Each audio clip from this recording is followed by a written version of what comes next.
Hello, everyone. I'll start with our land acknowledgement tonight. The West Hollywood Planning Commission acknowledges that the land on which we gather, and that is currently known as the City of West Hollywood, is the occupied, unceded, seized territory of the Gabrielino Tongva and Gabrielino Kizh peoples.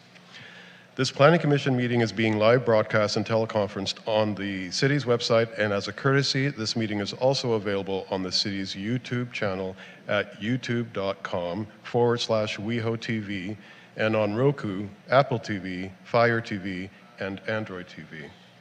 You may call in to make a comment, and you may also listen to this meeting by dialing 669-900-6833. Again, that's 669-900-6833 with a meeting ID 821-1467-5792. Again, that's 821-1467-5792, and then press the pound sign. I will now officially call this meeting of the West Hollywood Planning Commission to order. It is 6:33, and we have a Pledge of Allegiance, and Vice Chair Lombardi is going to lead us on that. Thank you. Thank you.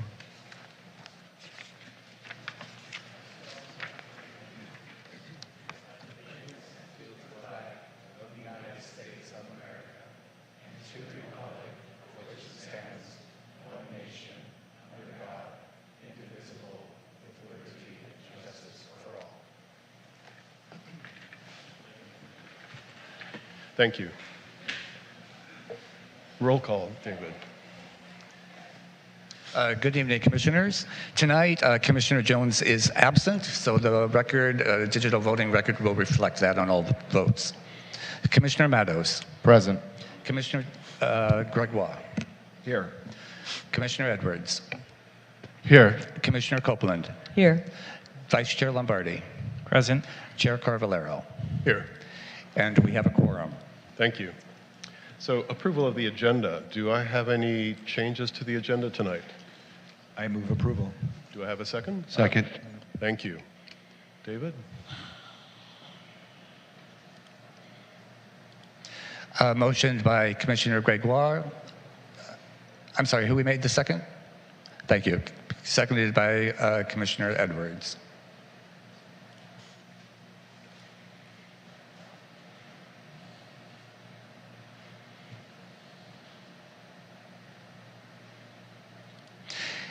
And the agenda is approved for November 16th, 2023, as presented, noting Commissioner Jones absent. Thank you. Approval of the minutes from October 19, 2023. Do I have any comments or changes on those minutes? I'll move approval. I will second. Thank you. Motion by Commissioner Matos, seconded by Commissioner Gregoire.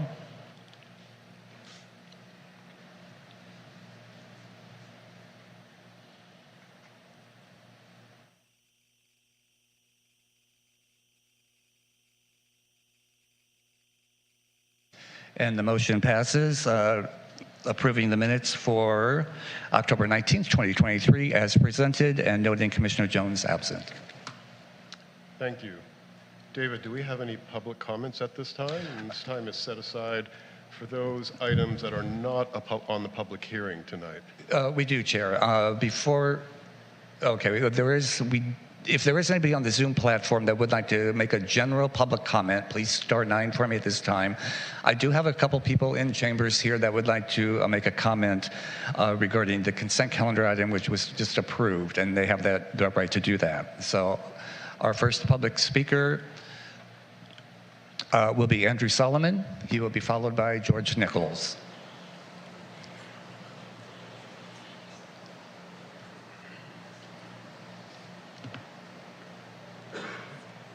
Hi, good evening, Commissioners. Good to see you tonight. I just wanted to, it's on the consent calendar, so for the record, I just wanted to voice my opposition to the standards for the tree canopy. The language that was still included in the actual resolution about what constitutes a hardship says that designing a new structure around a mature tree because it is an inconvenience does not necessarily constitute a hardship. I just think for a builder one day to come in and they bought two lots that are upzoned, and they want to replace those two single-family lots with a lot more units, a lot more houses, a lot more people, and there is a big tree in a backyard, just because it makes it, this language says that just because it makes it a lot more difficult does not constitute a hardship. I think that is, in practical standards in real life, that is a hardship, that it does make it a lot more expensive, a lot more difficult to build, and I think it makes it tougher for us to meet our housing goals and housing standards. So thanks for your time tonight. Thank you, Andrew. Our next and final speaker in chambers will be George Nichols. Hi, George Nickel, 19-year resident of West Hollywood. I wanted to speak tonight in favor of the piece that was just on the consent calendar, the tree canopy standards. When I moved here 19 years ago, one of the reasons why I moved is because in front of my house, there is a big, gorgeous magnolia tree, and it shades us. And at one point, the city trimmed it back, and that summer, our electric bill went up. It was a lot more expensive to cool our house, because when the tree was at its full height, it cooled our home naturally. So the staff report had mentioned all of the things that trees do for the environment, and we're all worried about having a world that is worth living in. It can sequester carbon. Trees shade us. Trees can lock the soil down so that there's less water runoff in quick rains. So I'm glad that you passed this, and I would just urge you to always vote for trees, vote for green spaces, and vote for all the lovely things that make this a good place to live in, and you'll always be on the right side of things. Thank you. Thank you, George.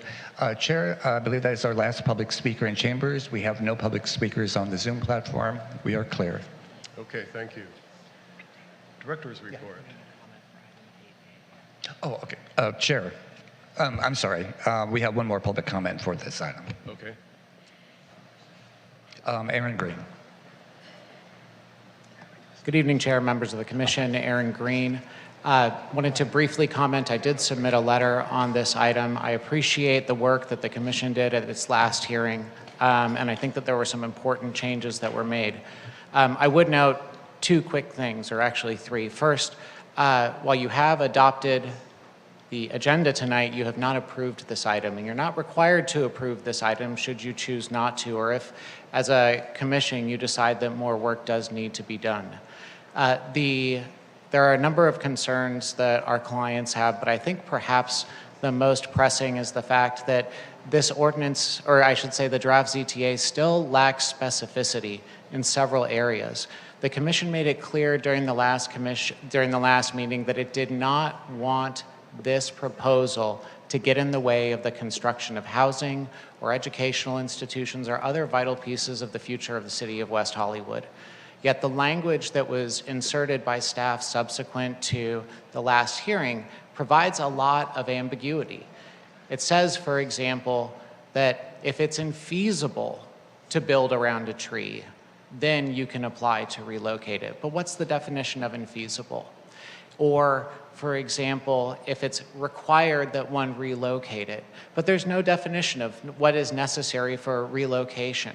And so what does that mean? That means that unless the planners who are looking at this in the future watch the 2-hour hearing that you all had last month about what your intent is, they don't know what your intent is because it's not in the ordinance. It's very vague, and that makes it subjective. And the entire purpose and the entire reason that staff said that they brought this to you was to create objective standards. But there are no objective standards for when to preserve trees in certain locations, when it comes to development, when it comes to housing, public facilities, educational institutions, and when you should remove or relocate those trees. So the effect, if you approve the language this evening, is that when it goes to a planner's, when an application lands on a planner's desk after the submittal of an application, I'm going to decide what I think is infeasible, you're going to decide what you think is infeasible, and you're going to decide what you think is infeasible. And that's the way that this ordinance will be executed. And that's a very, I think, unintended, and it would be an unfortunate consequence. And so I would encourage the Commission to continue to look at this. Thank you very much. Thank you, Aaron. And Chair, that is our last public speaker. Thank you. And apologies for that. No issue. Item 7, Director's Report.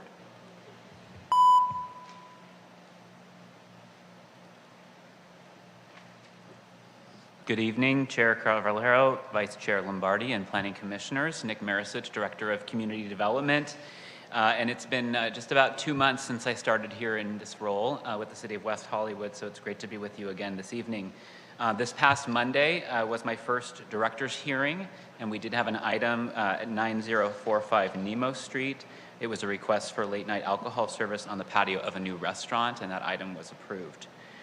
Next week, on November 20th, the City Council will be hearing a report on the Small Business Initiatives Implementation Plan, which was prepared in response to a series of recommended initiatives by the West Hollywood Chamber of Commerce, as well as prior council directives. And I just wanted to highlight that because some of those items may be coming to the Planning Commission at a future date. So we'll be happy to report back on the council's action at the next Planning Commission meeting. And then finally, wanted to announce for everyone that the Long Range Planning Division will be hosting a mobility pop-up to take place on Monday, November 27th between 5 and 7 p.m. And this event is going to take place along Santa Monica Boulevard in the westbound direction at Hilldale and in the eastbound direction at San Vicente. This event is a partnership between the city and the West Hollywood Bicycle Coalition to share information and opportunities for public input on mobility projects that are underway in the city. And we'll also be encouraging safe cycling by helping bicyclists light the way and be more visible during nighttime riding. So there will be a distribution of free bike lights to those who show up to the event and bring their bicycles with them. Those will be given out on a first-come, first-served basis, and supplies are limited. There will also be information available about several mobility projects underway in the city and opportunities to give public input on those.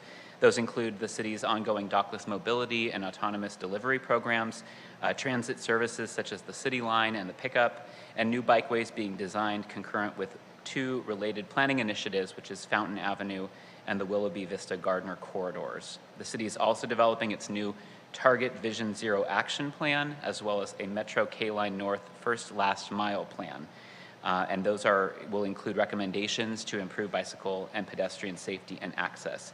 So residents, employees, visitors, and stakeholders are all encouraged to stop by the mobility pop-up. Again, it's Monday, November 27th between 5 and 7 p.m. on Santa Monica Boulevard to learn more about these projects. You can also visit weho.org/mobility for additional information. That concludes my report for this evening, and I'm available for any questions. Thank you. Thank you. Do we have any questions for our director? No? Thank you. Okay, that brings us to item 8, our consent calendar. Do I have any comments on our consent calendar? No? Does this require a motion? Does this require a motion? Yes, we would take a first and a second, Okay. and then a vote. I feel like this text amendment, the zone text amendment, does need a little bit more clarification. I would like to drop it to consent if we can. So I'd like to make a motion to remove it from consent. Chair, to remove it from consent, if it requires sort of further substantive edits or things of that nature, we would recommend it be renoticed as a public hearing so that the public has the opportunity to show up and appear if there are going to be substantive changes to the ordinance versus what was approved at the last meeting, which is on consent this evening. So are we allowed to discuss it generally in terms of the comments? The purpose of the consent item is really to ensure it captures the motion that was made and approved at the last Planning Commission.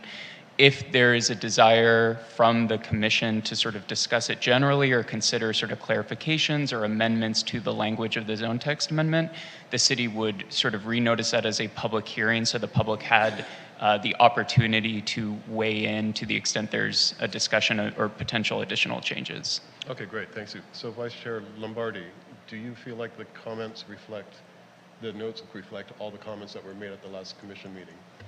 I do personally, yes. Okay, then we'll leave the consent item as is.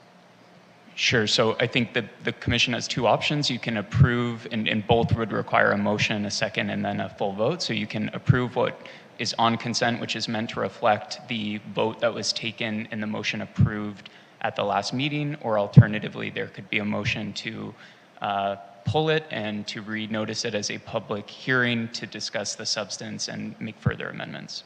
Can you go over the first option again? Sure. The first option would be to approve the consent calendar item, which reflects the changes that were made to the draft zone text amendment at the last meeting.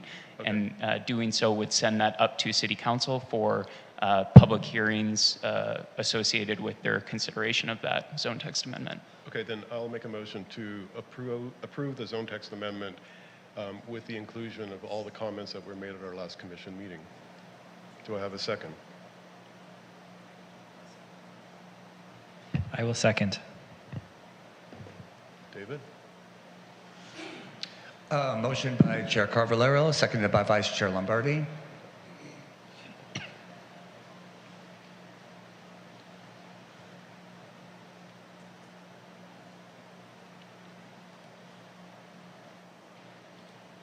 And the motion passes. Noting Commissioner Jones absent on this vote. There is no appeal process. This is a recommendation going forwards to City Council. Thank you, David.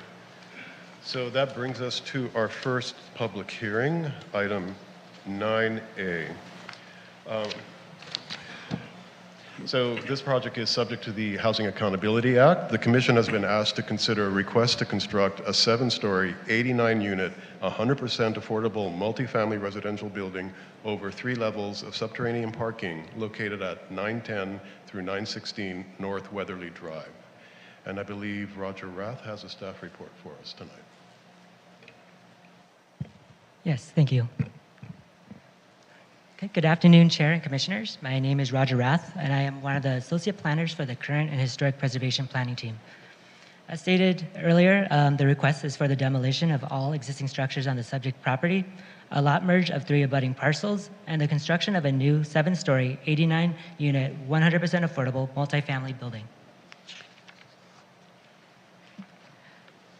The subject property spans 3 parcels, 1916 Weatherly, 914 Weatherly, and 910 Weatherly, that would be merged through a lot tie. The subject property is located north of Cynthia Street on Weatherly Drive and is adjacent to a designated cultural resource at 9025 Cynthia Street. The designated cultural resource is First Baptist Church of Beverly Hills. This image is the existing conditions of the subject property. 916 Weatherly is currently developed as a surface parking lot. Both 914 Weatherly and 910 Weatherly is currently developed with a single-family dwelling. Part of the project proposal is to demolish all existing structures on the site. The subject properties were reviewed for potential historic or cultural significance through 2 historic resource assessments that were verified by city staff, Chattel Inc., the city's on-call preservation consultant, and GPA Consulting, all concluding that the existing properties are not eligible for listing as a historical resource under local, state, or national criteria.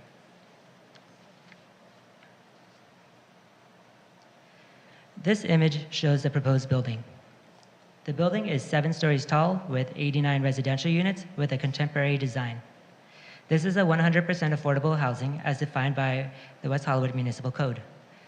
The code definition is that all units are 100% affordable with up to 20% of the unit for moderate income households, and the remainder of the units are for very low and low income units, except for the manager's unit. Specifically, this project provides 1 manager unit, 2 units for moderate income households, and the remaining 86 units are for very low and low income households. Affordable housing ensures that people or families with lower income can afford to live in this development, aligning with the city's dedication to addressing housing need for a wide range of residents. The project includes 62 studio units, 20 one-bedroom units, 6 two-bedroom units, and 1 3-bedroom unit. There are transom windows included in these units that enhances cross breeze and lighting within the units. The materiality of the building includes corrugated metal panels, fiber-reinforced cementous panel with a wood texture, perforated metal railing and screens, and aluminum window frames. The creative design strategies, including changes in material, stepping and recessing planes and volumes, architectural projections, and shading devices all aid in reducing some of the visual impacts that could have arisen in the building's form. The Design Review Subcommittee meeting reviewed and commented on the design on March 23, 2023. Discussion from the meeting included configuration to common and open private open space, unit configuration, laundry facilities, and materiality and design. Commissioner Lombardi was at the meeting and can provide more clarity to the design comments. The proposed building is set back 9 feet from the side property line. The church is approximately 3 feet away from the side property line. In total, there is about 12 feet between the side elevation and the church. On April 24th, 2023, the Historic Preservation Commission reviewed and commented on the project to determine whether there is a potential for new project to create a substantial adverse change to significance of the resource. Because there is no physical demolition, destruction, or alteration of the First Baptist Church of Beverly Hills, there is nothing that would affect the inclusion of the church as a local cultural resource. However, the Commission has provided comments regarding the setback between the property and the church that suggested that the shadow would be casted on the church stained glass that faces north would affect the church's historical significance. Since that meeting, the applicant has reduced the number of balconies on this elevation.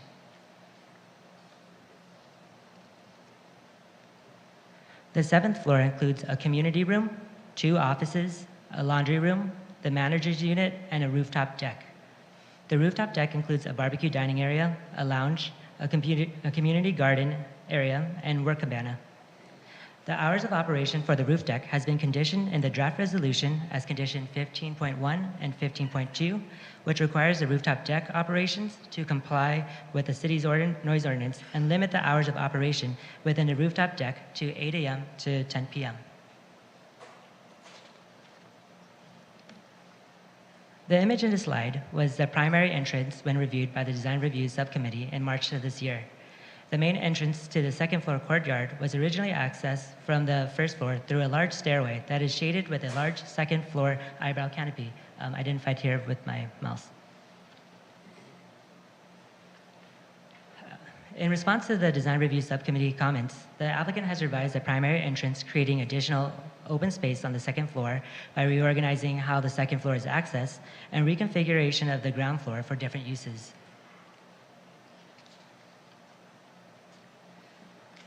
So the subject property is located in the Fault Precaution 1 zone, FP1 for short. The Fault Precaution Zone map is based on the state's Alquist-Priolo Earthquake Fault Zone map that intends to ensure public safety by prohibiting structures for human occupancy unless a site-specific geologic investigation called the Fault Rupture Investigation demonstrates that the proposed development will not be constructed within 50 feet of an active fault. The fault rupture investigation was reviewed and provisionally approved by the city's contracted geologist, which was provided as Exhibit F in the staff report. Per code and state law requirements, the building is set back 50 feet from the fault line based on the study. So in accordance with the West Hollywood Municipal Code and the state density bonus laws, projects with 100% affordable housing are eligible for a density bonus, an additional 3 stories or 33 feet in additional height, and reduced parking requirements. These specific bonuses are not discretionary. As such, the applicant is providing 89 units, a bonus density of 72 additional units. The project has an additional 3 stories, and although no parking is required, the applicant has provided 62 parking spaces on site. Part of the affordable housing incentives, the applicant may apply for 4 concessions as long as the concessions result in identifiable and actual cost reductions and does not have specific adverse impact upon public health and safety or designated cultural resources. The applicant has requested 4 concessions. 1, to eliminate the additional 6-foot setback for the 2nd and upper stories in addition to the front yard setback. 2, a reduction of 26% to the common and private open space. 3, relocation of the required common open space from the 1st floor to the 2nd floor. And 4, providing non-residential parking for the church use. For each concession, the applicant has highlighted the cost reduction, which is consistent with the municipal code and state law.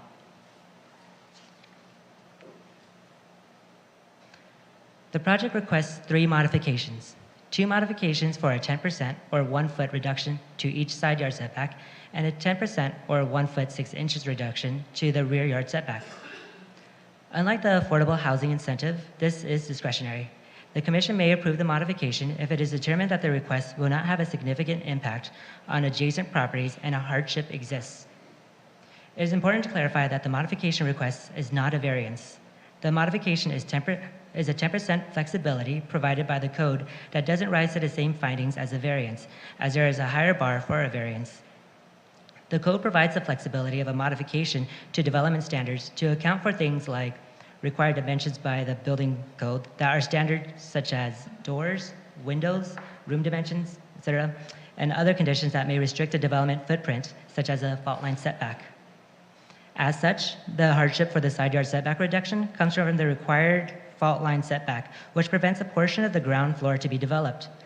The hardship for the rear yard setback reduction comes from the granting of a permanent 8-foot easement to reconfigure the public right-of-way along the entire property frontage. Therefore, the buildable area is restricted and the development of the building is required to be pushed back.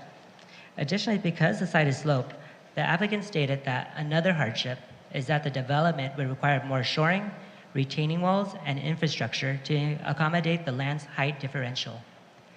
Seeing as each side yard modification results in just a 1-foot reduction and the rear yard modification results in a 1-foot 6-inch reduction, staff views the reduction as minimal difference. The project will still meet all requirements by all the other departments, such as the fire department. The modification will not have a significant impact on the neighboring properties. While the modifications requests are discretionary, they provide critical flexibility to allow the density requested in this project. Elimination of the 10% reduction of the side and rear yard setbacks would have impact on the design of the project and the number of units being proposed. Indicated with the blue lines are the setback for the modified 10% reduction. The red line indicates the building facade on all 4 sides. The purple box on the site plan indicates the sidewalk dedication. The required front yard setback is measured from the property line, so despite the dedication, the building could be potentially built against the dedication line. But staff strongly supports the increased setback in the front because it maintains consistency of the street wall. The orange line indicates the 50-foot fault line setback. The red outline makes it easier to see that the ground floor of the building and subterranean levels are outside the fault line setback area, even with the additional 1-foot modification to the side yard setbacks. So the project aligns with California's housing goal in that the project furthers the regional housing needs assessment goal of 3,933 units, which is divided to 4 income levels. 1,066 units for very low-income households, 689 units for low-income households, 682 units for moderate-income households, and 1,496 units for above-moderate-income households. Specifically, this project will provide 88 units, which will reduce the regional housing needs assessment for very low-income households by 39 units, low-income units by 47 units, and moderate-income units by 2. The property will be deed restricted to ensure that the units are available for low-income households for at least 55 years. The project addresses diverse housing needs, especially for lower-income households. This goal is also identified in the general plan. The Housing Accountability Act and state density bonus laws limit the ability to deny or require changes to the project in respect to the number of units, height of the building, the parking count, the use of the parking by the neighboring church, the additional 6-foot setback in the front of the building above the first floor, the total amount of open space provided in the building, and the location of common open space. Where the Commission has discretion is within the modification request to the side yard setback and the rear yard setback. The Commission is tasked with competing priorities with state and region-wide need for housing, particularly more affordable housing and the concerns of the public regarding the setback modifications. There has been extensive comments from the neighborhood through letters received and meetings held with staff. On the screen are just some of the comments received. I won't delve too deep into the specifics because we have residents in the audience who can share their thoughts on these matters more effectively. But to highlight the primary concerns voiced by the neighborhood, the height and the density of the project have garnered significant attention and feedback. It's important to note that these are aspects that the Planning Commission does not have discretion over.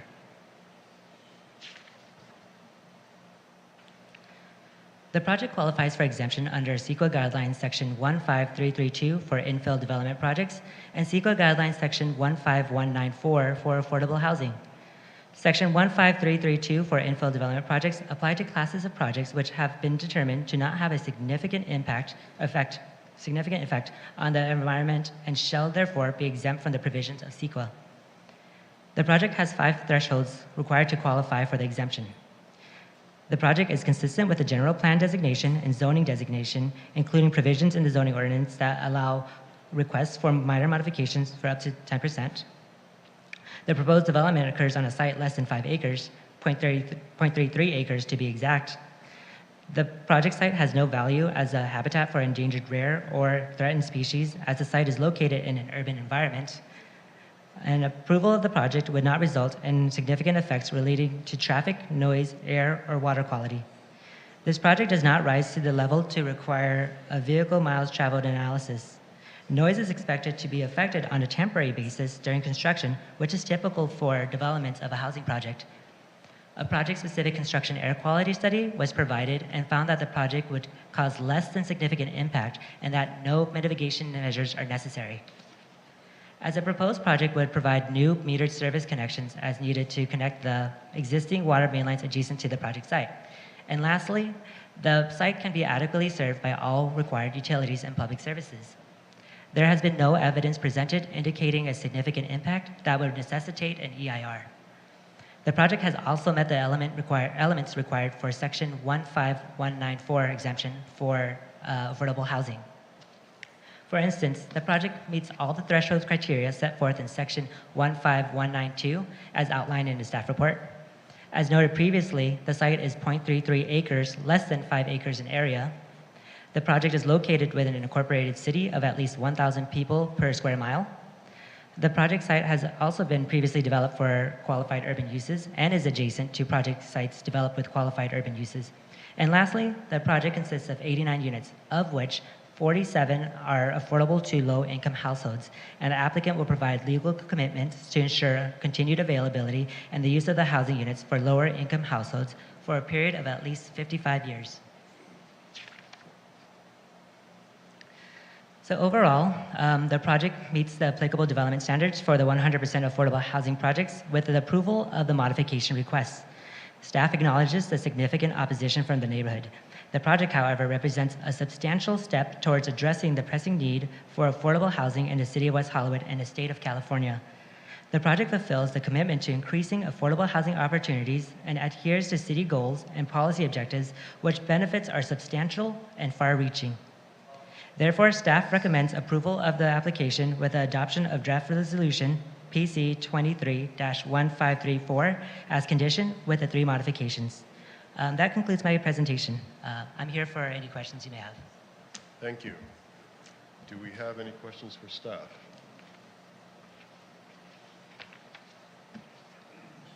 None? Vice Chair Lombardi? Okay. Nope. But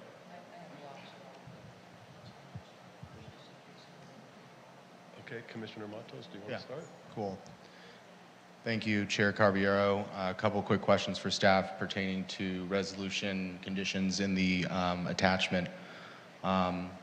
Specifically looking at page 12.6, or sorry, page 30, item 12.6. This exempts the building from applicable guest permits and street permits and provides an allotment of 50 one-day visitor passes per year. Is this a standard condition that we have, and is the 50 visitor passes a discretionary item? Yeah, so this is a common condition that's applied to new development projects or housing projects. And the second part of the question, sorry, what would you ask for the second part? About the 50 visitor one-day passes, is that a discretionary item? Yes, so that is discretionary if you would like to change that. Okay. And then an additional question, looking at page 12, items 1.9 and 1.10, it outlines that there's minimum lease requirements for the building. Could you go over that briefly for us, those 2 specific conditions? Sure. Let me just pull up the conditions.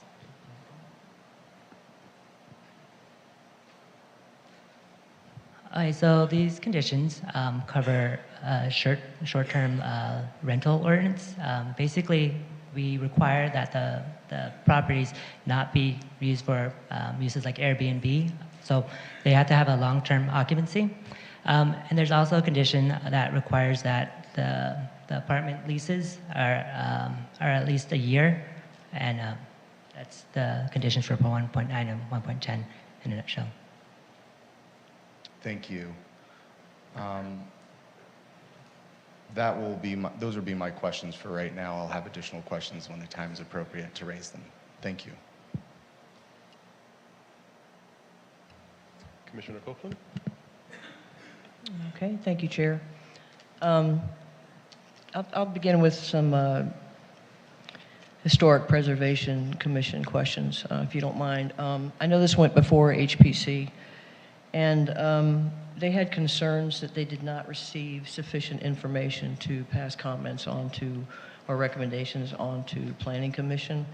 And I noticed that we did not in our packet have the original resolution regarding the local cultural resource designation of the church, because it is mentioned on page 11 of the staff report that CEQA guidelines mention substantial adverse change as being relocation, destruction, or alteration of the resource or its immediate surroundings.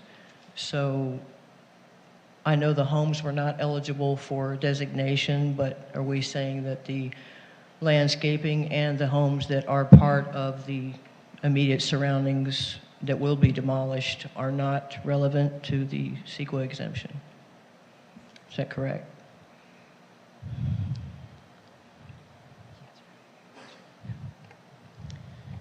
Sure, I can take that one. So if I can just make sure I'm understanding your question correctly, you are asking about the language that defines a substantial adverse change to a historic resource, and it includes the building and its immediate surroundings. Correct. And your question is, are the fact that this was once one site, even though these buildings are not in and of themselves historic, do they constitute the immediate surroundings that would create a substantial adverse change on the resource? Correct.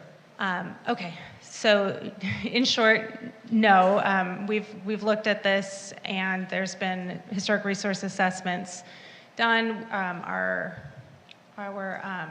historic resource consultant has looked at it as well, and I don't.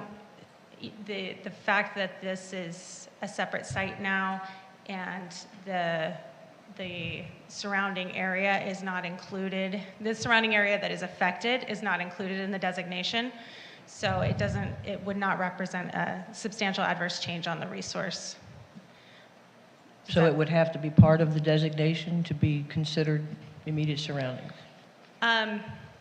It would have to contribute to the resource. It would have to be part of the designation in that the test here for CEQA is a pretty high bar for projects that aren't occurring on the same site. It would have to degrade the resource in such a way that it is no longer able to convey its significance as a historical resource. So if this building were built and the church no longer is recognizable as what it is, it's very hard to have a development adjacent or next to a resource that affects it to that level. But this church is on a corner. It would still be visible. All of the components of it are still intact and still visible from most of the public angles where they would be visible. It's not being damaged, or it's not being demolished, it's not being moved.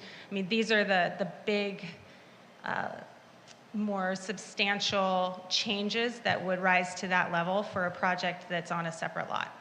Okay, right now there are no limitations on what percentage of a cultural resource can be obscured by construction, because I know in the resolution for designation it does mention the leaded and stained glass windows on the north and south of the building. So right now there is nothing either on a state level or a local level that says 50% of the building cannot be obscured, or there's nothing that's... No, there isn't. Against that, okay.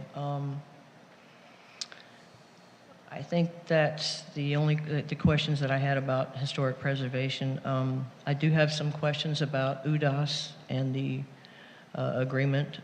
If someone else has questions related to it, I can address that later. If other commissioners have questions right now, or should I go ahead? Just go ahead. Okay, thank you, Chair. So to confirm, we don't have access to that, but there was an agreement in place with UDAS as far as part of this loan guarantee. There was to be cooperation between UDAS and the applicant. Is that correct? We don't have access to that in our packet. So. We don't, and it's not within the commission's purview tonight. Okay. We can confirm that in the staff report there was mention of quite a few recommendations for design changes that were not implemented. Is that correct? We can confirm that since it's in the staff report. Is that right? Right. It's in the staff report. Okay. So with regard to the laundry facility location and disbursement, that's an objective standard in our municipal code, but we can't enforce that because of insufficient specificity in the code. Is that correct? Yeah, that's correct. Okay, so we cannot compel a distribution that might be more equitable or sensible in this situation. Well, the code does say that it has to be accessible by the residents, and this laundry room on the 7th floor is accessible to all the residents by the elevator. Okay, I was just thinking, so from, say, a senior or mobility standpoint, the difficulty of going up to the roof to do laundry or whatever, that's not an issue that's relevant to the location of that. So per the building code, accessibility means that if they have access to it with the elevators, they have access to it. Okay, so that's enough as far as work code is concerned. Yeah. Okay, because I know that's another thing that UDAS did recommend, relocation of the manager's unit and the laundry from the upper floor. So how many housing units will that upper floor actually be providing? Just the manager's unit, is that correct? That's correct. Okay. So the state requires us, if I understand this correctly, to allow 3 extra stories in an affordable building, but there's no requirement that any or all of those extra floors actually provide any additional units. There's no requirement that there has to be a certain number of units on that floor or any other of those 3. Correct. There's no requirement like that. As long as it's kind of used for the residential use, then it's okay. Fine. There was also mention of the use of materials that from UDAS that the city discourages that aren't in line with our climate action and adaptation plan. Is that correct? That's again something that's not an objective standard or not something that we can compel to be changed. Is that right? Yeah, that's right. Okay. The 2-bedroom units that are reserved for the church, in order to make this building 100% affordable, I know there has been some question about that. So those are moderate income requirement, correct? Right, so they are restricted to moderate. Okay, so would we know specifically who they were for, or is this, they would have to meet the same requirements as any other tenant would as far as income and the same proof of as any other tenant? So they follow the same rules of... they just would not come from our inclusionary list. They would come from the church itself, would be providing, these are the tenants that are going to be there. Is that correct? That's our understanding. Okay. The units that... they name the units that are in this, particularly the micro unit, well, the studios are 242 to 349 square feet for studios, and the one bedroom's 376 to 632. So those are a considerable number of what we would call micro units. Is that correct? I mean, it doesn't say micro units in the staff report, but yeah. So we don't have a definition for. We don't have a size standard or design standards in place yet for micro units, but we know that the standard studio is 400 to 600 square feet, so these would be considerably smaller than average, even if they're not defined as micro units. Right. Okay. Yeah. Do we have a standard in place, or can we condition any requirement for a universal design so that aging in place is possible? How many units are going to be configured for those who have disability or mobility issues, or perhaps they could be ambulatory now and then have wheelchair or walker needs later, or are the hallways, doorways, everything, is that a consideration or a requirement that they're wide enough? So we can talk about that with the applicant, so I'll defer that to the applicant. I don't know if we had any standard in place. We don't have a No, we standard do, in place yeah, for we do that. not have any standard Okay. standards. The urban art requirement, is there any mention yet of how that's being met? I didn't see that. So there is a condition that they can either pay the public art fee, or they can provide art on site. So the applicant has a choice. They can speak further to that. Okay.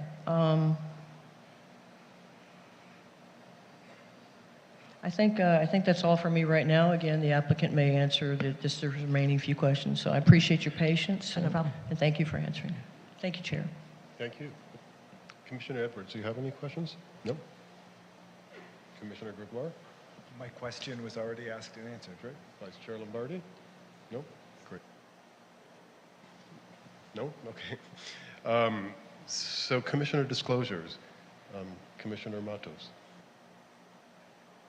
I met with residents and we discussed matters contained in the staff report, and I also met with the applicant's representative and we discussed matters contained in the staff report as well.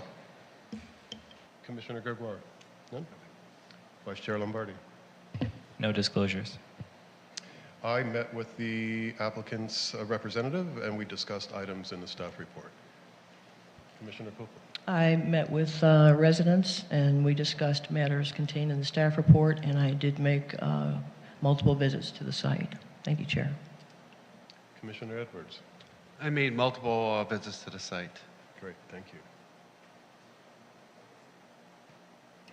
Vice Chair Lombardi will give us a brief design review update.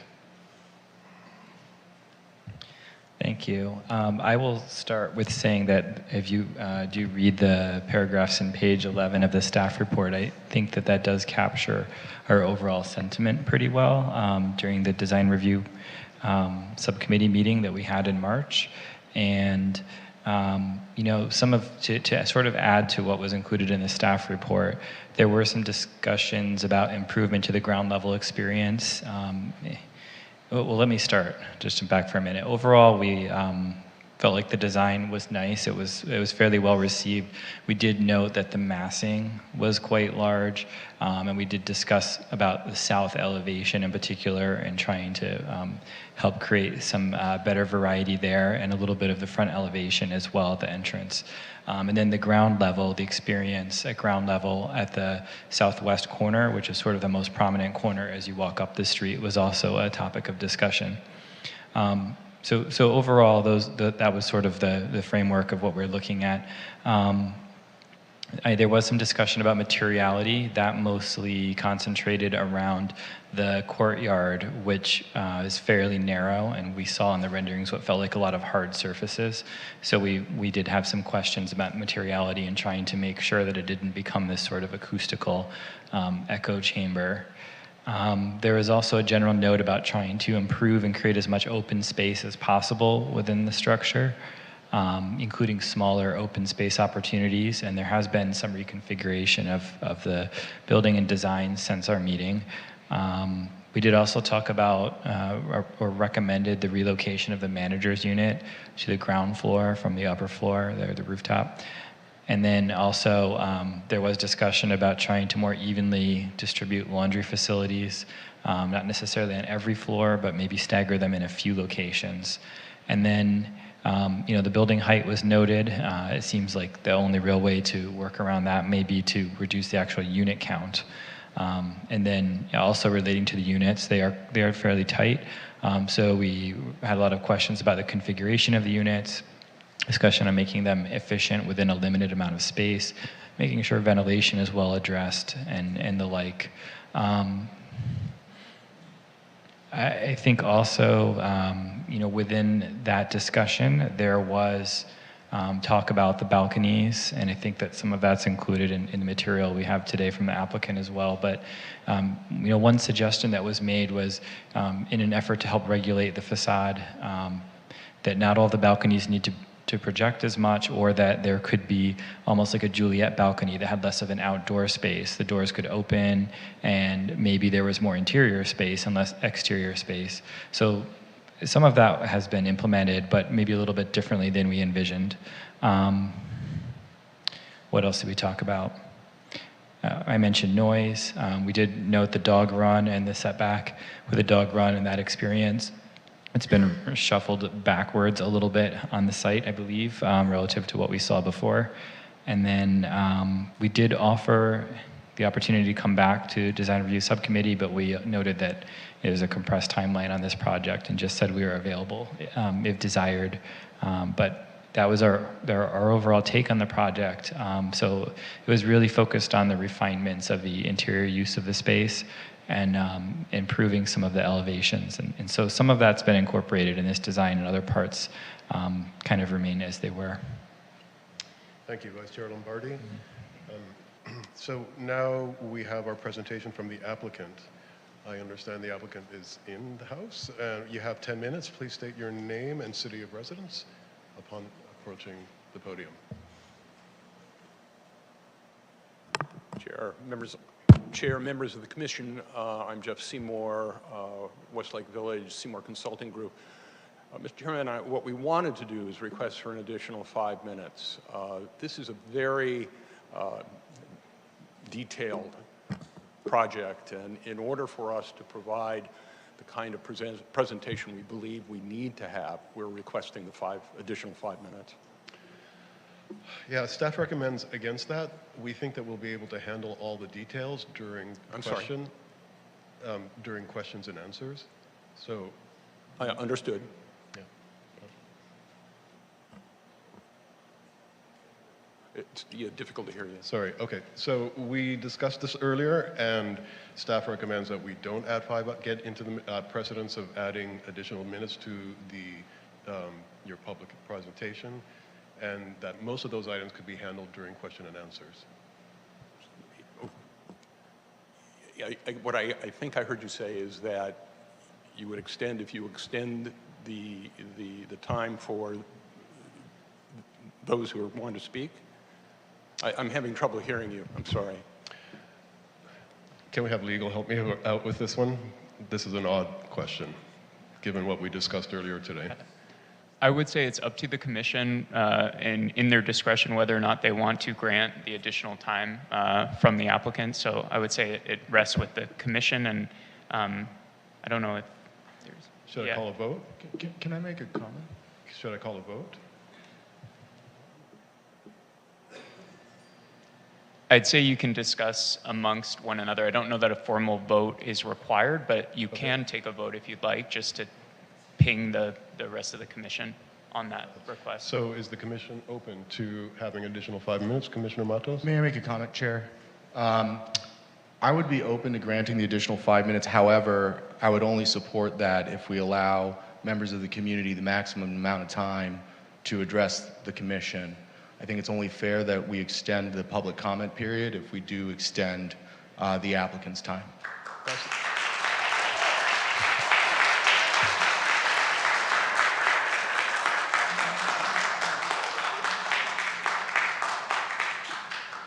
Thank you. That's what the commission's done in the past. So if all the commissioners are open to that, Vice Chair Lombardi. My note would be that historically there have been times where we have a lot of members of the public and we've actually reduced the time from 3 to 2 minutes. So in that framework, I'd be concerned about giving the applicant an additional 5 minutes and not giving the public more time. So I'd recommend we just leave everything as is and try to have the applicant's presentation stay within the allotted time frame as best as possible and maintain the allotted time frame for the public as well. And Chair, if I can intervene, we have approximately 40 speakers signed up to speak. Right. Any comment? Commissioner Edwards? Commissioner Copeland? I would lean toward leaving as is, but as long as the public is given additional time, if the applicant is, I could go either way, but I think it has to, in fairness, it needs to be either that way or leave it as it is. Commissioner Edwards. I lean towards what Commissioner Matos recommended, and I just add plenty of snacks, so I'm ready. Commissioner Gregoire.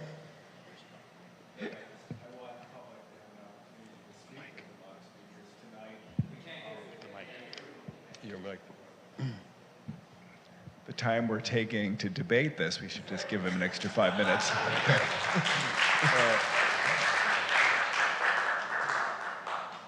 All right, so we never implied that we would cut the public comments short. So I'm thinking that there's at least 4 of us who are in favor of extending the presentation for 5 minutes. Thank you, Mr. Chairman. Again, Jeff Seymour, Seymour Consulting Group. First and foremost, we want to thank staff, especially Mr. Raff, Ms. Al-Khair, for assisting us as we move forward, coming here tonight. In order to move as quickly as we can, just to let you know who our present presenters will be, we'll begin with Jesse Slansky, the president of the corporation. It'll be followed by Michael Contento, who's the partner at Office Untitled. And then it'll follow finally with Ryan Lederman, a member of the corporation's board, and our pro bono project counsel.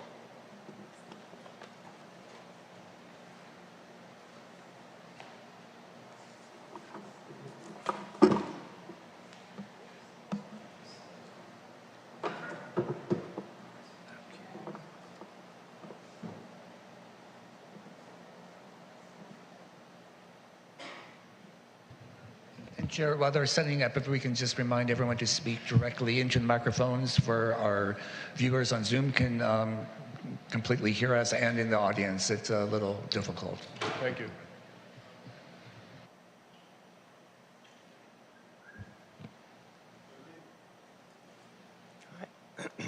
Hi, good evening. I'm thrilled to be here tonight. My name is Jesse Slansky, and I'm the president and CEO. And I'm hearing it's coming through the Zoom, sorry.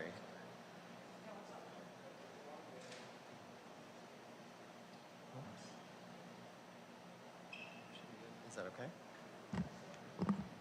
Okay, how's that? Okay, great. Okay, good evening. I'm thrilled to be here tonight.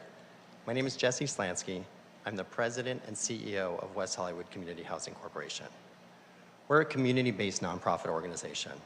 Our mission is building homes and providing services that move people from insecurity to stability, and we've been doing it for since 1986. We got our start in West Hollywood, and over the years we've expanded. We currently house over 1,200 residents in 785 units in 22 buildings in 3 cities. 15 are right here in West Hollywood. We transform the lives of individuals and families. We pair the stability of housing with on-site supportive services. Our beautiful buildings house people. It's our supportive services that keep them housed. Across our portfolio, these services are voluntary, offered free of charge, and have increased health outcomes across the board, reduced isolation for seniors, and broken the cycle of poverty for working families. I don't think I have to tell you, there's a housing crisis. We just opened our Mariposa Lily property in Koreatown. We received over 10,000 applications for 42 units. At our grand opening, one of our new residents came up to me, hugged me with tears in her eyes, thanking me for the life-changing opportunity of affordable housing. She's worked the same full-time job for years, but her salary was never enough to keep up with the constantly rising rents. Despite gainful employment, she was forced to navigate unstable living situations.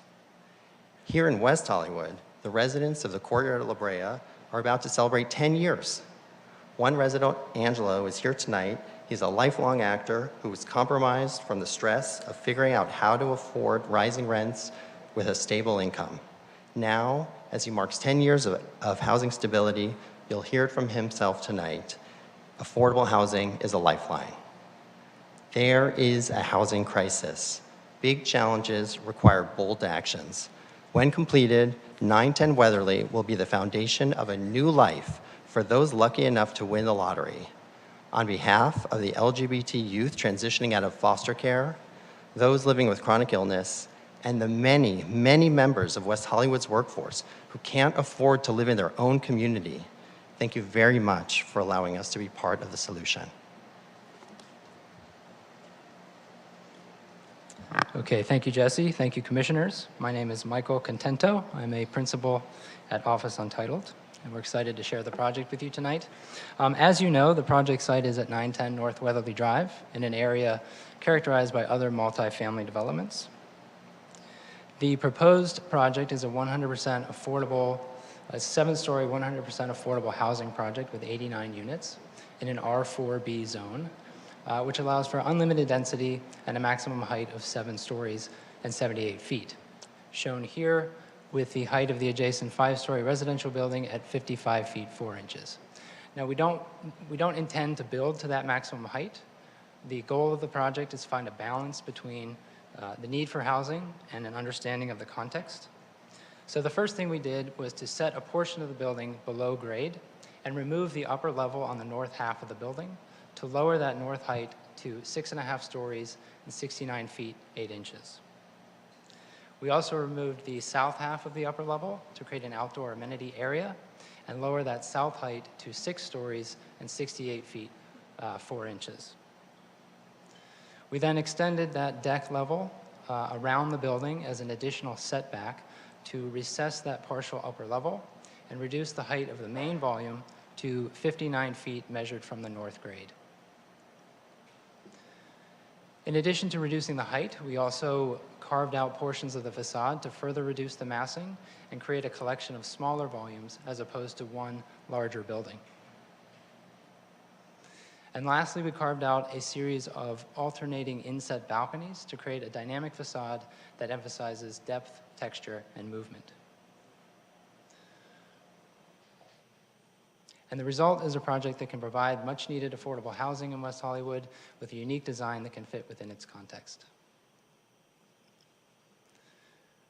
The design language of the alternating balconies wraps the building, providing natural light, shade, and ventilation for the units. And we carved out of that envelope to break up and split the massing into smaller elements. Seen here as a 5.5-story volume to the north on the left, stepping down to a 5-story volume to the south on the right, each with a recessed 6th-level setback from the edge above, and with the cutout serving as a connection between open spaces and amenities. The exterior is clad in a profiled metal panel, which contrasts with the composite wood material in the insets, both of which provide depth and texture at the surface. So the building creates that depth, texture, and a play of light and shadow across the facade at the scale of the cutouts, the inset balconies and screens, and the material itself. The view from the northwest shows the building in context with the 5-story residential building to the north and the church tower to the south. And here the west elevation shows the proposed building height well below the allowable height as it steps down to follow the slope of the site.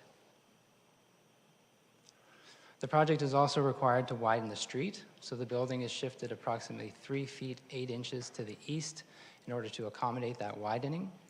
The building is also placed outside of the earthquake fault zone to the north, and the distance between the proposed building and the existing residential buildings ranges from 15 to 18 feet to the north, 20 feet 2 inches to the east, and 18 feet 10 inches to the south. The ground floor contains the lobby, office, residential units, amenities, outdoor space, and landscaping. Level 2 contains the central courtyard, which is connected to the lobby by a main stair. And by removing a unit on the west facade, the courtyard is able to extend out to Weatherly Drive to provide more light and usable space. And here you can see that connection to the lobby as the courtyard extends west, as well as the emphasis on outdoor space, amenities, and landscaping within the project.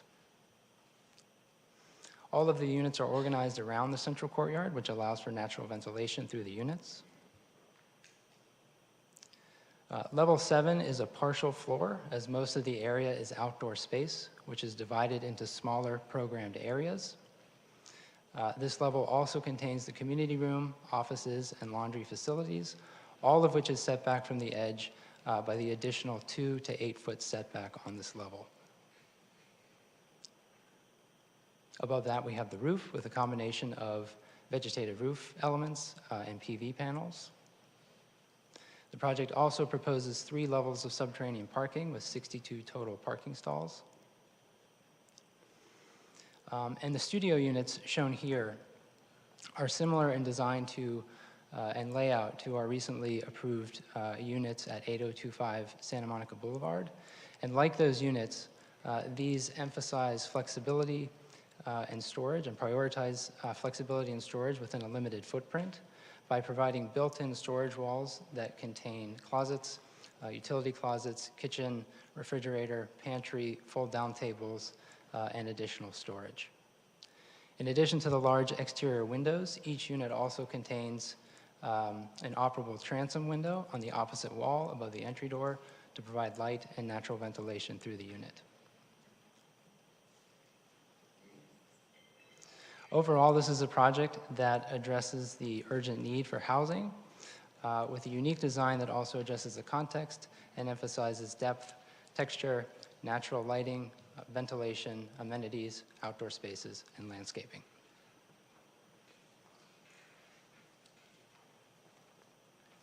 Hi, good evening, commissioners. My name is Ryan Lederman, and it's a privilege to be here tonight. I just want to address a few items. Your discretion is quite limited tonight because of the state density bonus law, the Housing Accountability Act, and as well as the CEQA exemptions, which apply to this project.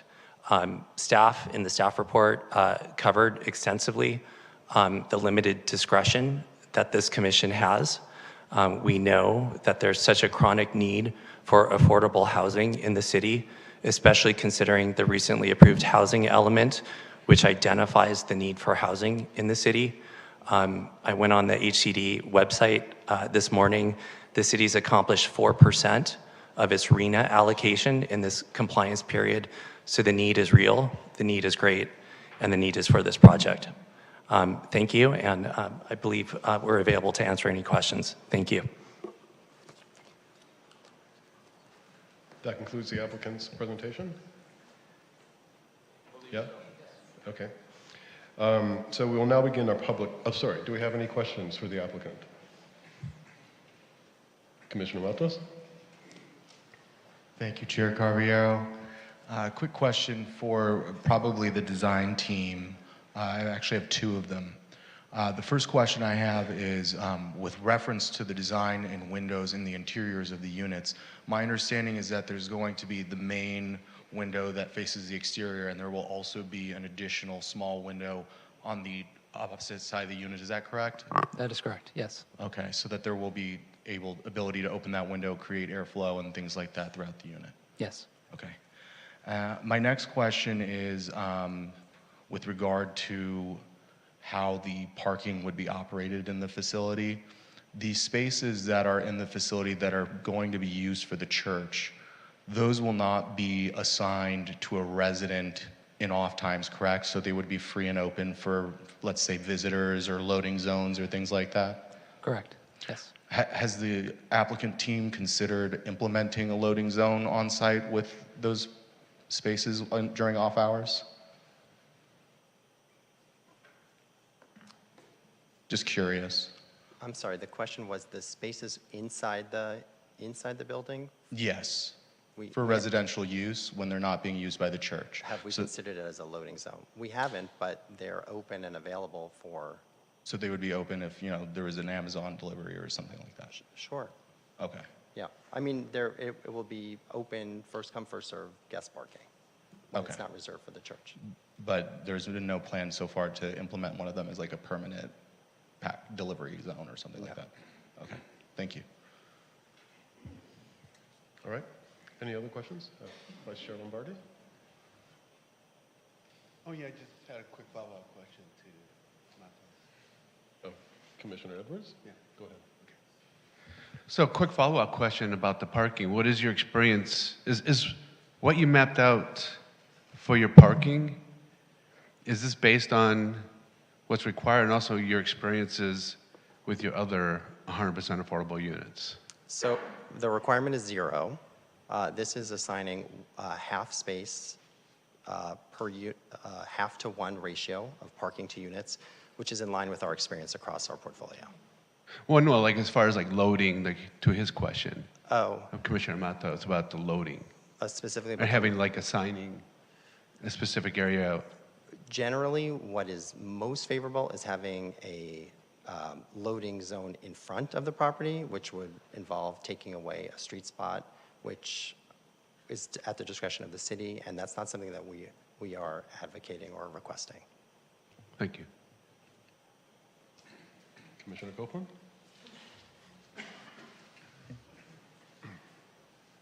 Thank you, Chair. We're still on the subject of parking, some of which is going to be shared according to the report during certain hours and then would be available to residents during other hours. How is that going to be enforced? Is there any plan in place for that? I mean, suppose it's supposed to be for the church, but a resident still parked there. How would you logistically handle the sharing? Sure. Well, there will be signage reserving the spaces, and Right. it would be handled the way any parking via the other spaces for the residents will also be assigned to specific units, and it would be handled the way any parking violation would be handled, which would be a lease violation to the resident, and their car could be towed. There could be a lease violation. It could eventually result in an eviction if somebody were not following the building's rules. And if it were a visitor or a delivery person or rideshare person and they just were lingering, they would receive a ticket or parking enforcement because this is on private Well, it would property, be unusual for it to be some kind of person who is not a resident or a resident's guest because it will be a secured parking structure. Right. So the car would be towed. You don't anticipate a lot of problems with that, with the sharing then. With regard to my question for staff earlier about ADA accessibility, are there any units that are being designed or reserved for those with mobility issues, and would it be a problem as far as hallways, doorways for someone who lost some of that mobility and had to use a wheelchair or walker without having to move and allowing them to age in place? I'm happy to say 100% of the units will be designed for aging in place. We pride ourselves at being at the vanguard. We instituted universal design principles in our properties about 5 years ago, which means all of our units, with every single unit is designed to work for people both with and without mobility impairments, and be adaptable for whatever their changing needs are. Okay, and you don't anticipate any issues with, even though there's an elevator, if someone did have wheelchair or accessibility issues, mobility issues to get in an elevator and maybe go up several floors with their laundry to do laundry and come back down? No, our Westmore Linden property in Koreatown is 7 stories, 93 units for seniors. Mhm. There's one central laundry room on the ground floor, so the residents who are on the 7th floor need to come downstairs in the elevator, and it happens to be a wonderful amenity. It becomes a second community room for the building. It's a social hub, and particularly for our seniors, social isolation is so crippling. It results in negative health outcomes, cognitive decline, so having this opportunity to socialize with their residents, with the other residents, it really is not only a physical design element, but it's a social design element that works quite successfully. Thank you. Those are all my questions right now, Chair. Thank you. Thank you. Vice Chair Lombardi? Yes, I have one more parking and design related question. So I was looking through the plans. Is there a gate into the parking garage? Yes, it'll be a secured parking structure. Where is the gate located?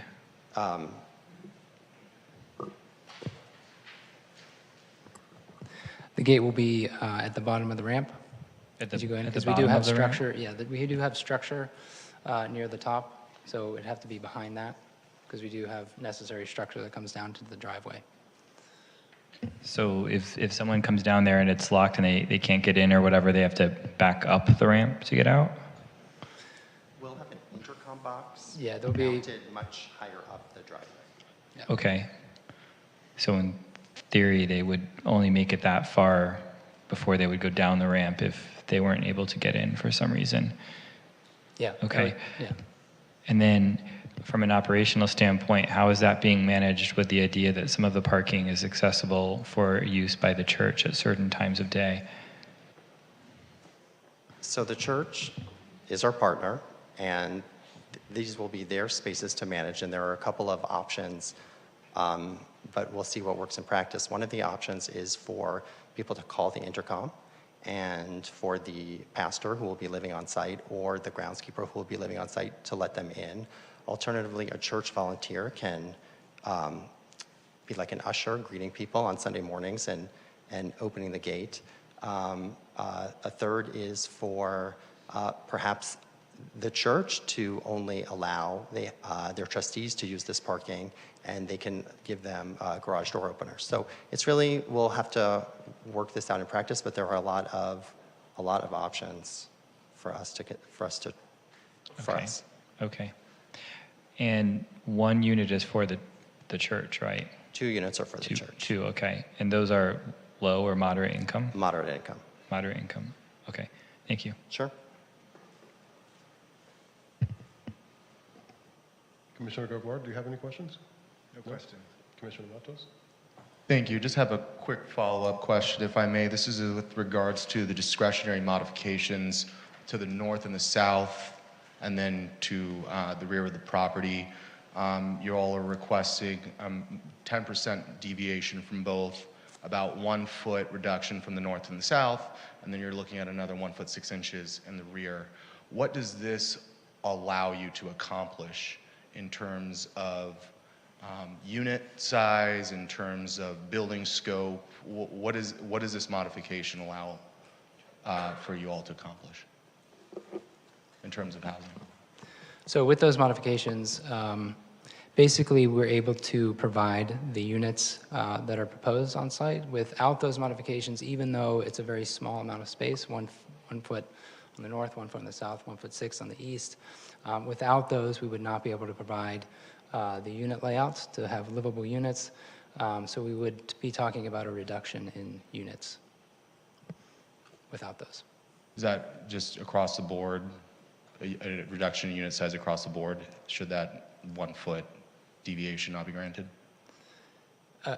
Yeah, basically without the 2 feet in the north-south direction and the 1 foot 6 on the east, there would be several stacks of units that would need to be removed because they just simply wouldn't fit. We wouldn't be able to lay them out as livable units. So that would reduce the amount of units in It would reduce the unit count, yes. Okay, thank you. No further questions. Thank you, Chair. Thank you. All good? Okay, great. We will now begin the public comment portion of the hearing. All questions and comments on this matter are to be directed at the Commission, not the audience.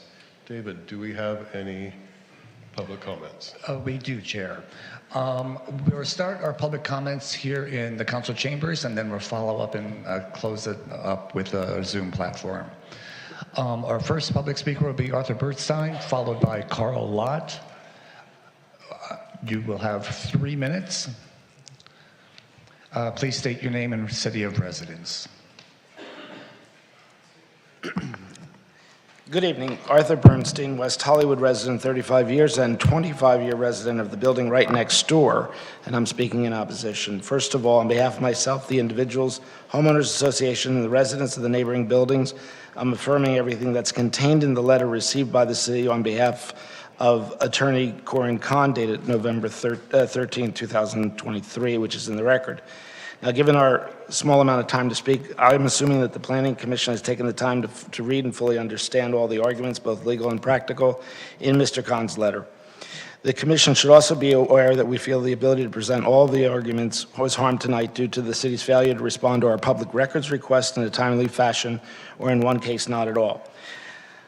The neighbors of this small part of West Hollywood have always supported an affordable housing project on this property, including what was to be a 20-unit project that was promised to the church and a material part of their agreement when they sold the property, not an 89-unit monstrosity.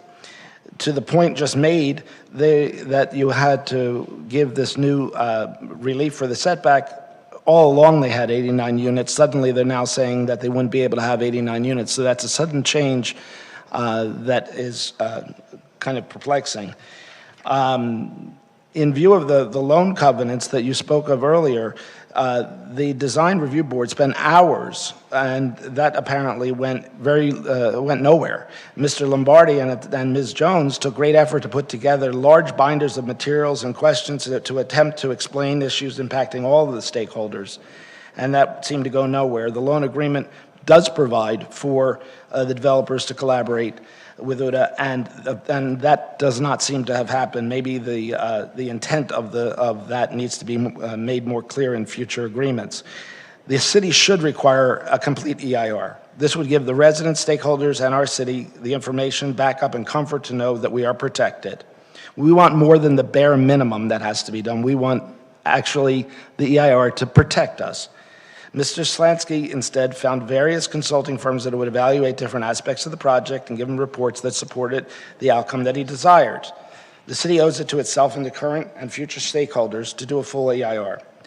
The loan agreement provided several matters, including that the project be 100% affordable housing, not 98%. I know we just heard that they would be moderate income, but this deal was part of a multi-million-dollar transaction with the church that employs the people that will be in those 2 units. And to say now that they're simply moderate income people that are not, implying that they're not associated with the church is illusory. This was a multi-million-dollar deal, that was a significant part of it. So I don't know whether or not this truly is 100% affordable housing. The modification that is being requested on the setbacks is something that is new, that the commission has discretion. This should have been, quite frankly, something that would have been dealt with in those Juliet balconies if they would have listened. The see-through materials on the balconies are a terrible trouble, given that everybody will be able to see the belongings, the unsightly belongings of the neighbors. Arthur, your time has expired. Okay, thank you. Thank you. Carl Lott, followed by Abby Land.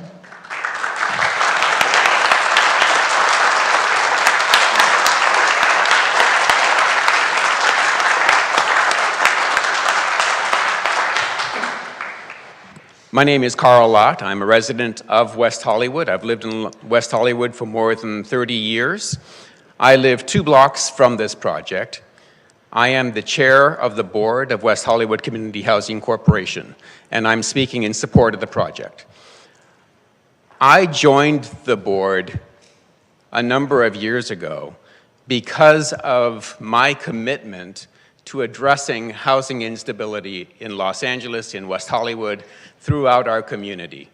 I have been very proud to be part of this organization, which is actually taking action that addresses housing instability. We have such a need in this community to provide additional housing at every level, but especially at the level for people who can't otherwise afford to live anywhere near where they work. This project was designed to provide as many units as possible, not the minimum amount. We are trying to provide housing for more people, not fewer people.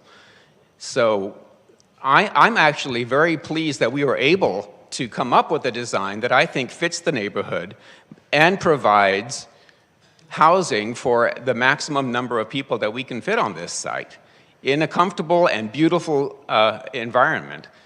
The other communities that our organization has built have been beautiful, have blended into the neighborhood. If you walk down the street next to them, you would never know that you are walking next to an affordable housing community. The residents thrive when they move in. It's heartbreaking to hear the stories of each of these residents who before this had lived had such struggles in their lives. Providing secure, stable housing transforms their lives. And I think that it's really incumbent on all of us in every community to try to do what we can to provide as many units as possible of affordable housing. And I'm very pleased to support this project for that reason. Thank you.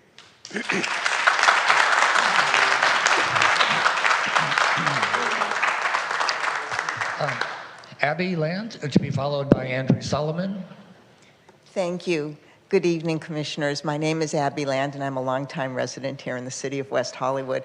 I'm also a longtime supporter of the West Hollywood Housing Corporation because I so believe in their mission to develop affordable housing that is perfect for communities. I beg you tonight to please approve the staff recommendation and the resolution for 910-916 North Weatherly. You have an opportunity tonight, as you've heard and you've read your staff report. We need more affordable housing. This project was designed to maximize an opportunity to change people's lives. This project will give young people, people coming out of the foster system, a chance to begin their life here in West Hollywood, a chance to begin building for the next stage of their life. And you know, when I was reading the staff report, I was thinking back to when I first came to West Hollywood. I didn't come out of the foster care system, but I had hardly no money. And if I had not found an affordable unit here, I wouldn't have been able to live in West Hollywood. The time was then I was able to do that. This makes a big, big difference. The West Hollywood Housing Corporation has an amazing reputation of building quality units. And in fact, not that I have exact evidence, but I don't think anyone's property value ever went down because one of their projects were there. In fact, it probably increased. The thing, too, that people need to realize is folks that come into these units, they are going to be scrutinized more than any of our neighbors are scrutinized. I live in a condo. I can't do a background check on a new homeowner. I have to just accept a neighbor who comes in. All of these people will be have background checks, will make sure that they meet all of the qualifications. And when they move in, they get the services that they need. So especially for those folks with chronic disease, to be able to live in a quality unit, to know what their unit is going to cost and be able to get the services, as we heard, it's life-changing for people. This city has a long history of caring about people. I know that this is a tall building.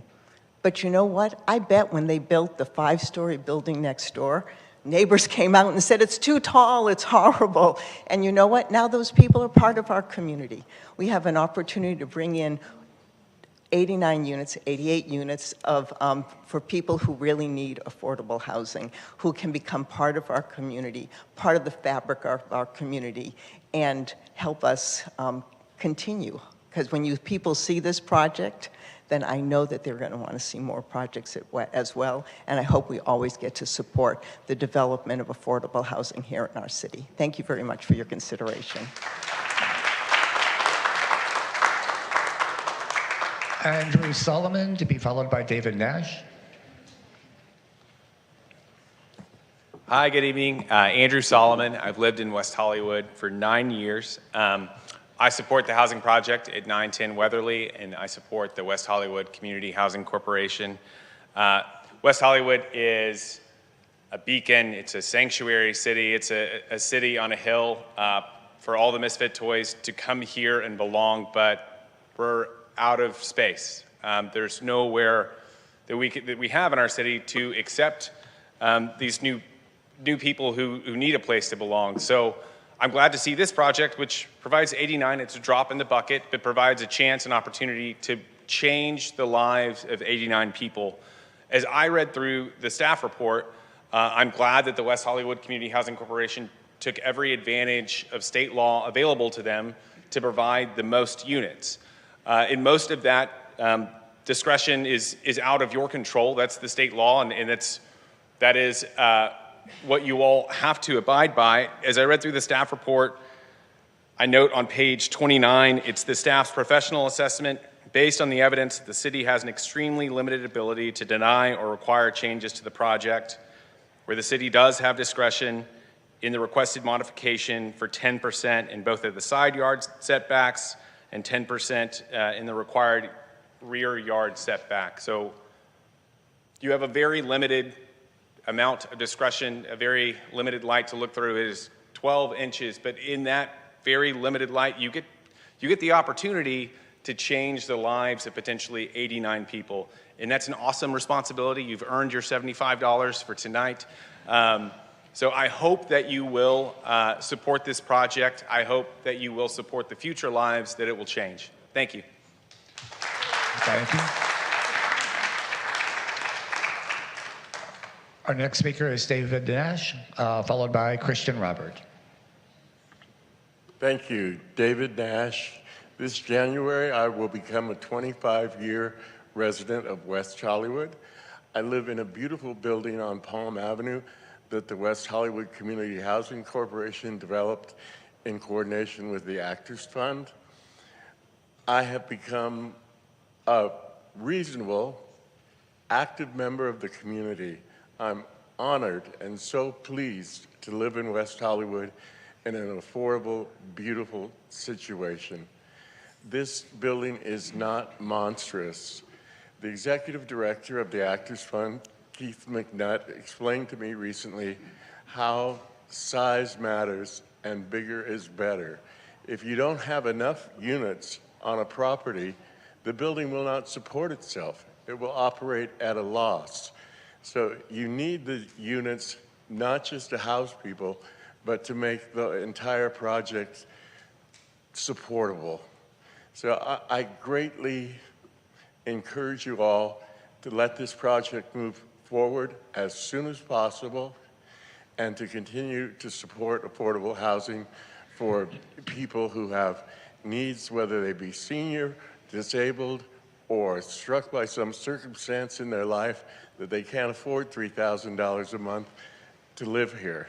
So please show your support for those people and move ahead with this project. Thank you very much.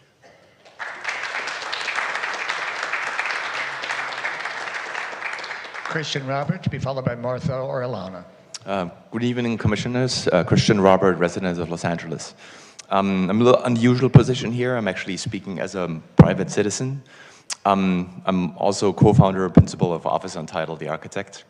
I want to take you back when I first arrived in Los Angeles. I came here about 2001.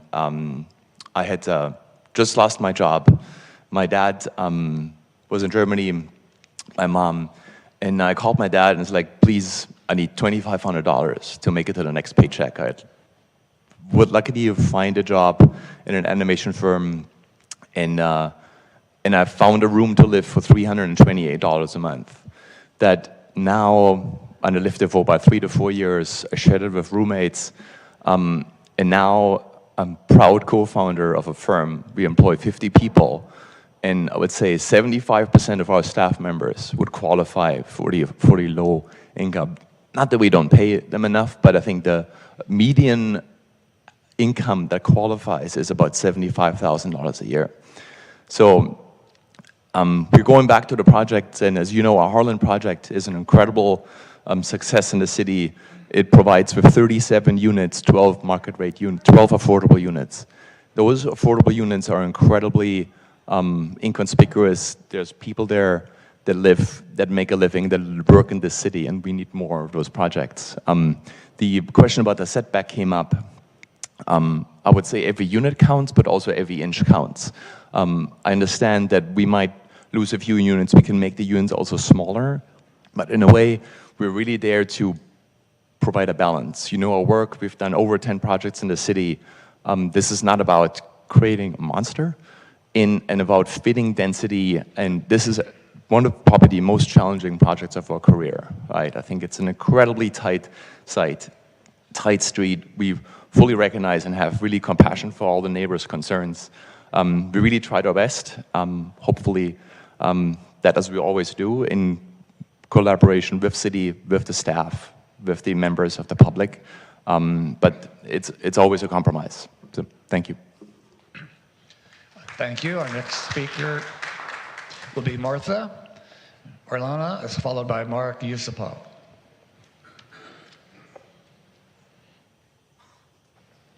Hello. By the way, are we straightening out the actual timer? Because didn't we say that we were going to get more time? That was in the agreement? Yes? When you guys made, yeah.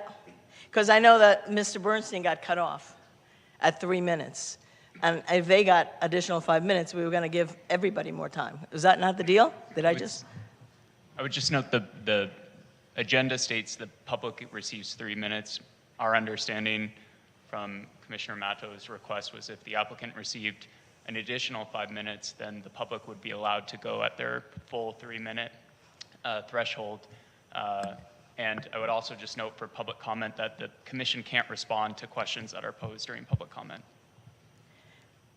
My name is Martha Orlan. I've lived here for 29 years, and I just want to straighten out something. The building next door is not 5 stories. It's 3 stories with a loft. So I don't know where that misconception came from. I'm here to talk to you about light and darkness, shade and shadow. A building almost twice as tall as any other residence that is definitely there will create major problems. Eliminate light.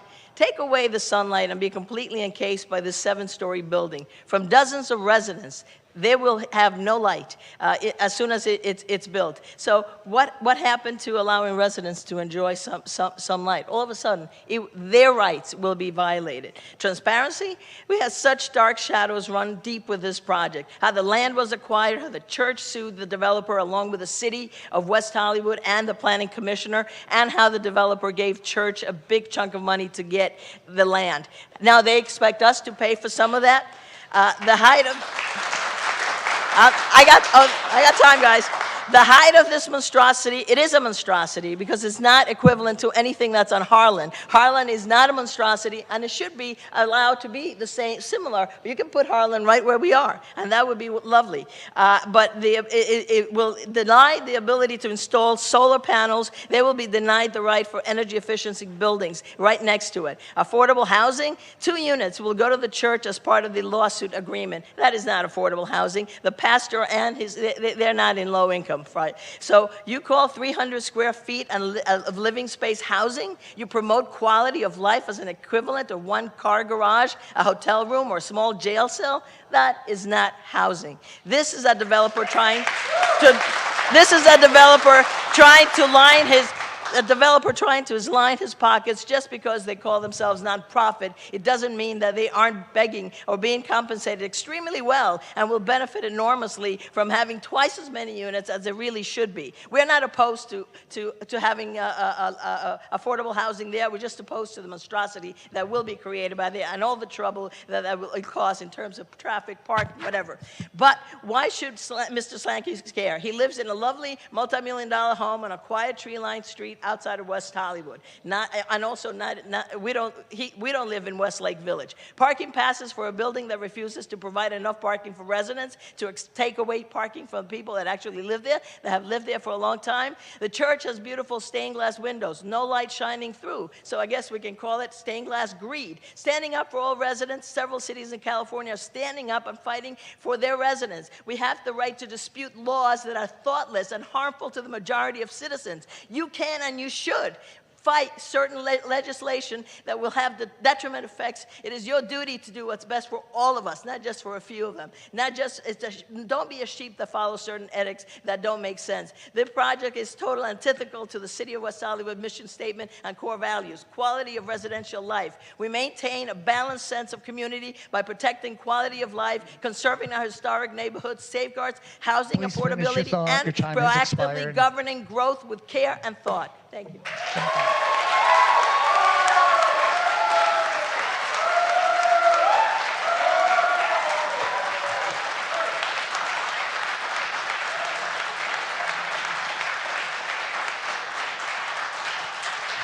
Mark, to be followed by Joseph Dixon. Dear Commissioners and City staff, my name is Mark Farhat Yusupov. I'm a 22-year resident of West Hollywood. I urge you to consider our neighborhood's voices and withhold approval for the current project. Then if the developer needs to go back to the drawing board and integrate community's input rather than imposing their plan on us. We all advocate for affordable housing, but we emphasize also the need for neighborhood-specific considerations.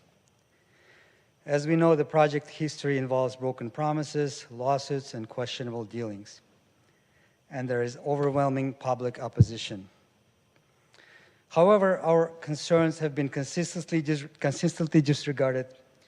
Community meetings that were inadequately executed, limiting full participation and overlooking essential feedback.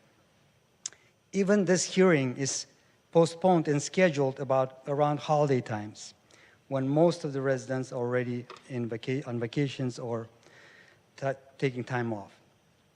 And despite numerous pleas, the developer has ignored requests to adjust the building size and design.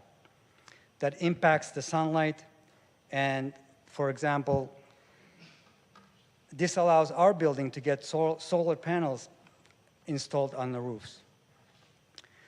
We saw their visual renderings, and rather than being accurate, they seem to downplay the design's incompatibility with our area. When we asked them several times to provide the view from the east side, that was never done, and that wasn't done today either. Why?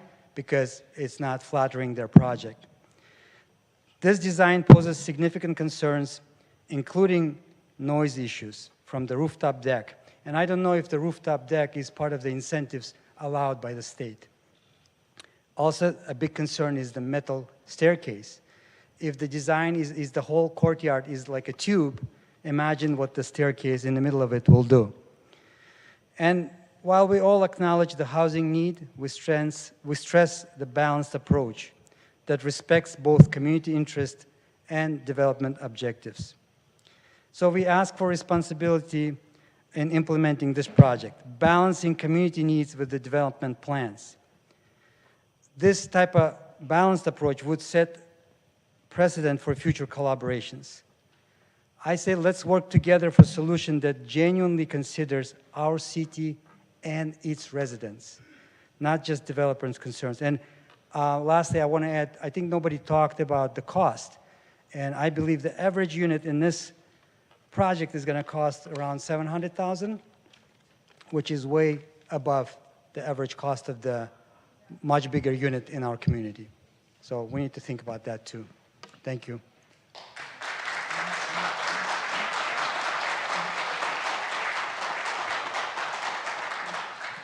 Joseph, to be followed by Susan Rosenbluth. This is intimidating.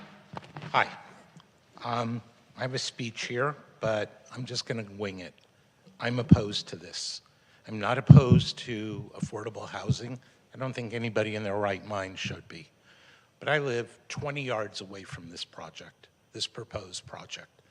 I don't know if you have all stood on Weatherly and looked at this project. It's a behemoth. It's going to destroy a lot of our quality of life.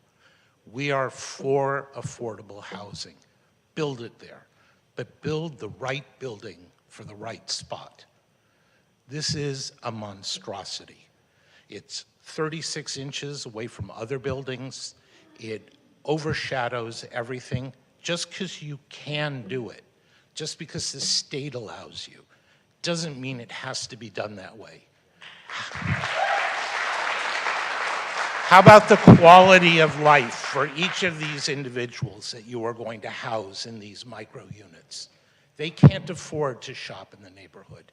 They can't afford to go to the clubs. They can't afford anything. They're going to have to leave this building to go grocery shopping, to feed their families, to feed each other. It doesn't make sense. And I think that's part of the worst problem of this, along with the fact our tax dollars are going into it. Who owns this building? What do they get from it? Who owns the equity? Who collects the rent? None of this has any clarity to any of us. We've asked and asked and asked for financial plans. 4 years ago, this building was going to cost $50 million. Anybody read a newspaper? 4 years ago, the interest rate was 0. Today, it's 7.5% to get a mortgage, 7.43.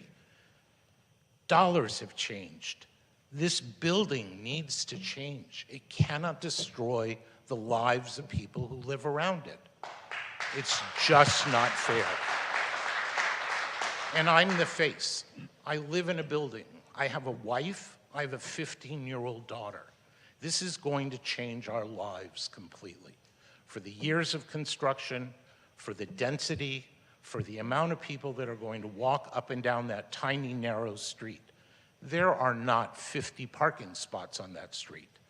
Yet we're told that Slansky doesn't have to provide any parking. We can't even park. My mother-in-law can't come over. It's packed. Give us a little break. I think their attorney basically told you guys, as you all sit here, your hands are tied. So I guess this is all just useless. CEQA, density, everything. You can't really do anything. But he needed our voice to be heard. Thanks for your time.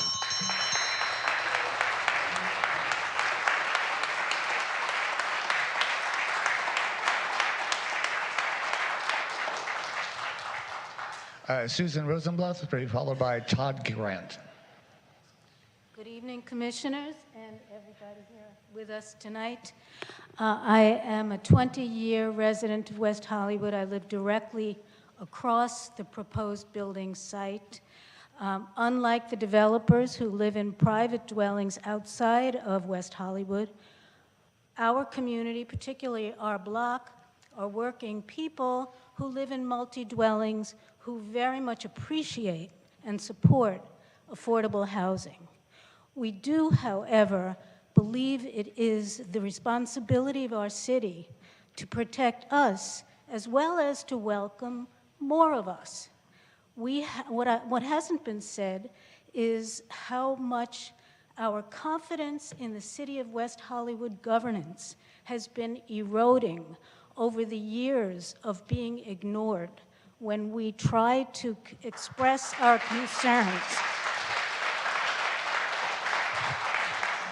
I assume that this commission understands that a petition has been signed by nearly 1,000 local residents of West Hollywood objecting to this proposed plan as it stands and stating our concerns, never stating we are opposed to a building of affordable housing right here, but seriously concerned about our own safety, our own well-being.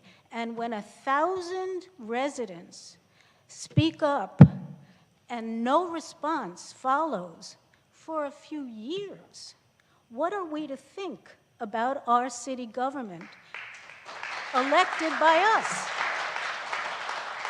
When we understand that for all the talk about affordable housing, the developers here don't live in West Hollywood, don't themselves enjoy, the multi-dwellings like we live in, and yet they're asking the city for $10 million of our taxpayer money to augment the fiscal nature of this building and their own profits. We will not profit by this, but we will profit by a community that's inclusive. We do believe that you and the city have the right to request an EIR. That will address some of the concerns that we have for our own safety.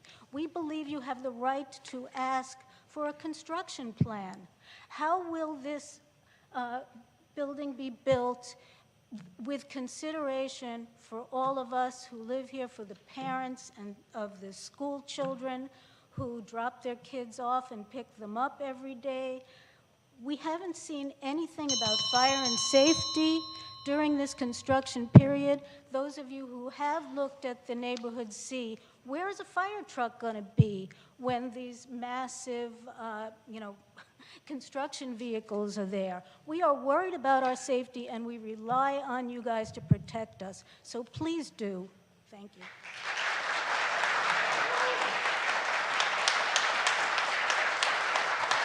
Todd Grant, to be followed by Patrick Munoz. Todd Grant, I've been a resident of West Hollywood for 7 years. Dear Planning Commission, I'm a Norma Triangle resident and writing this letter in strong opposition of the 910 Weatherly project. It is ridiculous that a project of this magnitude is brought to Planning Commission during the holiday period. This meeting should have been pushed back into the new year. Many of us cannot attend due to travel, and it is clear that the WHCHC has again disregarded and avoided community engagement when over 1,000 residents have signed a petition against this project. No major changes have been made to this project. The community requests have been completely ignored. All of the points and suggestions in the design review meeting have been disregarded. All the recommendations of the Historic Commission have been disregarded. The massive size and scale of this project is completely out of scope for a narrow infill street of a small neighborhood. The design review, neighborhood residents, and the Historic Commission have all requested that the height be reduced of the proposed building. It completely overshadows the historic landmark church. No exemptions for setbacks should be granted to a building this size and scale. Instead, additional setback clearance is needed to give surrounding buildings and the church breathing room. The open-air interior metal staircase will cause noise issues for the entire neighborhood, as it will be a huge echo chamber. The massive roof deck will have also major noise ramifications, and there should be double height glass railings required to help prevent noise issues. All mechanical should be in the garage to help reduce noise as well. The unit mix is outrageous. There's too many micro units. Just because it's affordable housing does not mean residents should be forced to live in a 250 square foot shoebox with one small window. There should be more 1 to 2 bedrooms and overall fewer but larger studios. They are trying to squeeze 89 units into a space which should be under 20 units. There should be more green space throughout the building in a meaningful way to counterbalance the density. There should be no drop-off or pickup allowed on the street for a building this size. They should be required to have a circular driveway like other large buildings so as to not disrupt the neighborhood streets. The building should not be allowed any street permit parking or visiting parking either. Thank you for your time.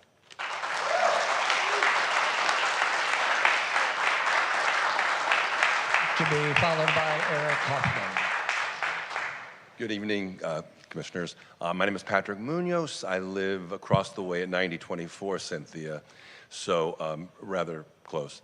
And we really appreciate, first of all, that we've had these conversations and that people are open both by the planners, the builders, the architects, and the Planning Commission, the city, to take our comments and listen to the concerns both for more housing, which I support, and we all support, or I support. I will speak for myself and my husband. And that we are excited that, that there will be something being put in. Having said that, it is, and you've heard both the pros and the cons, but the voices of the actual residents who live there, that it is a lot on that footprint to put in 89 units on 7 stories when the tallest units on that block, any of these, the blocks directly, besides going 1 block down to the hotel, are only 4 stories high at the highest. And in fact, below us on Vista Grande, the houses are at a 1-story. That's as tall as they can build them right now is the 1 story. They can't add to the 2nd story.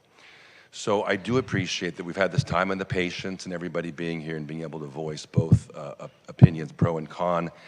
I would just ask, and I realize that with the state laws as they are in favor of this, and really with no kind of modifications required on their part, on our part, or on the builder's part, that we would just take a moment to, if the builders could in any way reassess this and think about maybe just diminishing the footprint a bit in terms of the number of units, the 89 units and the 7 stories, even if we're taking down a bit more. I really appreciate the setback reduction, the modifications made there. Again, very thoughtful of the builders, the planners. I appreciate that, and but I do speak on behalf of a community that wants people to have housing, to do so in a way that is both fair and takes into account the concerns of the United States of America to have housing for people, along with the concerns of those people directly affected. I appreciate your time and patience again. Thank you for letting me speak.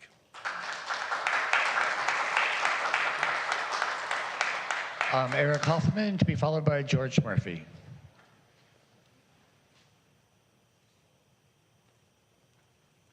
Good evening, Commissioners. My name is Eric Hoffman. I'm a Los Angeles resident. Some comments were made about the size of some of the smaller units. and people being forced to live in those units.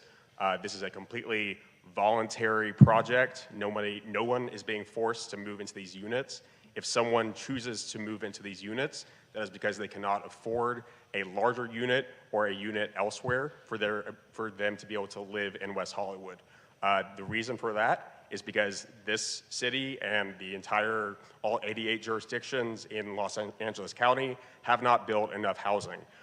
So the fact that these units are so small, I think is emblematic of the problems that we have because communities have not let projects like these that have 100% affordable housing get built. So wanted to register my support of this project. Thank you very much. Thank you. George Murphy to be followed by Alana Jockler.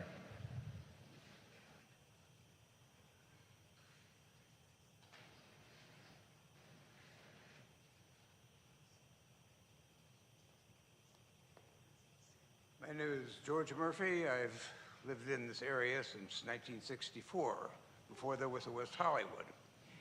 At the risk of showing my age if I don't already, I won't go into describing how I feel about the aesthetic effect of this carbuncle on our city, but I was very moved by a previous speaker, Joe, who's talking about the effect of the people who have to live here. Now, this is California.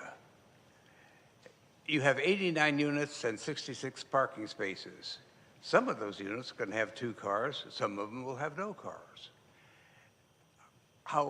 What are we going to do with these people? How are they going to park? What's going to happen to them? The city of West Hollywood could get rich by giving out parking tickets to them, but who wants to get rich off the backs of these people? And what are they going to do and where are they going to go? The nearest park, it's a walk. They have to come down here to West Hollywood Park. Or maybe they go to Beverly Hills. I don't think they'd be welcome. I think that this is a very bad traffic. I was amazed to see that they said there was no traffic impact. Well, if you've been on Cynthia Avenue, it's a parallel to Sunset Boulevard. In the rush hour, it's jammed. And it's a confusion between Doheny and Cynthia that our folks in Beverly Hills will let us clear up. And the traffic, these people can't park. And where are the electricians and plumbers, the service the building's going to park? One nice thing about West Hollywood is that the residents have had to have a place to park. Apartment units don't go up without adequate parking. Otherwise, it'd be untenable. We have the highest density population in California, I think, or close to it. And to upset that is going to harm both everyone living there and the people that try to move in there. Where are they going to go? What are they going to do? And the elderly will have to walk uphill or down or above hill. It's on a hill, a half a mile to get to public transportation, which isn't the best transportation. No, they will have their cars, and this is no place for it. Thank you. Thank you, George.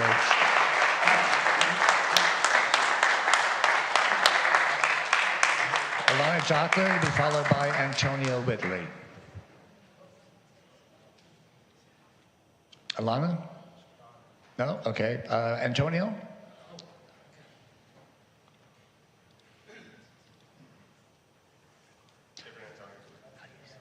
Angelo Rivera. Well, Angelo Rivera, been living in West Hollywood for almost 10 years. Wow, I've heard the pros and cons. I hear the other side. I do. I don't know anything about Weatherly Drive. I'm a tenant at the Courtyard at La Brea. And I had to let go of my ego when I moved in, thinking I was moving into a low-income complex. I had to let go of that. Then when I moved in, I had to assess the situation, like what kind of people are going to be moving in here? Low-income people. Well, I'm a low-income person. And then I had to let my ego go there. And now that I've been living there for 10 years, all the complaints, all the bitching and moaning that people were doing, and I know the concerns are rightly so, they were the same for the Courtyard at La Brea, but now there's no complaints at all, and it's a safe environment. Once you get in off the street, the building feels so safe and so secure. It's so quiet. And the tenants, it's diversified, yes, but everybody respects everybody else. So I can't address Weatherly Drive because I just don't know anything about that. I can only address low-income housing, and we just need it so badly. And Abby and Eric already spoke about that. To get into a low-income building requires a whole lot of paperwork. I mean, they know and own you when you move in there. So there's a sense of security. My God, I'm almost approaching 80. If anything happens to Social Security, I'm safe. I'm safe in this low-income building. They'll take that into account and lower my rent. So for me, low-income housing is just so necessary. Just incredibly necessary right now. And the fact that West Hollywood is jumping on it compared to a lot of other places, I have to give them credit for that. Again, I feel the people that live around Weatherly Drive, I do hear what you're saying, but just give low-income housing a chance on Weatherly Drive. Whether you have to make changes to the building or whatever, just give them a chance to just keep building these places for us who are low income. There's nothing else we can do. We depend on these buildings going up. Again, I feel bad for the people on Weatherly Drive that live around that neighborhood, but just give low-income housing a chance. See what they come up with. That's all. Zen, to be followed by Grayson Sawyer.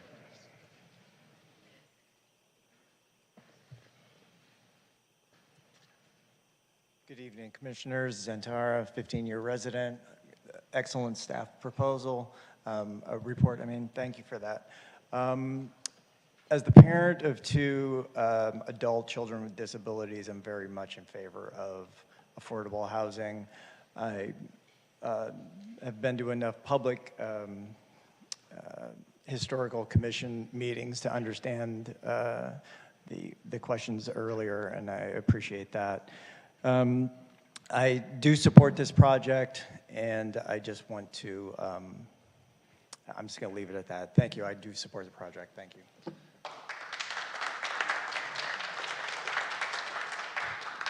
Thank you, Grayson Sawyer, to be followed by Mark Kragar. Grayson, okay. Mark Kragar, to be followed by Angelo Rivera.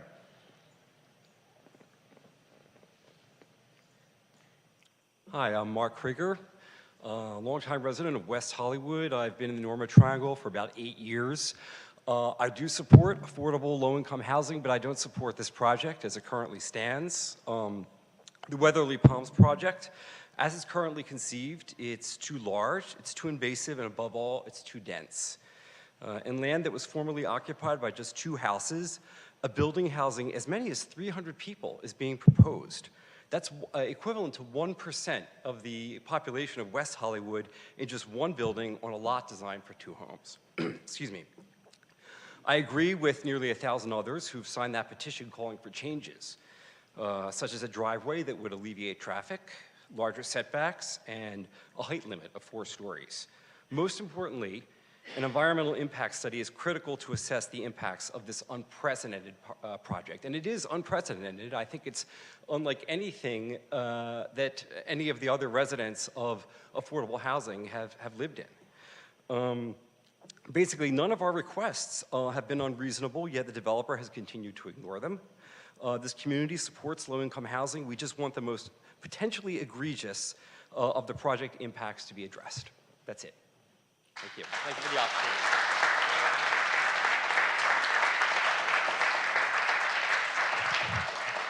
opportunity.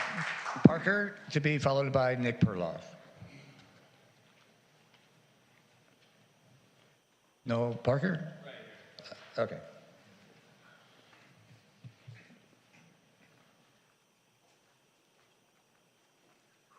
Hi, Parker Friedrich, 8-year West Hollywood resident. I'm in support of this project. We, as a city, would like to create 2,400 affordable units by 2029. This would do 3.5% of that. I think someone said we're at 4%. If we allow these endless bad faith arguments to slow and reduce and potentially stop this project, it not only will hurt people on the street, it will set a precedent that people can come in here and they can argue and shout about conflicting views. The apartments are too small, but there's so many units. And I mean, I don't know if you know the square footage of a tent, but that's where a lot of these people would end up without the support of projects like this. It's about 70 square feet. It's hard to stand. And I just want to say that I think as it stands right now, this project is so necessary, and I hope that you don't let the voices of a very loud minority change your mind. Thank you.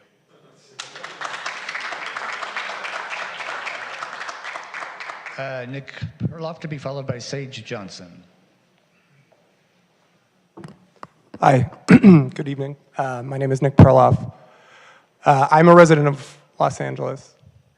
I can hear some laughter in the background. One of the reasons that I am not a resident of West Hollywood is because I was born a little bit late, unfortunately, and now rent, the average one bedroom in West Hollywood, is $3,300. I just want that to sink in. It's $3,300. I went to college. I have a decent job. I definitely can't afford that. Right? I have no idea how transition age youth could ever afford an apartment that's $3,300 a month, right? So, and I think we know why we've gotten to a point where a one bedroom in West Hollywood requires an income of about $100,000 to afford, right? It's because we've had meeting after meeting, very well intentioned. I understand the concerns, I really do. But we've had meeting after meeting, year after year, where people say, we're here for affordable housing, we like affordable housing, but not quite like this, right? It's a little too big, it's a little too maybe massive, I'm worried about the noise, I'm worried about the parking, and I understand that. But if we're gonna say that every time, these things aren't gonna get built, and people are gonna live on the street. That will happen, it's already happening. People live on the street because of these decisions. And so obviously, I am here to voice my incredible support for this project. I really encourage you to contemplate the moral necessity of these kinds of things. That it's very easy to pick at things, to pick at masses, to pick at parking, and I understand, and like I said, it's very well intentioned. But if any of you have children, I encourage you to think about what their future in this city might look like in a place that feels, well, it's more important to preserve exactly what the city looks like now than to welcome anybody else in. Because we're looking at a future with rents at $4,000, $5,000, $6,000 for a market rate, right? I cannot imagine how anyone, middle class, lower income, will ever afford to live in this city. And this is a rare opportunity to provide some housing for people like that. So I really encourage you to support it. Thank you so much for your time.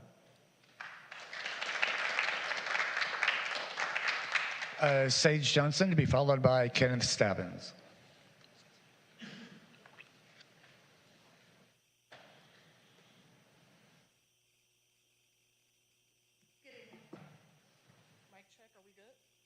Can you pull it a little closer? Just pull it down. There you go. Okay, I know it's late and I understand. My name is Sage Johnson. I am speaking in favor of the housing development. I'm a West Hollywood resident of 5 years and have been around the city since high school. Go Fairfax Lions. The importance of 910 Weatherly Drive is vital in addressing the necessity of low-income housing units in a city as abundant as this one. Many people commute in and out of the city for work, school, community, companionship, and our wonderful amenities.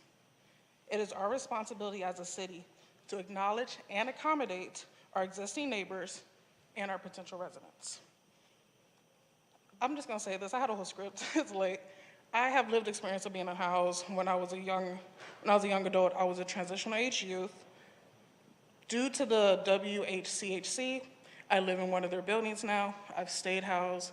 Many of the young people who I know who also went through the shelter programs are now housed. So low-income housing and affordable housing has been a godsend for us. It has allowed us to continue living past our episodes and eras of trial and tribulations.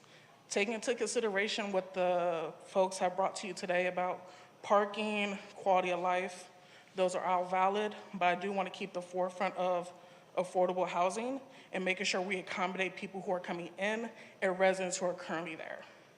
Thank you so much. I yield my time. Thank you.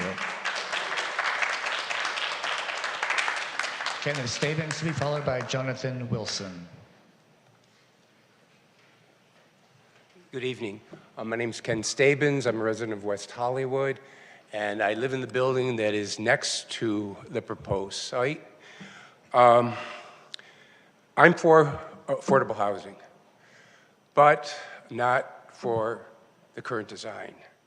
My neighbors and I truly understand how expensive it is to live in West Hollywood, and also understand the city's attempt to provide housing that is more affordable. We support that effort, but we don't support the design. The size of the building is too large for our neighborhood. 4 stories would be more appropriate, as it would be in line for with the neighboring buildings and have lesser impact on blocking out sun of the existing infrastructure. The 89 units is too many for the building at the proposed site.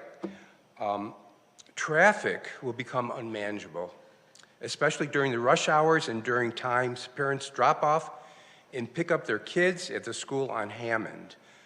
I live at 930 North Weatherly, and I see the traffic on Cynthia, and I see it on Weatherly and on Hammond. It stretches out to Doheny to the west and to San Vicente to the east of us. It's going to be a mess. The total number of parking spots in the proposed subterranean parking will not accommodate the number of cars that may exist.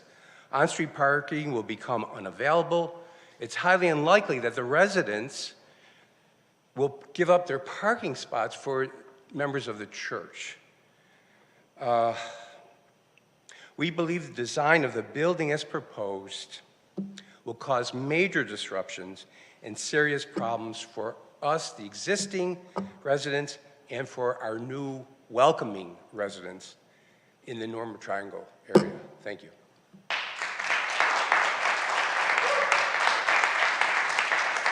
Jonathan Wilson to be followed by Janet Elliott. Thank you. For the record, it's Jonathan, but Jonathan Wilson is correct. So thank you again for listening to me, Chair, Vice Chair, and Commissioners.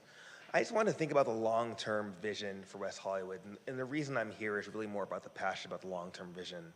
I am also in support of what the staff is saying, and partly because, you know, just a picture that the traffic that we have that's going up and down Sunset, people have talked about that a lot. Well, imagine if that traffic kind of went away because some people that actually work here could afford to live close to where they work. Imagine if an elderly person who may be 5 blocks away they start leveraging the services that the city already offers, allowing for that free transportation around the city. So there are things that may not impact the traffic. Just the two are not directly correlated. And then in addition to that, I did want to say too, that denying projects like this will actually limit supply and drive demand, right? Because population continues to grow. So that one-bedroom apartment that the gentleman mentioned earlier, that's $3,300 now, will only get significantly higher in 5 years. Let's also think about equity, right? So 70% of the homeless services in West Hollywood are being used by BIPOC individuals. BIPOC people are actually homeless here in West Hollywood on a much larger and alarming rate than other people.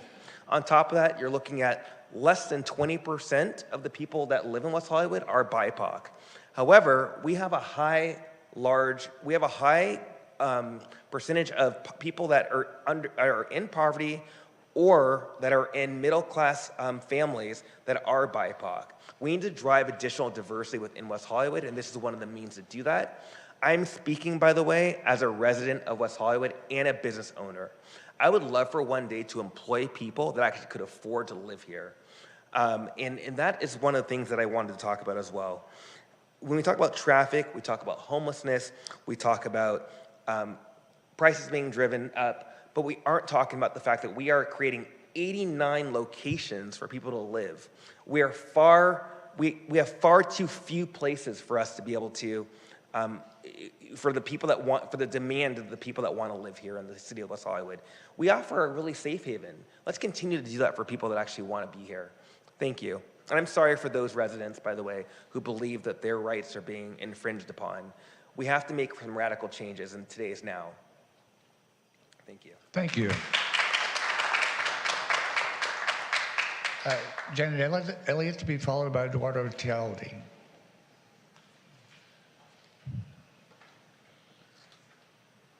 Janet? No? Eduardo?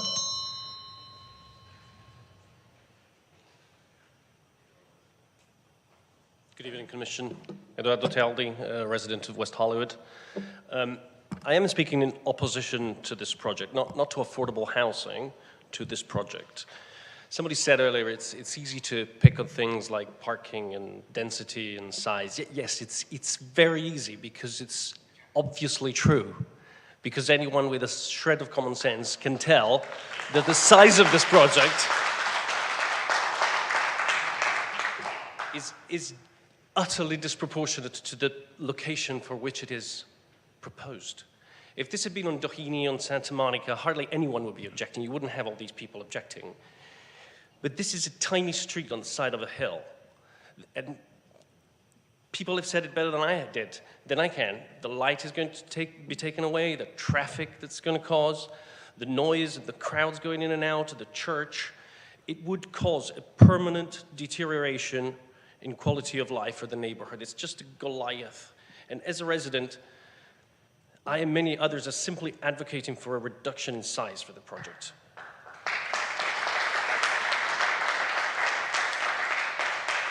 So, staff and the applicant, they kept reminding us that they are legally allowed to do this. And they kept reminding you of all the limitations of your powers. I've applied to a lot of things in my life, and I can never remember one instance of reminding the people judging my application of the limitations of their discretion. Every time I hear the word discretion, every time I've heard the word discretion tonight, I've thought, God, if I was sitting up there, I would show them some discretion. Unbelievable, the arrogance of these people. Anyway, because somebody said it before, but it's also my conclusion, it's because something can be done, it doesn't mean that it should be done. Let's have a little bit of common sense on this one, please.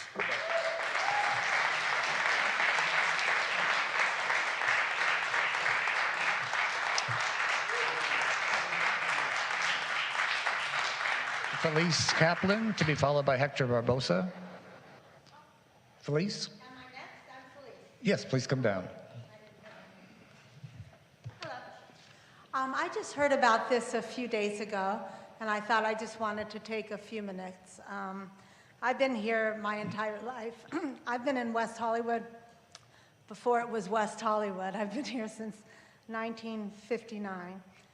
And when I heard about it, I thought, how wonderful that maybe somebody could take people whose life is so difficult, and maybe you could just make it a little bit easier for them, and then maybe they have hope and a chance. Show a little empathy that maybe they can get back on their feet again, and maybe they won't be low income a year from then. And then maybe from there, this is just a stepping stone. They themselves can do better, and maybe one day they can help someone. I don't believe it has to do with the building. That's my opinion. I believe these people just don't like the type of people that will be living in the building. And they talk about traffic and this and that. I have a feeling the majority, I can speak. Please stop. I have a feeling. Please stop. I have Thank a you. feeling that the majority of the people that are low income probably don't have a car, so I don't think they'll be using much of the parking spaces. And they say it's next to a church. I wonder how the church would feel about helping people that need help. I don't know if they would mind or not. I think if they truly are godly like people and they're worried about the church, then ask maybe the people that run the church if they feel it would be good to help people who are not doing well at this time. Any of you, nobody's guaranteed another day. God forbid, can have cancer tomorrow, can lose your job tomorrow. None of us are to judge anyone. How hard can it be to just let somebody, you know, have a little hope, have people care for them for once in their life? I live near Sweetser in Fountain.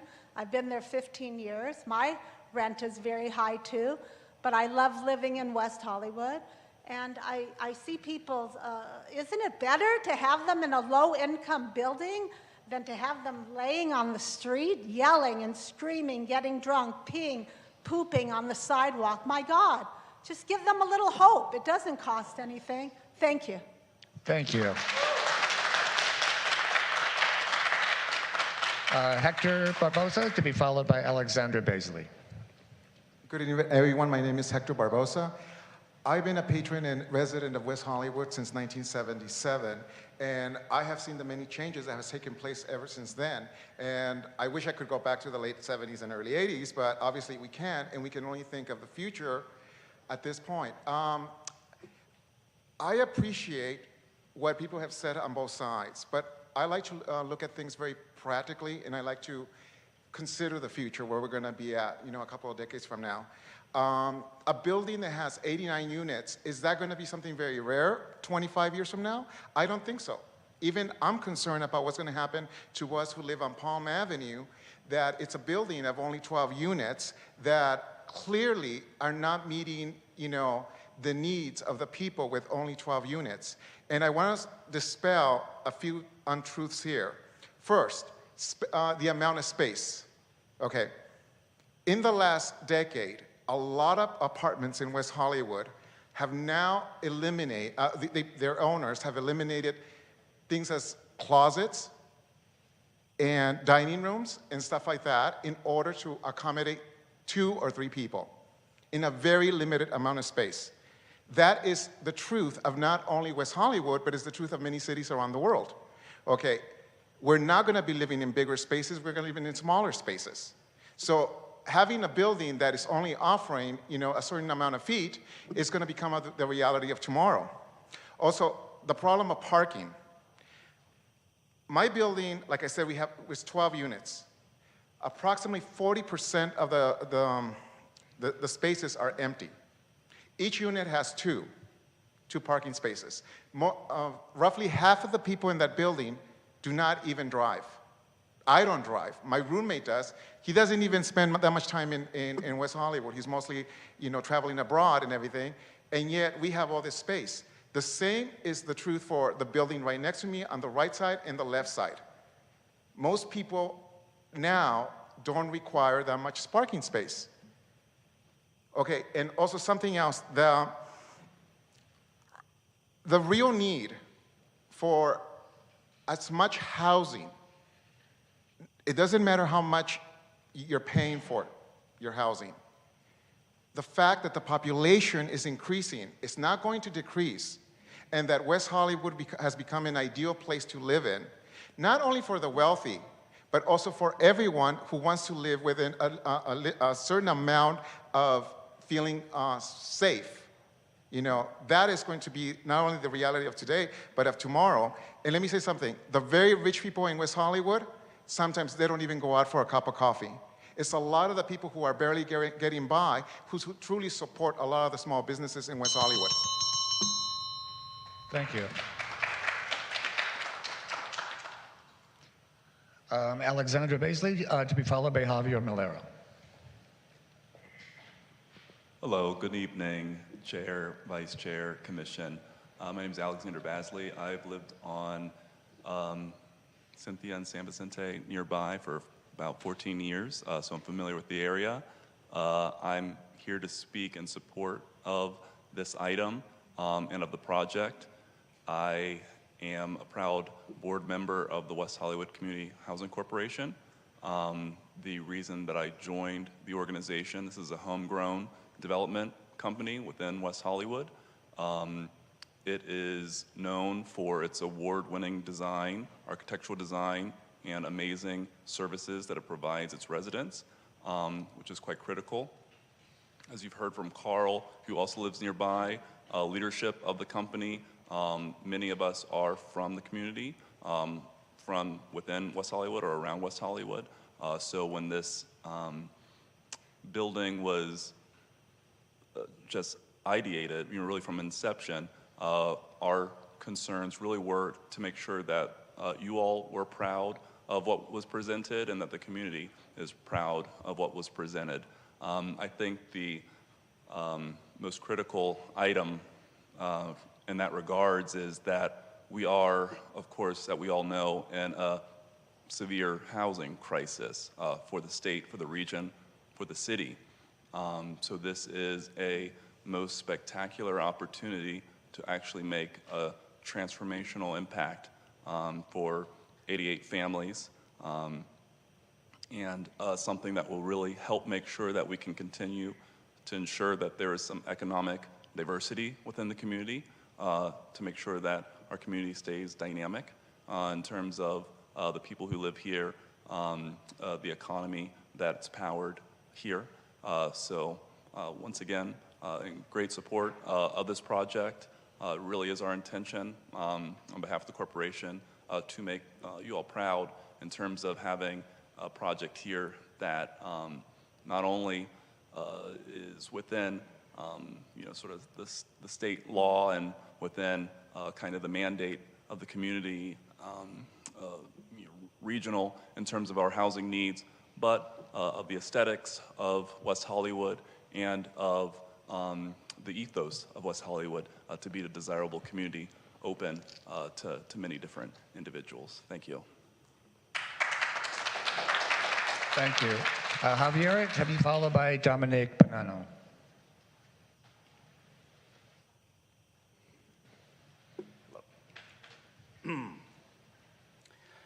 Hi, I'm Javier Milero. I moved to LA in 1989 in January, and I've been in West Hollywood since January 1st of 2008. I'm totally for this project.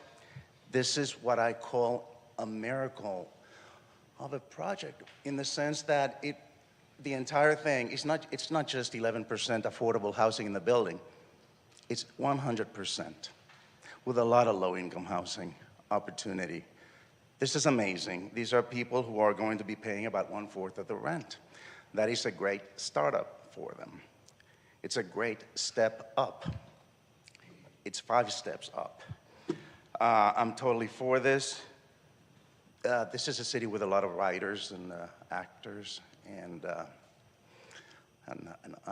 artists, painters, and just regular people. This is also, we have a housing crisis here.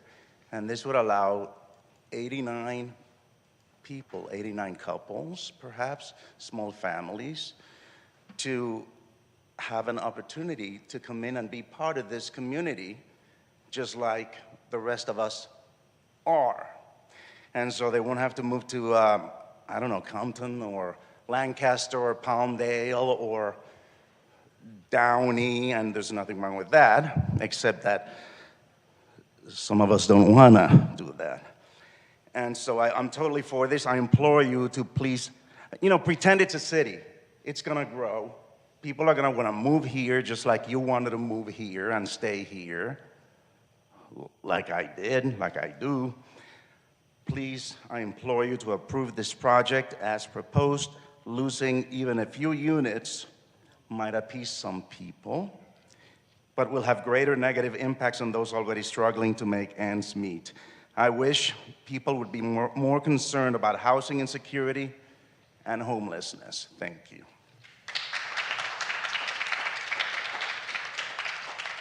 Dominic Bonanno, followed by Joel Safer. Hi, good evening. I'm Dominic Bonanno, longtime resident of West Hollywood. You know, I'm going to reference Harvey Milk. He said, give them H-O-P-E. You know, and I'm going to reference my dad, too. My dad always said, you got to meet people where they are at. And we need more housing, and I cannot applaud this project enough. I'm tired of seeing people who are homeless. I'm tired of having to walk over them. We walk by them every day. Do we notice them? No, we don't. Now is time for change, and West Hollywood is that city. We always have been that city. I've always said to myself and to others that will actually listen, why are we not a pilot city? I mean, we do so much for our community, and when other people can thrive in this community, and I think that that's most important. And so I'm going to support this project. Yes, I've heard both sides. I've teetered and I've tottered and I've tottered and I've teetered. But at the end of the day, it's about helping families and people being able not to survive, to live. And that's what this is about. So thank you, and I honor all of you. Thank you. Keep smiling.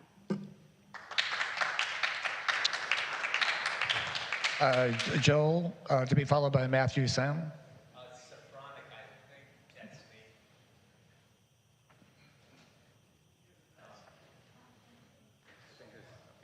I'm Joel Safronic. I'm a 30-year resident of the Norma Triangle. I strongly support the project. I've walked my dog in the neighborhood for decades. The fears about parking and traffic are way overblown. Weather's an extremely quiet street, and I sympathize with the concerns of the immediate neighbors, but the overall violence against this project I find incomprehensible. So please support the project. Thank you. Thank you. Matthew, to be followed by Greg Orretti. Good evening, and thank you. I'm speaking on behalf of my partner, who's lived a block away, really, for 19 years. I've lived there for 6 years.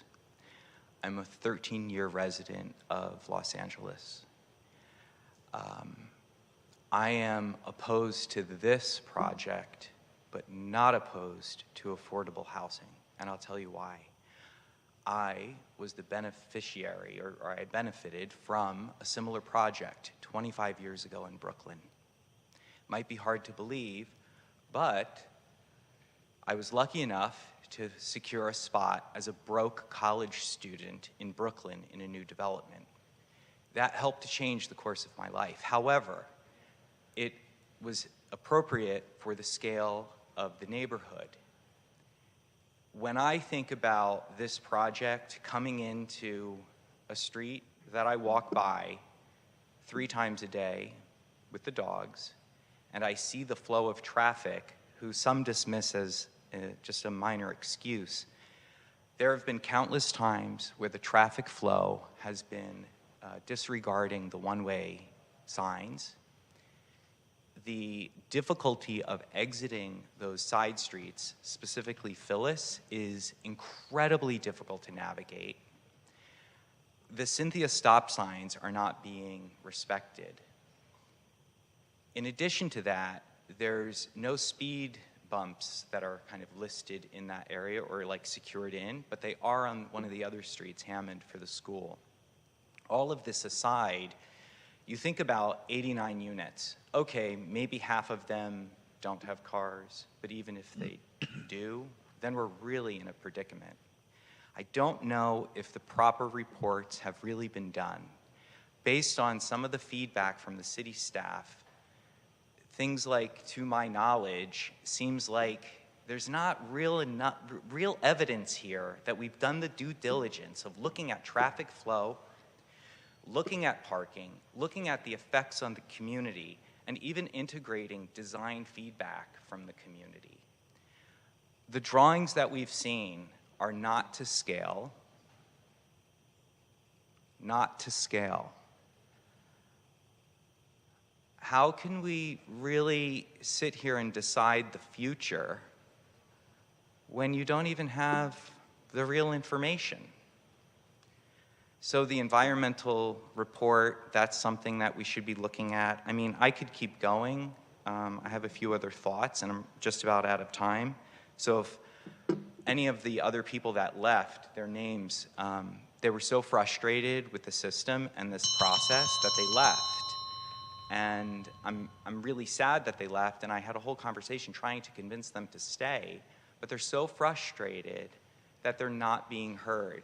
And they feel like this project is just being jammed into the system because it either meets political platforms or whatever it might be, but we are all for affordable housing, but not done in this manner and this scale. So let's reevaluate the height and the scale and take a minute to really make sure that you have all the proper information. Thank you. Gregor, followed by Andrea Sobel. Good evening, dear West Hollywood Planning Committee, and I have to say that I envy each one of you that you have the power to make a decision that can influence a lot of people. It's not only the apartment, but they also have families who worry about them. They have parents, they have children, they have brothers, sisters, and you can influence massively their lives. And I would say the allowance of the building is not even big enough by far of what catastrophe we are currently sitting in. And you are individually, each one of you can counter that. That Freeway 10 fire, I mean, we know what this was the reason for it. And I would say, of course, and I understand the residents in the neighborhood that they're afraid because everything new, every change needs courage. They don't know what is going to happen, and that's why they're so opposed to it. But take my word, because I'm one of those faces. I was homeless. I got an apartment from the West Hollywood Housing Corporation, and I'm thriving ever since. It changed my life. It's like winning the lottery of life. I'm going to the Los Angeles City College. I'm studying psychology. I'm volunteering for the homeless. I'm with the Jewish Family Services, giving out food. I'm turning it around. I paid forward. It's thanks to you, Planning Commission, that allowed the courtyard of La Brea to be erected. And one more thing for the people who are afraid, which I understand that they are afraid. We, in 10 years, never had the police come out to our building. Never. We're living in perfect harmony. Tomorrow we have a community lunch for Thanksgiving, and we all like each other, we are there for each other, we support each other. It can be absolutely beautiful. And yes, it will be too. And as a man who lived 2023 years ago said, we not need to build the walls higher, we need to extend our table to invite the people. Thank you very much. Thank you. Andrea, to be followed by Stephen Rousey. Julie? Stephen? To be followed by our last public speaker here in council chambers will be Kathy Blavis.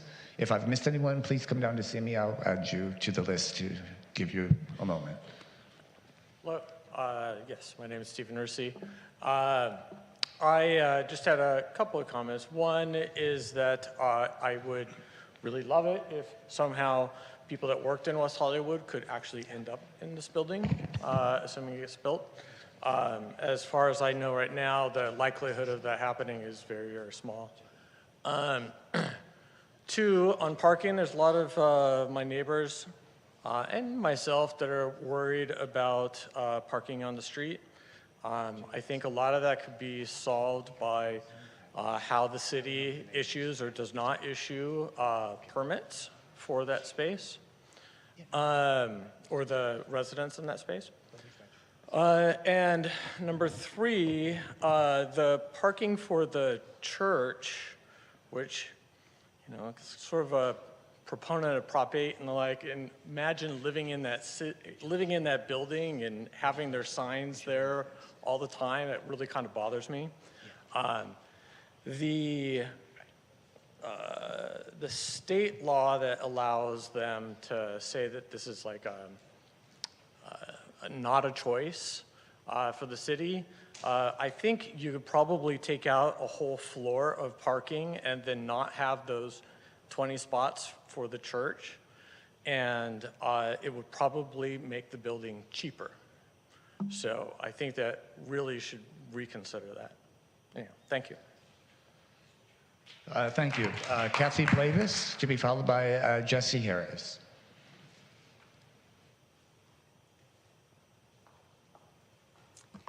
Good evening, Commissioners. Kathy Blavis, City of West Hollywood. It's been very interesting sitting here this whole time listening as you have. In my opinion, I have not heard one quote-unquote NIMBY. I have not heard one person say they don't want affordable housing in their neighborhood. I have heard over and over again, it is too big for the neighborhood. It is not taking the neighborhood into consideration. You know, this is probably the wrong expression, but the focus of affordable housing is very real. This is like putting 100 pounds of sugar in a 5-pound sack. You can't make the lot bigger. You can't do that, so you go up and you make it bigger. Yes, West Hollywood Housing Corporation has other buildings. Sierra Bonita on Santa Monica and Sierra Bonita. The courtyards on La Brea, These are not neighborhoods. You're not putting a 7-story building on a corner or on a thoroughfare. You're putting it in a small neighborhood.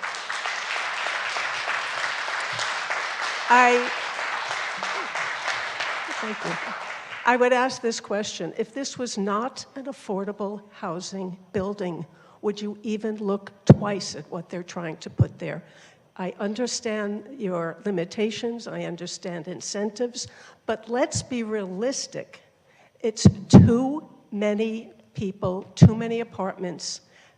I can't speak for the residents, I don't live in that area. But it seems to me from what I've heard tonight, if West Hollywood Housing Corporation really listened to the concerns and reduced the massing, reduced the size, I'm not speaking for them, I don't think there would be such an argument. I don't know.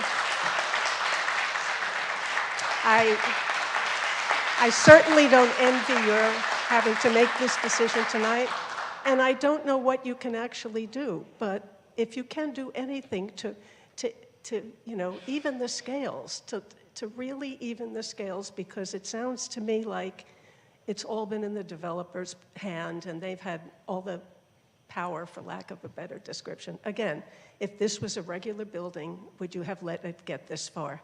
Thank you and good luck, commissioners.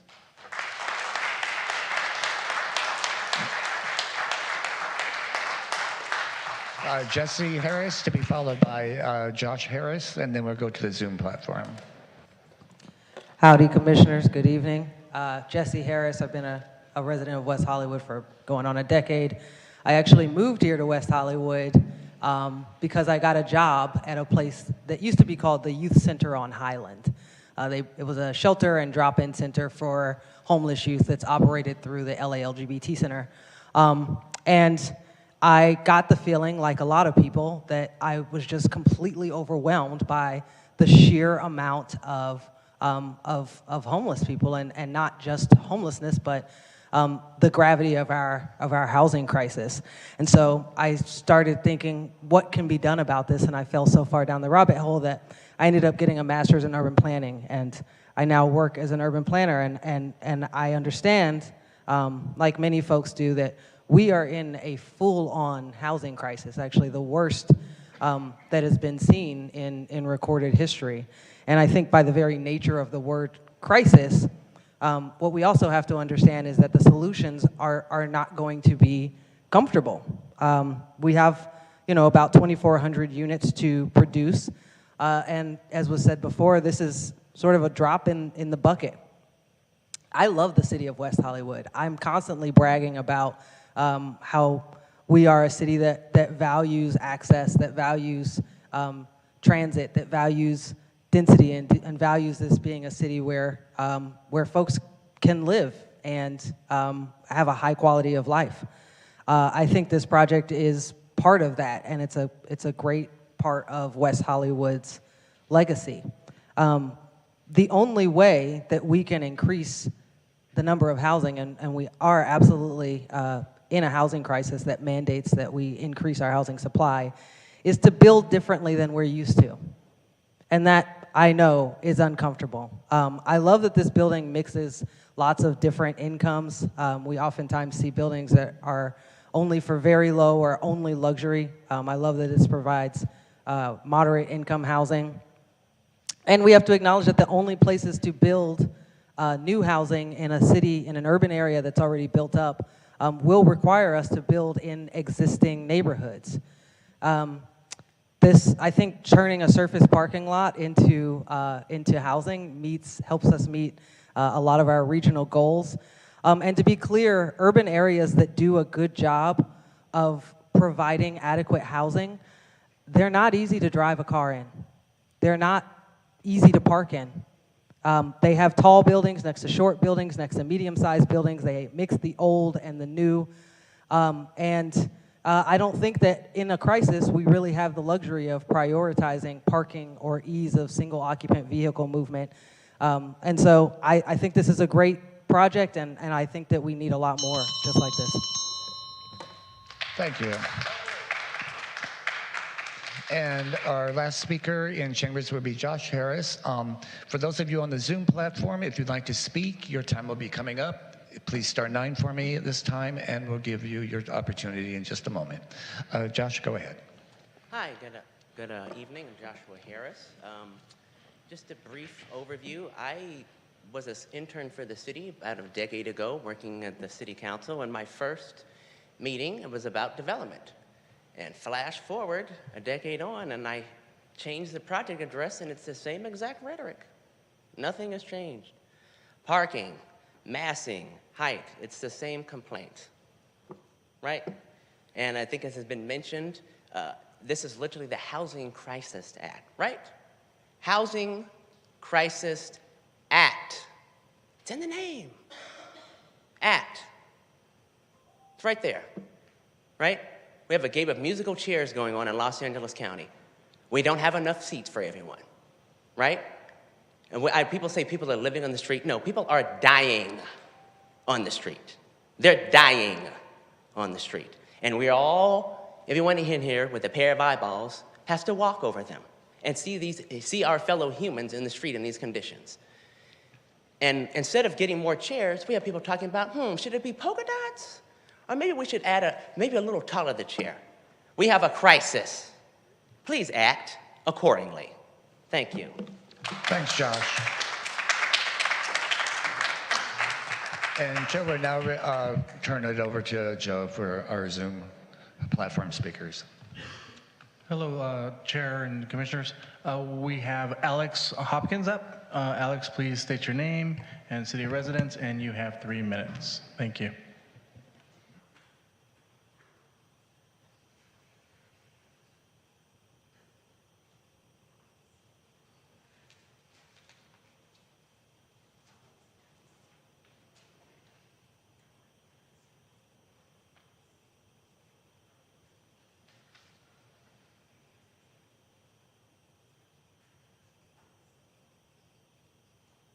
Hi, my name is Alex Hopkins, and I'm a resident of West Hollywood.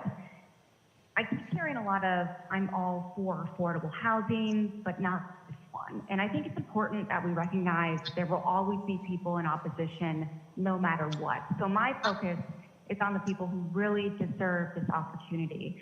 And I'd like to preface this by making it clear that my opinion is in no way a political platform. It's a matter of empathy. West Hollywood is such an amazing, inclusive city, and a lot of the people who contribute to our city don't have high-paying jobs. They can't afford housing here. Some of these people even have to resort to living in their cars. Their quality of life is far worse than any of us who can say we sleep in the same bed each night and wash in the same shower each day.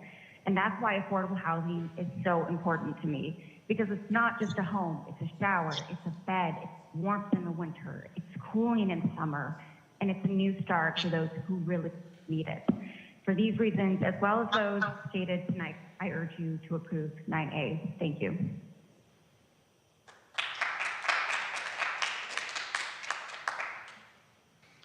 All right, and our next speaker on the Zoom platform will be Rowdy. Remember to *6 to unmute yourself. Hello, my name's Cheryl Roddy, and our family owns a condominium in a complex that borders on Weatherly Street.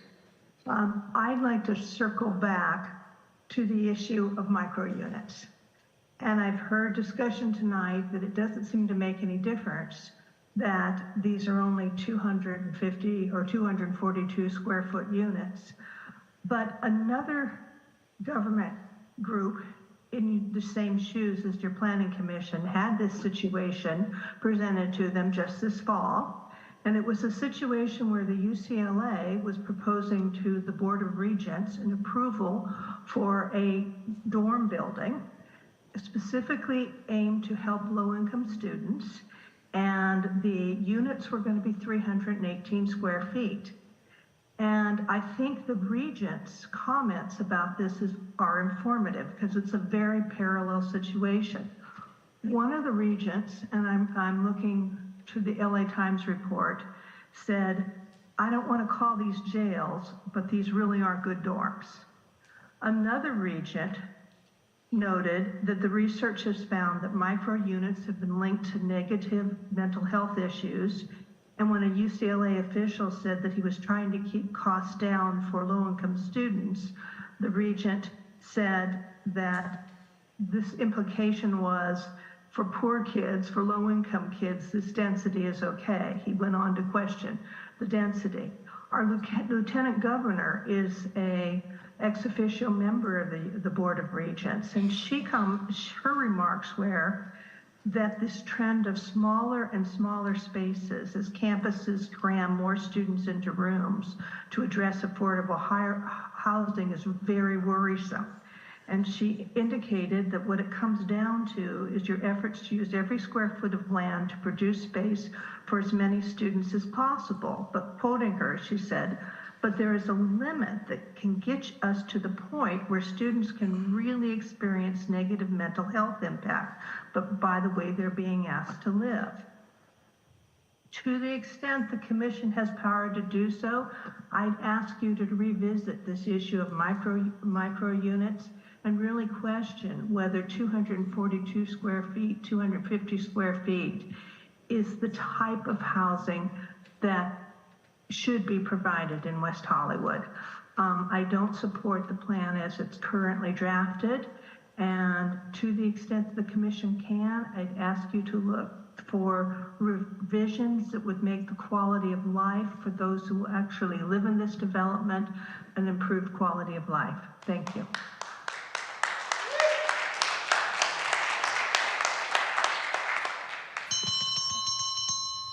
Hello, we would like to now ask our last speaker to state their name. Remember to *6 to unmute yourself, and it is Yeti Kale. Good afternoon, everyone. Thank you for the opportunity to speak. I am a resident of 9023 Cynthia Street, which is 10 foot away from the border, the southern border of the proposed project. And as someone who will be directly impacted by this project, I want to underline very clearly to everyone that I am not opposed to having affordable housing 10 feet away from our lot line. I am not opposed to having all these people who need opportunity in their lives to live in this building. What we are opposed to as the neighbors is the design as proposed and the process that we are all excluded to provide our feedback and to raise our concerns.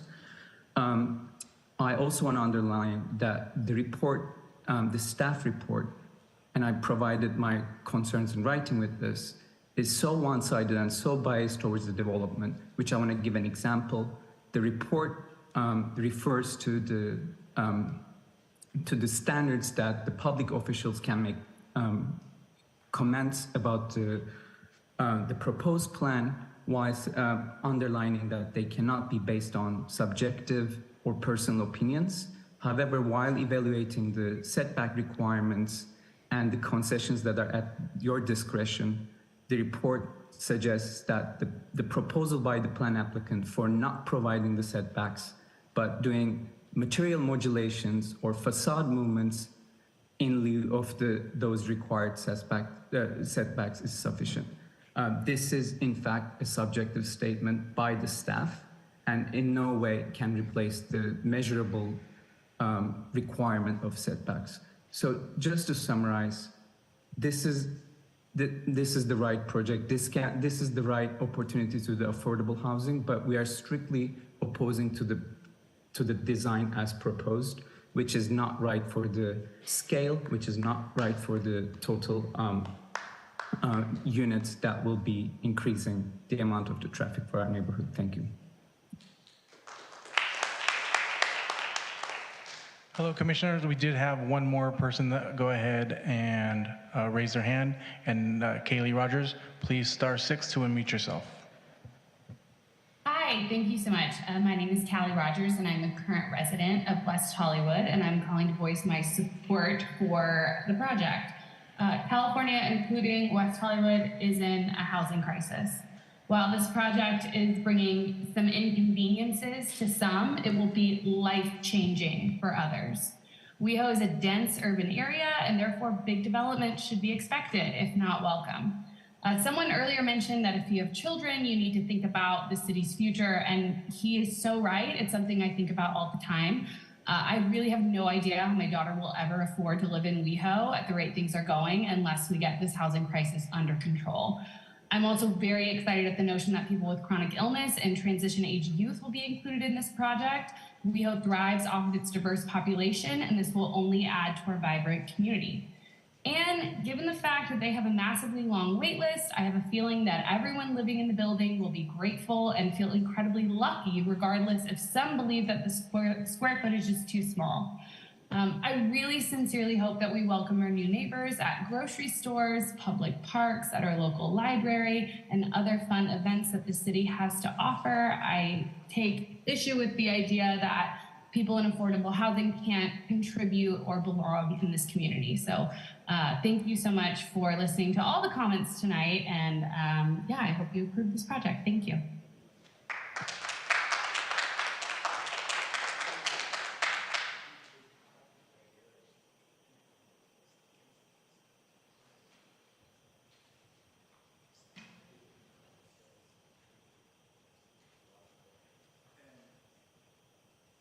Chair, that was our last public speaker for this item. And I will turn it over to you. Next up would be the applicant's rebuttal. Okay, thank you. Well, first I want to say thank you for everybody who spoke tonight. Those are really impactful comments, and I'm sure we will respond to some of them during our deliberation. The applicant has 5 minutes to respond, and if you want to go ahead, we'll take a break shortly thereafter.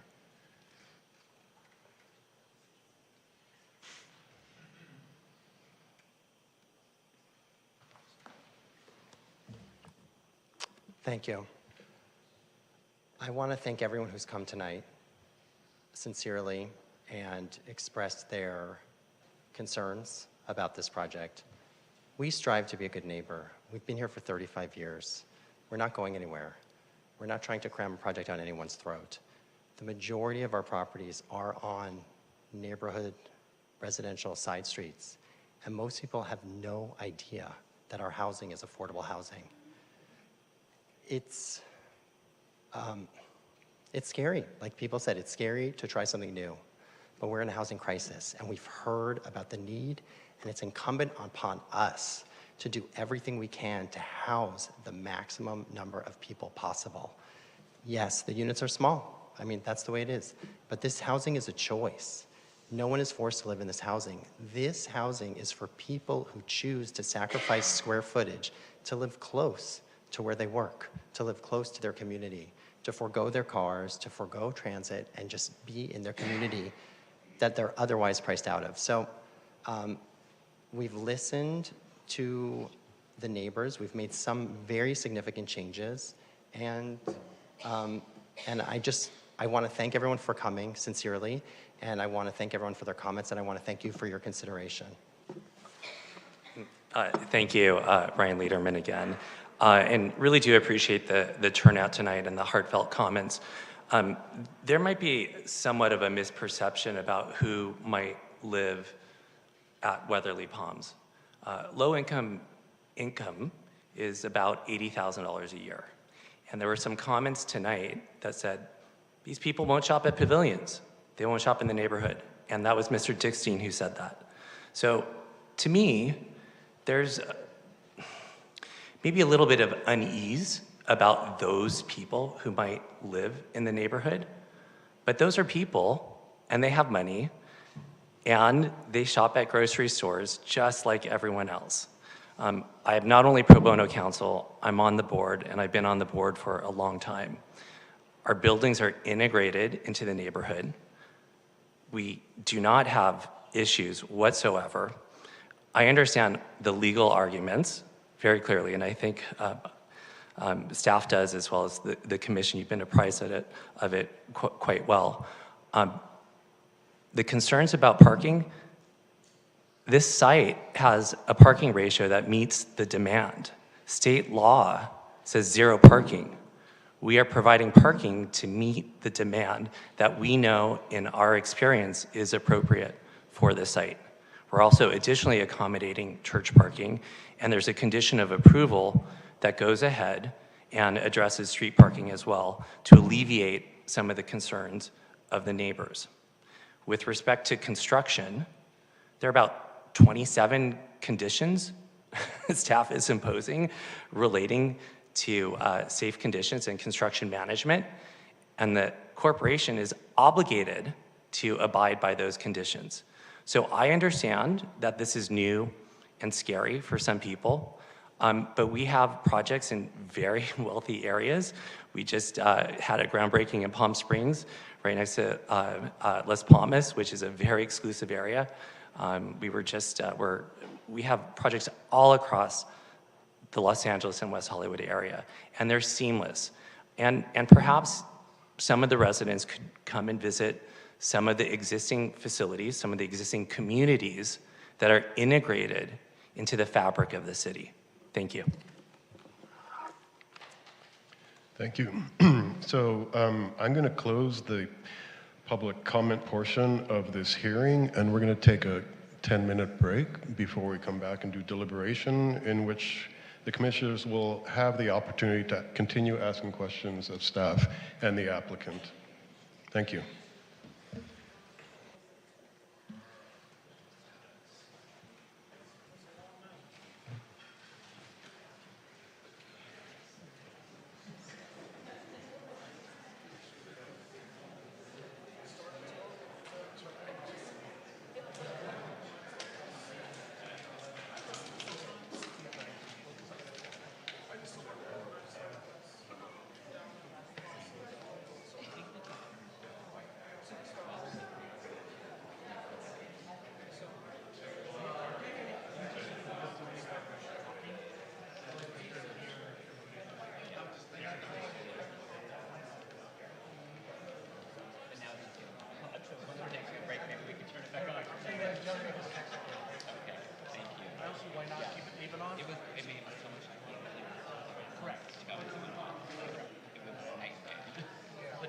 it's just going to be them and then staff and that should be fine.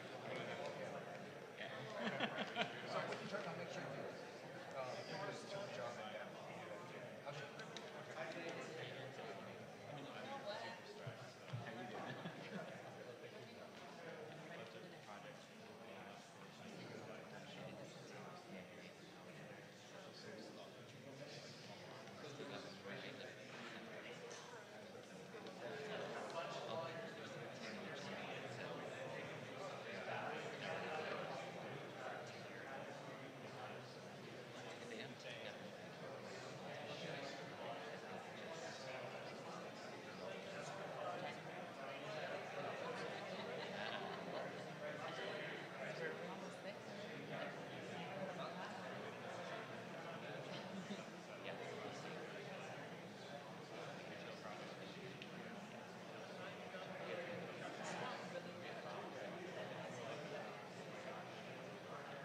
I had a late lunch too, and I split it in two, so I ate the second round at like 5:30.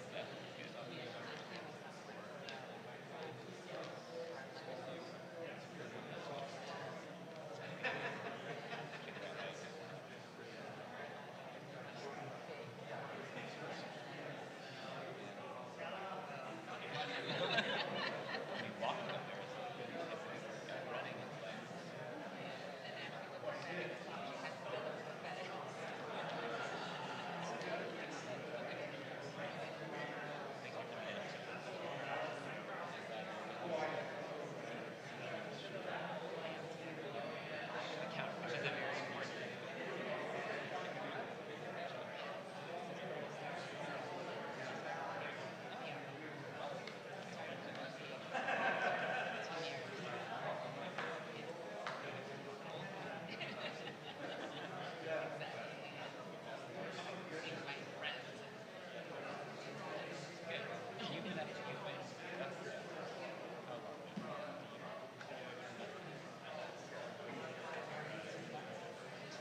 I've been here for 2 months. How long have you been here? Wait, you started at your time. Oh my gosh, I mean, everyone thought you were new, but I was like, oh, but like, they were like, like you.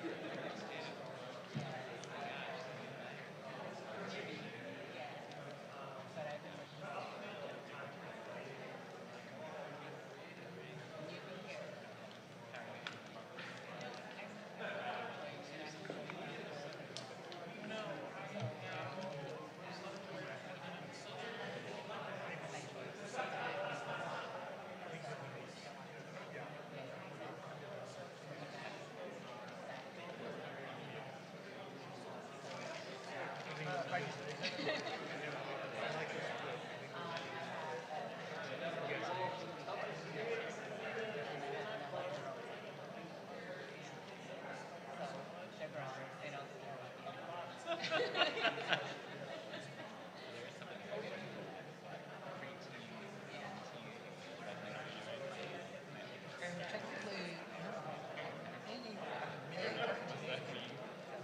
It reminds me of the old days. We used to have a lot of meetings that would go this long. Like, of course, like I count the ones that were less than 3 hours.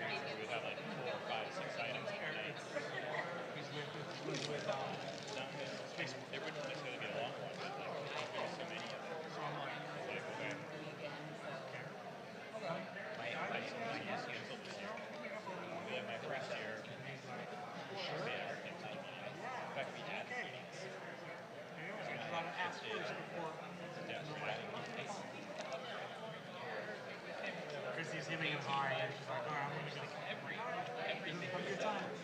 So last night. Sounds like maybe the next meeting's canceled. Probably So when's the next meeting? Okay, well, I'll see you Saturday.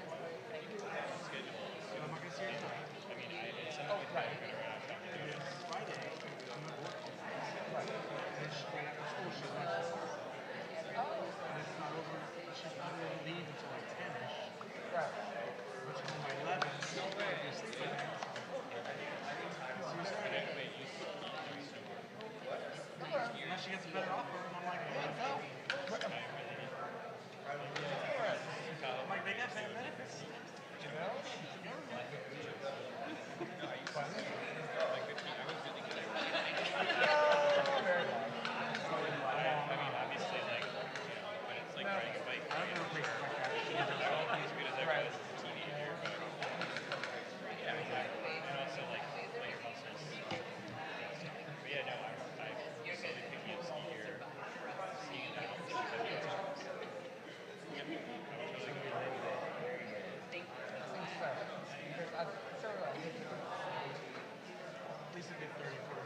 I try not to have any.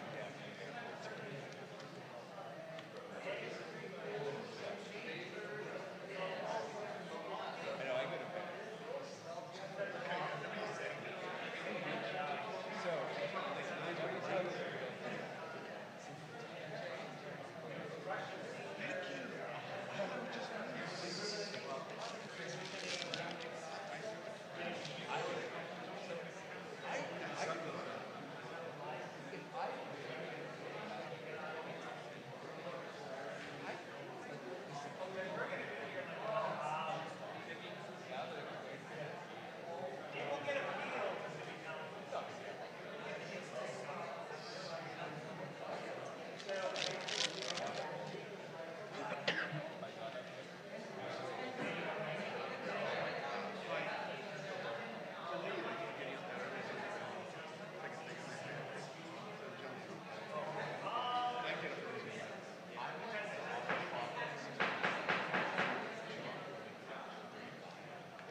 Could I have everybody take their seats so we can restart the meeting, please?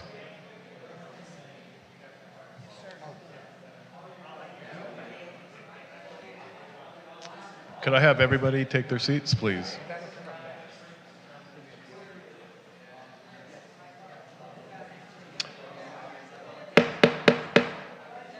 Could I have everybody take their seats, please? Thank you. So we have now closed the public public hearing portion of this meeting, but we are retaining the right for commissioners to ask questions of the applicant and staff. And given all the comments, and I'm sure the questions that commissioners might have, I thought it might be a good place to start deliberation with just, if anybody does have questions of staff or applicants, that maybe we can ask those questions now before we get into each deliberation. Does anybody have questions of staff or, yes, Commissioner Copeland?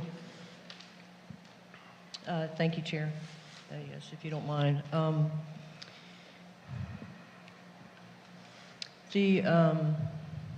We have received some correspondence that there were some questions about public information requests that were not responded to or not in a timely manner. Do we know if there were requests that were not addressed or provided? I would say the Public Records Act component is separate from the hearing, but I know the city obviously strives to provide records consistent with the obligations under that state law. But I would say certainly the city staff team has been responsive to questions that have come in responsive to the project. Okay, and the 2 units, the moderate income units that were set aside for the church, does the city or staff in advance already know what the income levels are those and that they are indeed would meet that criteria, or we just?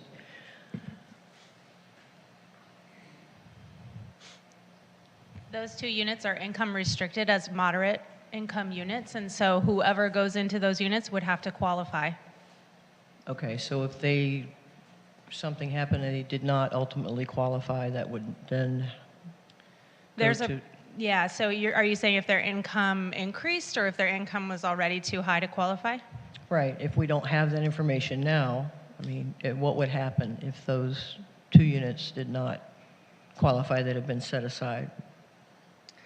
Well, I can't speak to the agreement between the church and the housing corporation, but those units would be available to people who qualify for moderate income units.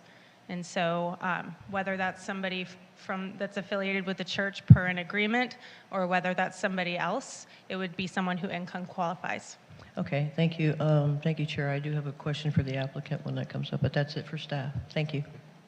Do we have any other questions for staff? Vice Chair Lombardi. Just a quick follow-up question to that. So if the units are available to anyone who income qualifies, what is the process for verifying that? I would defer to either the applicant or someone from, the applicant I think would be the best person to respond to that. Does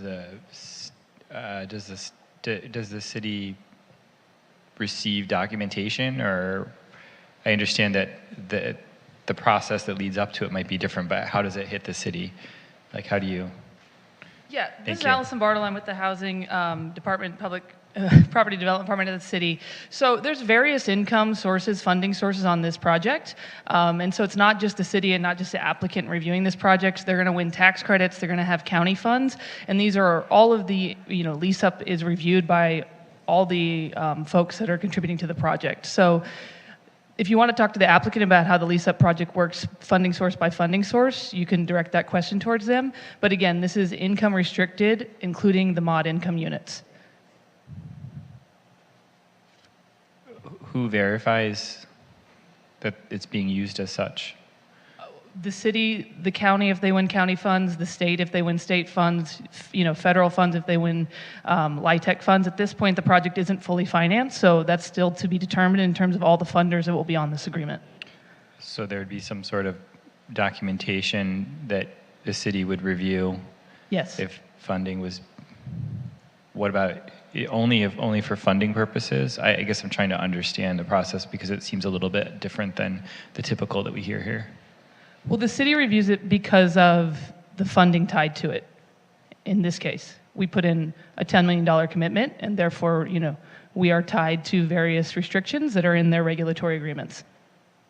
Okay, so in one way or another, this is all going to be checked and routinely checked too, because Yes. it could like yearly, annual basis or something. Again, it depends on the funding source, Okay. but annual is typical. Thank you. Yep. All right, thank you, appreciate it. Any other questions? No? I do have a question for legal.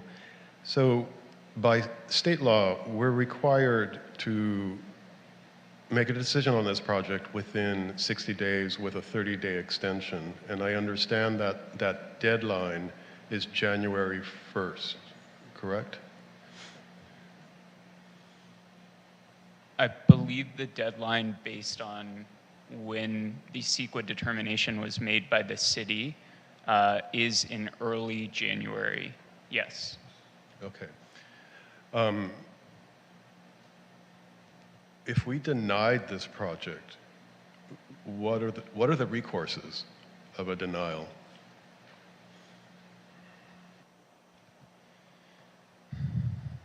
Well, the Planning Commission would have to make requisite findings to explain sort of why the project didn't meet the criteria laid out within the resolution. And so part of that, in terms of having a Housing Accountability Act project that's eligible for density bonus under state law, would also require findings that are based on substantial evidence in the record for sort of the various components of the project to explain, for instance, why, if you just take like the concessions as an example, which is a density bonus component of the project, there's different findings that would have to be made. So I'm just using this as an example relevant to the density bonus component. You know, the city would have to make the findings associated with a substantial adverse impact based on evidence in the system. So practically, you know, you'd have to go through that process for each of the findings, and then the project would be denied, and the applicant would be able to appeal it. There would be certainly, I'm sure, action on that end in terms of whether those findings had been made based on evidence in the record. Thank you. So in regards to the 10% modification, if we deny that modification, the project can still continue, and that modification or that adjustment to the building happens before the building department issues any permits. It does not come back to the Planning Commission. Because so staff's recommendation is to make the hardship findings to approve the 1 foot setbacks, roughly 1 foot setbacks for rear and side, and make that discretionary decision. If the commission was to determine that it could not make those findings and it could not support the standard modifications, then that would need to be stated on the record as part of the motion, and the item would come back on consent because those findings would need to be incorporated in writing into the materials, into the resolution. And additionally, staff would need to go through the findings elsewhere with respect to the standard modification and the recommendation resolution that's in front of the commission this evening. Thank you. That's helpful, just so we all have context to start a discussion and deliberation on. Does anybody want to take a first try? Commissioner Gregoire. Oh, sorry. Yeah. Can we hold? Do we have any questions for the applicant? Commissioner Copeland. Sorry. Sorry, thank you, Chair. Just listening to the presentation earlier talking about the other projects throughout the city, and I just wondered about the lot and unit size comparison, like in the residential areas. Are any of these other projects also exceeding what the local zoning would require? Like this one is 7 stories rather than it's 4, I understand normally. Is this something that's new and has not been done elsewhere in the city, in other words, in the residential areas? The question you're asking is, have we taken advantage of density bonus law Like on a residential street such as this, by comparison, as opposed to not like Sierra Bonita or something that's on the, yes. Like Hayworth House, for instance, is on Hayworth. That's a 2-story building. Yes. But as far as this lot and this density in this type of residential areas, this is new, or do we have another example of? Our last project in the city of West Hollywood, Blue Hibiscus, had 100% density bonus, which was the standard for 100% affordable housing prior to this new state legislation. And that's typical for us to take advantage of the density bonus like that. Okay, so this lot size and unit size would not be something new or unheard of? It is not new or unheard of in our portfolio. In West Hollywood, In I West mean. Hollywood, like I said, we have taken advantage. We've always taken the maximum advantage of state density bonus law Right. available at the time. This is the first time that we are able to take advantage of this here in West Hollywood. So this would be a first in some ways. It would be yes. Okay.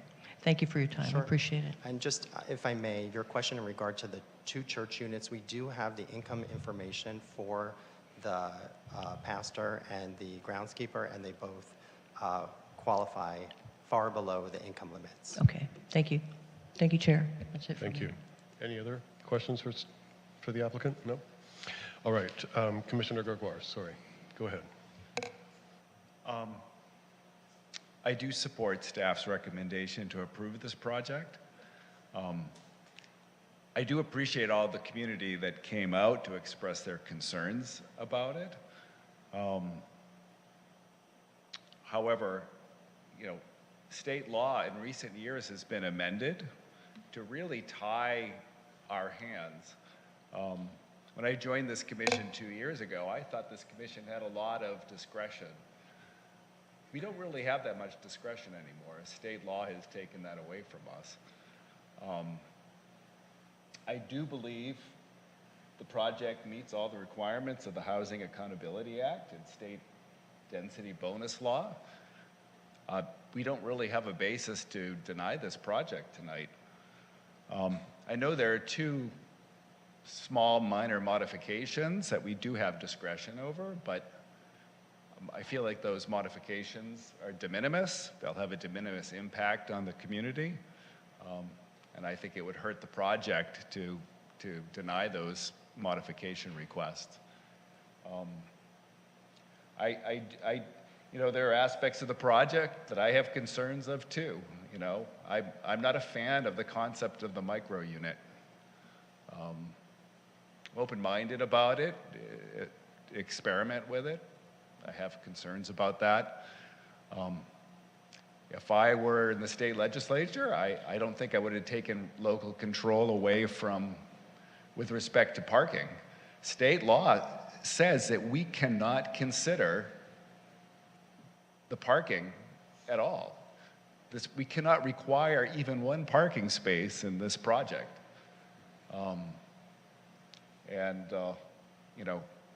That's not the base.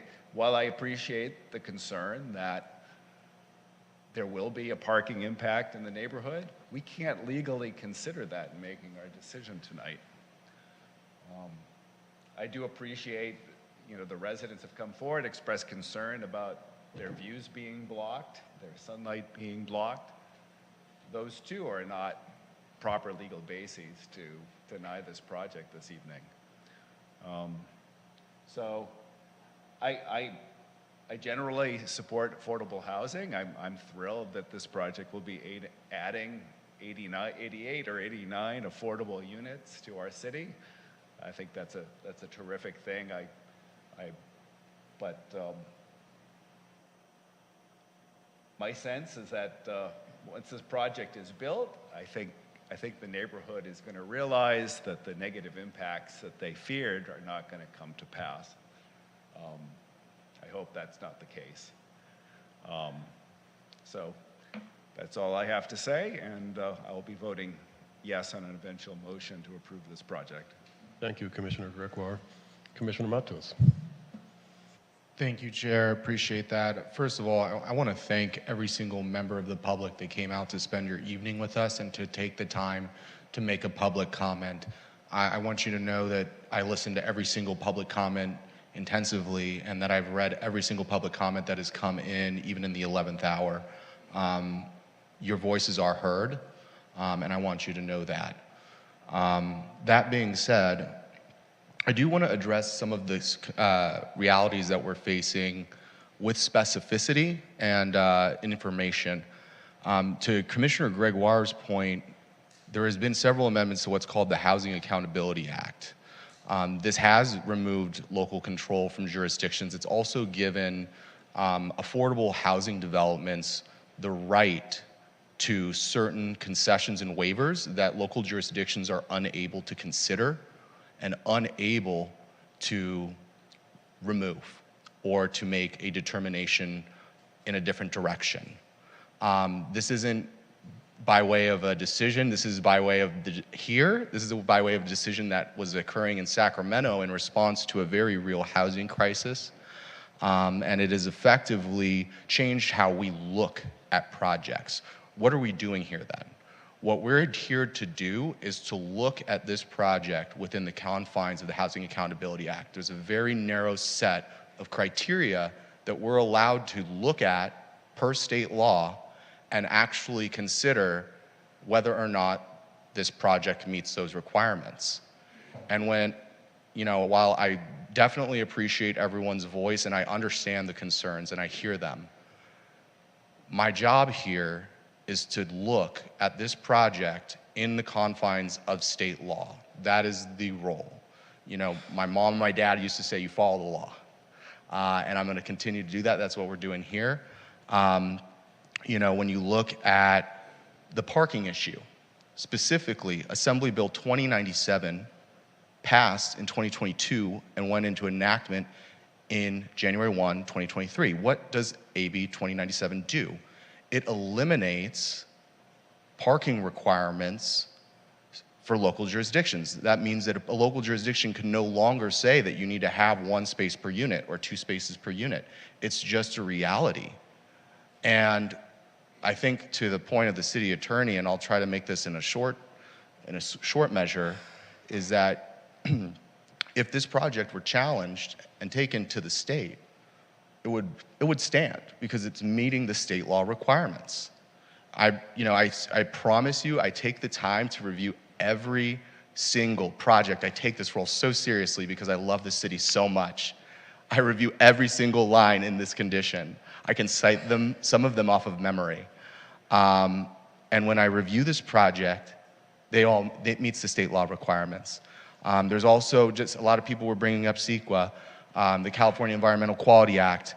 There is a section within CEQA, specifically section 15194, that grants exemptions for affordable housing projects like this. So when you're looking at this from a legal perspective, from a purely policy perspective, and what we're here to do, it is meeting the requirements. And that is the reality. You can't put in your personal feelings with it. It's just black and white, it's state law. So I just wanted to provide that information. And I also wanted to just mention that this body, earlier in 2023, requested that the city attorney do a briefing on changes to state law that were enacted on January 1, 2023. That meeting was on April 6th, 2023. It's available on WehoTV, on YouTube. You can watch that meeting, and there's a very robust outline of state law changes, of what policies have changed and what the outlook looks like at the state level. So I encourage you to review that. The other thing, I just want to address, the fire department did review. It's in the staff report. There's been a lot of review on this project. I understand that people have concerns, but those concerns are out of our hands this evening, and that's just the reality. I do want to give a little bit of personal touch to this. This is an affordable housing project, and it's going to provide a really meaningful opportunity for people to come to this city and afford to live and work here. I'm just a kid from the Central Valley, grew up with a single mom, and I got here looking for affordable housing. So for whatever it's worth, I see this as an opportunity to provide needed affordable options in our community, so that people can come be part of our society in a meaningful way, be part of our city in a meaningful way. And I think that that's something that should be looked at positively. I understand that people have concerns. I acknowledge those concerns. I have heard them, I promise you. But just looking at the silver lining here, that is a good thing. That we're creating an opportunity for young people or people who are struggling or people who are working in our restaurants and our bars to be able to come here and live here. I think that that is a very real opportunity, and for that reason and for those whole scopes of reasons, I'm going to be supporting this tonight. So thank you for that. Thank you. Commissioner Edwardson. I just could put I love the city. I'm in the city for a very specific reason. It's because I'm a kid from Cleveland Heights who's self-identifies as a mixed-race black man and Jewish. And so I operate in a liminal space, and that liminality doesn't always offer safety. So I got lucky that my parents were able to move into a community in northeastern Ohio that was open to integration, and that there was real intention in that by all the most of the folks in the city. And the reason for that was because there was an intentional effort to organize and have these conversations about what does it take for us to healthily integrate. And so what I love about the city of West Hollywood is there's that same intention of being a creative city, to have the moral imagination to say, what can we do differently to ensure that we are inclusive? Because we all came from somewhere, for most of us, to this city because it offered a sanctuary. And thirdly, I want to add that the duly elected officials in Sacramento were elected. And they were elected, and they are feeling the pressure to address a crisis. So they have their moral obligation to do something about it. And I understand that City of West Hollywood, we see ourselves as an exception to the rule, but we're 88 cities, and there's tons of cities throughout the state of California that have not done their fair share. And so you can't just do carve-outs and say, well, City of West Hollywood is not obligated to follow the same rules and regulations that everybody else is when we have a housing crisis. So there's that mandate. And then when it comes to parking, I just hope you understand that when they passed these legislation up in the state, it was based on really good, solid science. We know what the parking needs are for particular type of uses. It's been consistent. And kind of give you, here's just the quick backstory about parking and regulations and how we came up with these rules. There is, I think it's the International Transportation, something, I can't remember exactly what it is, but what they did was they did studies in other states under other conditions that does not relate to us. In fact, I'll tell you quickly that in the city of LA, when Councilmember Wendy Grewal chaired the Transportation Committee, she thought for sure that we would need more parking. So she asked the city of LA Transportation Department to look into it. They looked into it, and it quietly went away because they realized we actually need much less parking. So this parking spots for one is not based on any real science. That's that's particular to us. So I just want to help everybody understand that this is not just something that was mandated without thinking about the consequences or trying to be smart about it. And so I agree with Commissioners Matos and Gregoire. I'm obviously going to support this project. I understand that there's been some legal arguments made around the part about, that was more, that we can make. But it doesn't, if we were to try to stop it based on those three items, it still goes against the intent of the Housing Accountability Act. And so we would not be acting in good faith. And so for all the reasons I listed and what's expressed in the staff report, and plus, the police, fire, if they all make an opinion about this, or actually not an opinion, based on their professional, what they're responsible for doing, public safety is their mandate, that if they state something is safe, then I'm going to rely on that finding by our public safety officials and all the other professionals who are involved in this process. And so I will close by saying this. I really, really appreciate everybody coming here. This is a unique gift in the world to come to a space to share your thoughts and for us to listen and try to offer solutions when we have that opportunity. And just thank you to everybody, and we heard you. Like, Commissioner Matos, I have a ton of notes about everything that everybody said. It's fascinating, and thank you. Thank you, Commissioner Edwards. Commissioner Copeland. Thank you, Chair. I, of course, read all the information in the packet and listened to all the public comment. And I'm very torn about this. This is very difficult because absolutely I have been asking for and encouraging 100% affordable buildings. But I have issues with what I feel are insufficient information in a couple of areas. Historic Preservation Commission expressed that they did not receive sufficient information to even make a finding or recommendations to us. And there's no denying that this is next to a cultural resource and it will be affected by it in some way. The question is to what extent. I think it would have been important to have more input. It would have been important to have the original resolution with a designation in it that talked about defining features. I know the windows were some of them, and those will be blocked.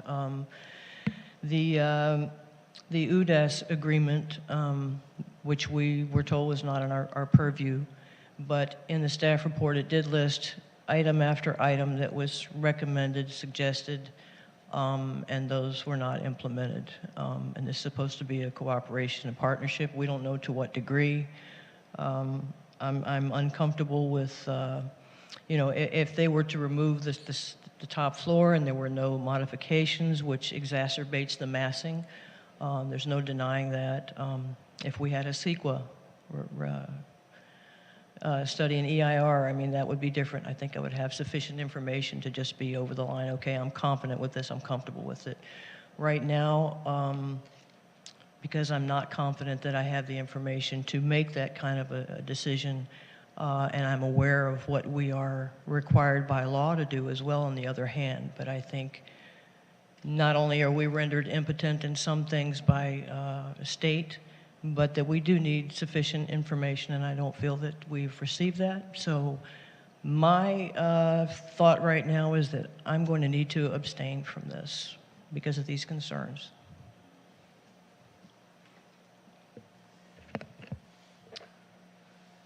Staff is legal, there's no issue with that, is that correct? Correct, I would say we have a quorum and Okay. yeah. Thank you. Vice Chair Lombardi.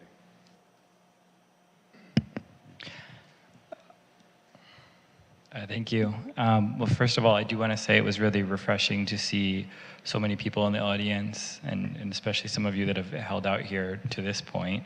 And we have more items after this. But I do really appreciate it. It's nice to hear from everyone. I think this project certainly is challenging and perhaps even shocking to some of the community in terms of its mass and scale, and perhaps especially to the immediately adjacent community members. But we discussed this at length during design review.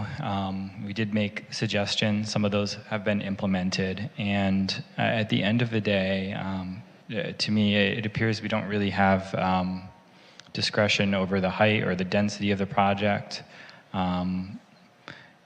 With regards to the modifications, it seems like we do have some discretion there, but when I look at the arguments toward those modifications, they actually seem sensible to me. The setbacks, I understand that pushes the building a little bit closer to the adjacent properties, but also we have some constraints at the front yard. So there's a lot of logic to all of that, so it's hard for me to really get on board with there being an issue or concern there in terms of our review. With regards to the project being 100% affordable, I have to appreciate and believe that staff and legal's opinion on this is correct. So 100% affordable project. And I just want to point out that, I really, truly believe that a successful city is a diverse city, and that can mean so many things: income, race or ethnicity, gender identity. A city that's all poor or all rich is a city that's destined for failure. We need to have a city that can work for everyone, and we need that diversity. And the cost of housing is so high in California, so high in West Hollywood, and that's just the reality. And state law has, pushed us in this direction, where we're looking at a very narrow window of items that we can decide on and review today for those reasons. So, I guess what I'd like to say is, at the end of the day, I'm 100% on board with this project, and I do ask that the applicant will do anything possible to ensure the project lives up to the standards of the city of West Hollywood, really makes it exemplary.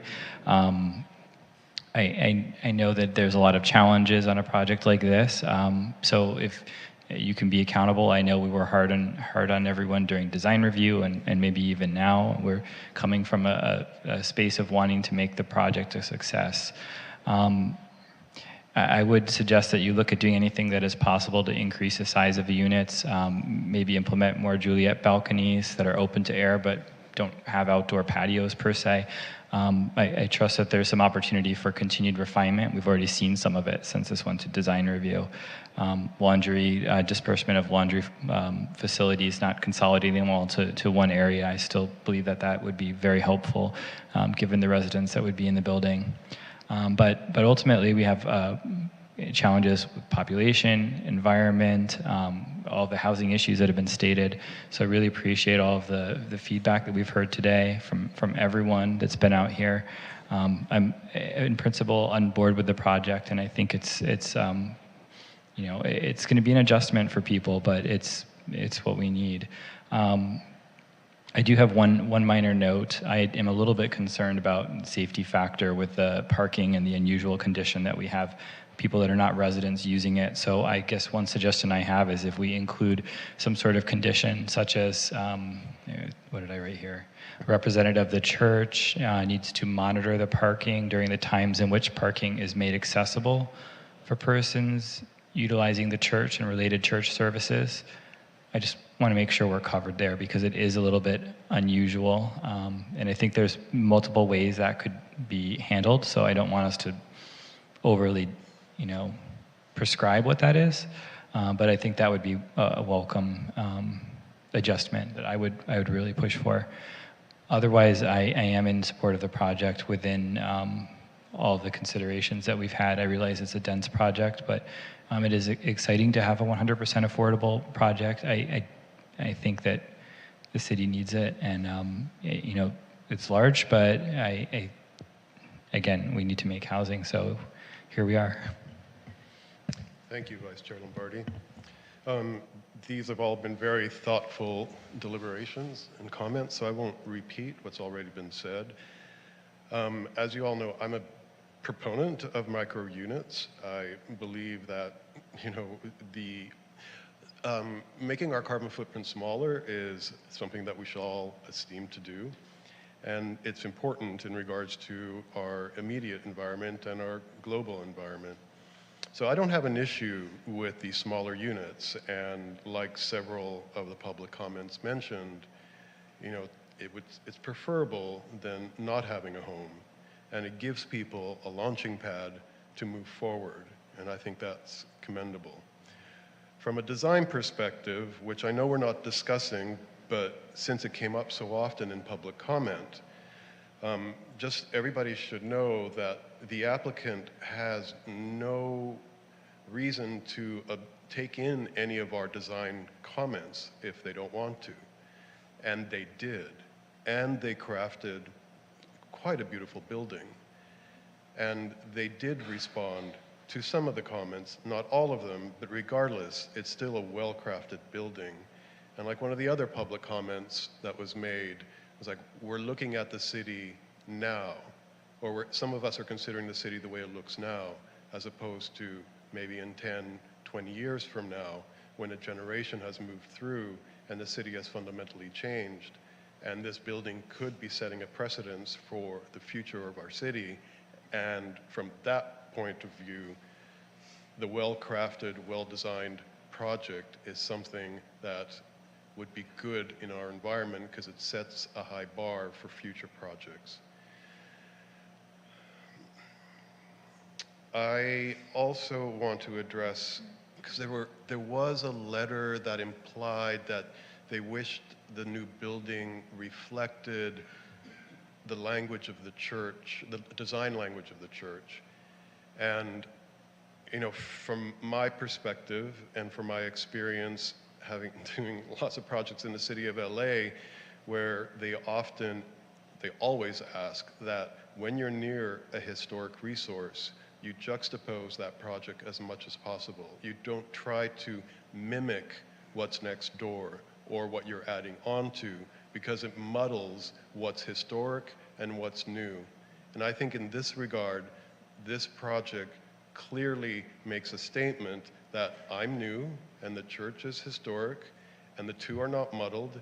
And in that regard, I don't feel like this is going to overshadow the church. The church has such a prominent position on that corner, and it has a very distinctive language that is really born out of the last turn of the century, when the state determined that Spanish colonial architecture was going to be the language for government and most buildings in Southern California. It's a totally different point of view now. So in regards to that, I'm in support of the project. And I'm happy to hear that the modification is not in question in any of the deliberations, because I understand that the fault line takes away 285 square feet, and the modification adds 164 square feet. I'm not sure if that's per floor or in total. I'm assuming that's per floor, but either way, the fault line does create an adverse effect on the project and would decrease the number of units and the number of units that we would have on this site. So in that regards, and with all the other comments that I agree with, and thank you everybody for all the comments that you've made and the letters that you've written, I'm in support of the project also. So, yes, Commissioner Matos. I'd like to make a motion. Okay, I was going to ask. Go ahead. I'd like to move that we move this project forward with the staff recommendation. Do we have a second? Second. Commissioner Edwards? I'm just curious if there's any thought on the recommended additional note. Are we okay with the motion? Does anybody have I'm any curious if anyone would be open, I guess Commissioner Matos, to the note about monitoring the parking during the times at which the parking is made accessible to the church. I would prefer not to have that requirement imposed on the West Hollywood Community Housing Corporation. What was sorry? My question or concern was just that there's a parking that's off-site effectively, right? There's parking that's not for the residents, and we now know that there's a gate at the door, which I didn't see in the plan, so that's good. But is just the idea that it's open or people could be coming and going within a residential building is a little unusual. And as you've seen in commercial mixed-use residential, we've usually had a separation of parking. It doesn't make sense to do that here. So I guess I'm just asking that there's effectively someone that's making sure when it's open for the church that people aren't just able to come and go. Well, that seems to go back to an operational question. Yes, yeah. So do we want to ask the applicant? Or? I mean, yeah, I guess it might be a question for the applicant, but Well, there's a motion on the floor, so yeah, I I would don't say know. we have a first and a second, and I believe we have some language that maybe we can suggest to address Commissioner Lombardi's concern, and then it would be up to the motion maker and the second whether or not they're amenable to that with the live motion on the floor. I'm fine with hearing it. Hi. So the condition reads, the building operator shall ensure that the parking spaces available to the church are monitored to ensure that the spaces are used exclusively by authorized patrons at all times, that the church has access to the parking.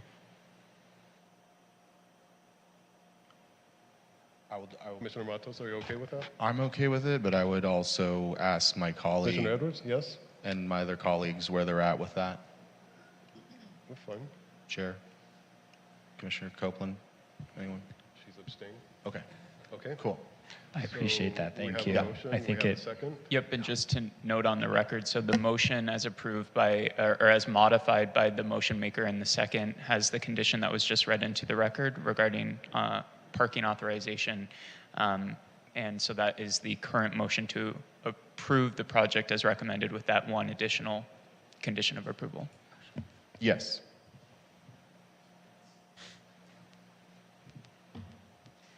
And the second? Yes, thank you. Yes.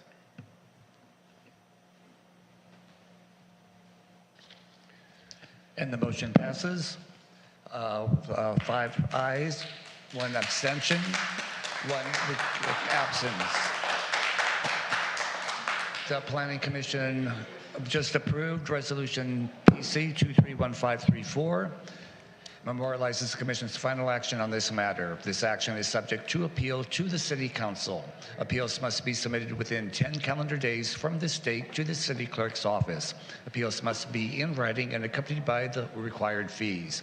The City Clerk's office can provide appeal forms and information about waiver of fees. Thank you. All right, so we're going to move on to item 10, section 2, other items that require a public hearing. Zone text amendment for emission vehicle showrooms. Planning Commission has been asked to have a public hearing to consider recommendation to the City Council to permit and regulate zero emission showrooms in all commercial and public facility zones in West Hollywood, California. And excuse me. Thank you. And we have a staff report. Yes. Thank you, Chair and Commissioners. We don't have the PowerPoint up yet. Are they allowed there?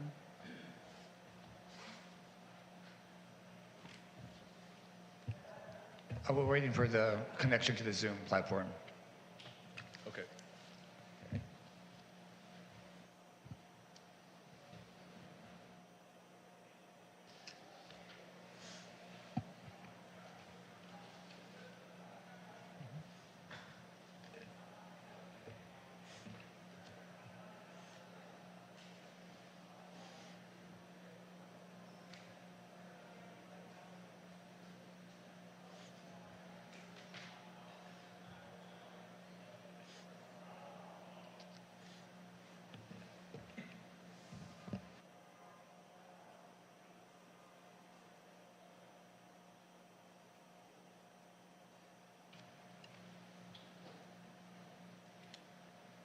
David, do you need to read the appeal language for the other item?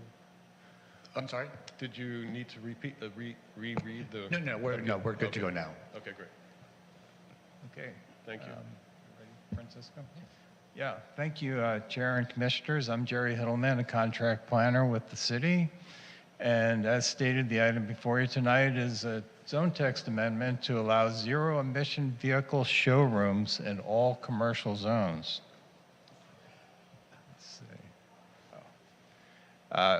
We'll start out with some background, then what the current regulations are, proposed amendments, and then our recommendation to you. So here's the background. As you can see, there's a lot of policies and trends that have recently been enacted for zero emission vehicles. We have the Biden-Harris Electric Vehicle Charging Action Plan. And that requires that half of all new vehicles sold in the U.S. by 2030 be electric vehicles. California has the Zero Emission Vehicle Action Plan. And I won't go into all the details, but they're basically saying that all new vehicle sales to be EVs by 2035. And you can see that on the graph on the right-hand side, the electric vehicle sales are going up tremendously in LA County currently.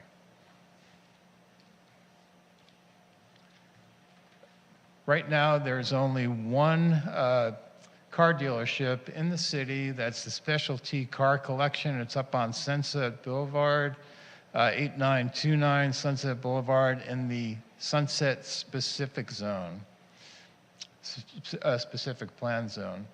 So the current regulations only allow vehicle sales in the CC, the Community Commercial Sunset Specific Plan, and commercial arterial zones currently.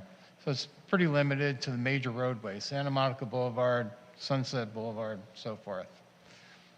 The city has received a number of recent requirements for ZEV showrooms, and these, are typically showrooms that are a little different than your typical car dealership.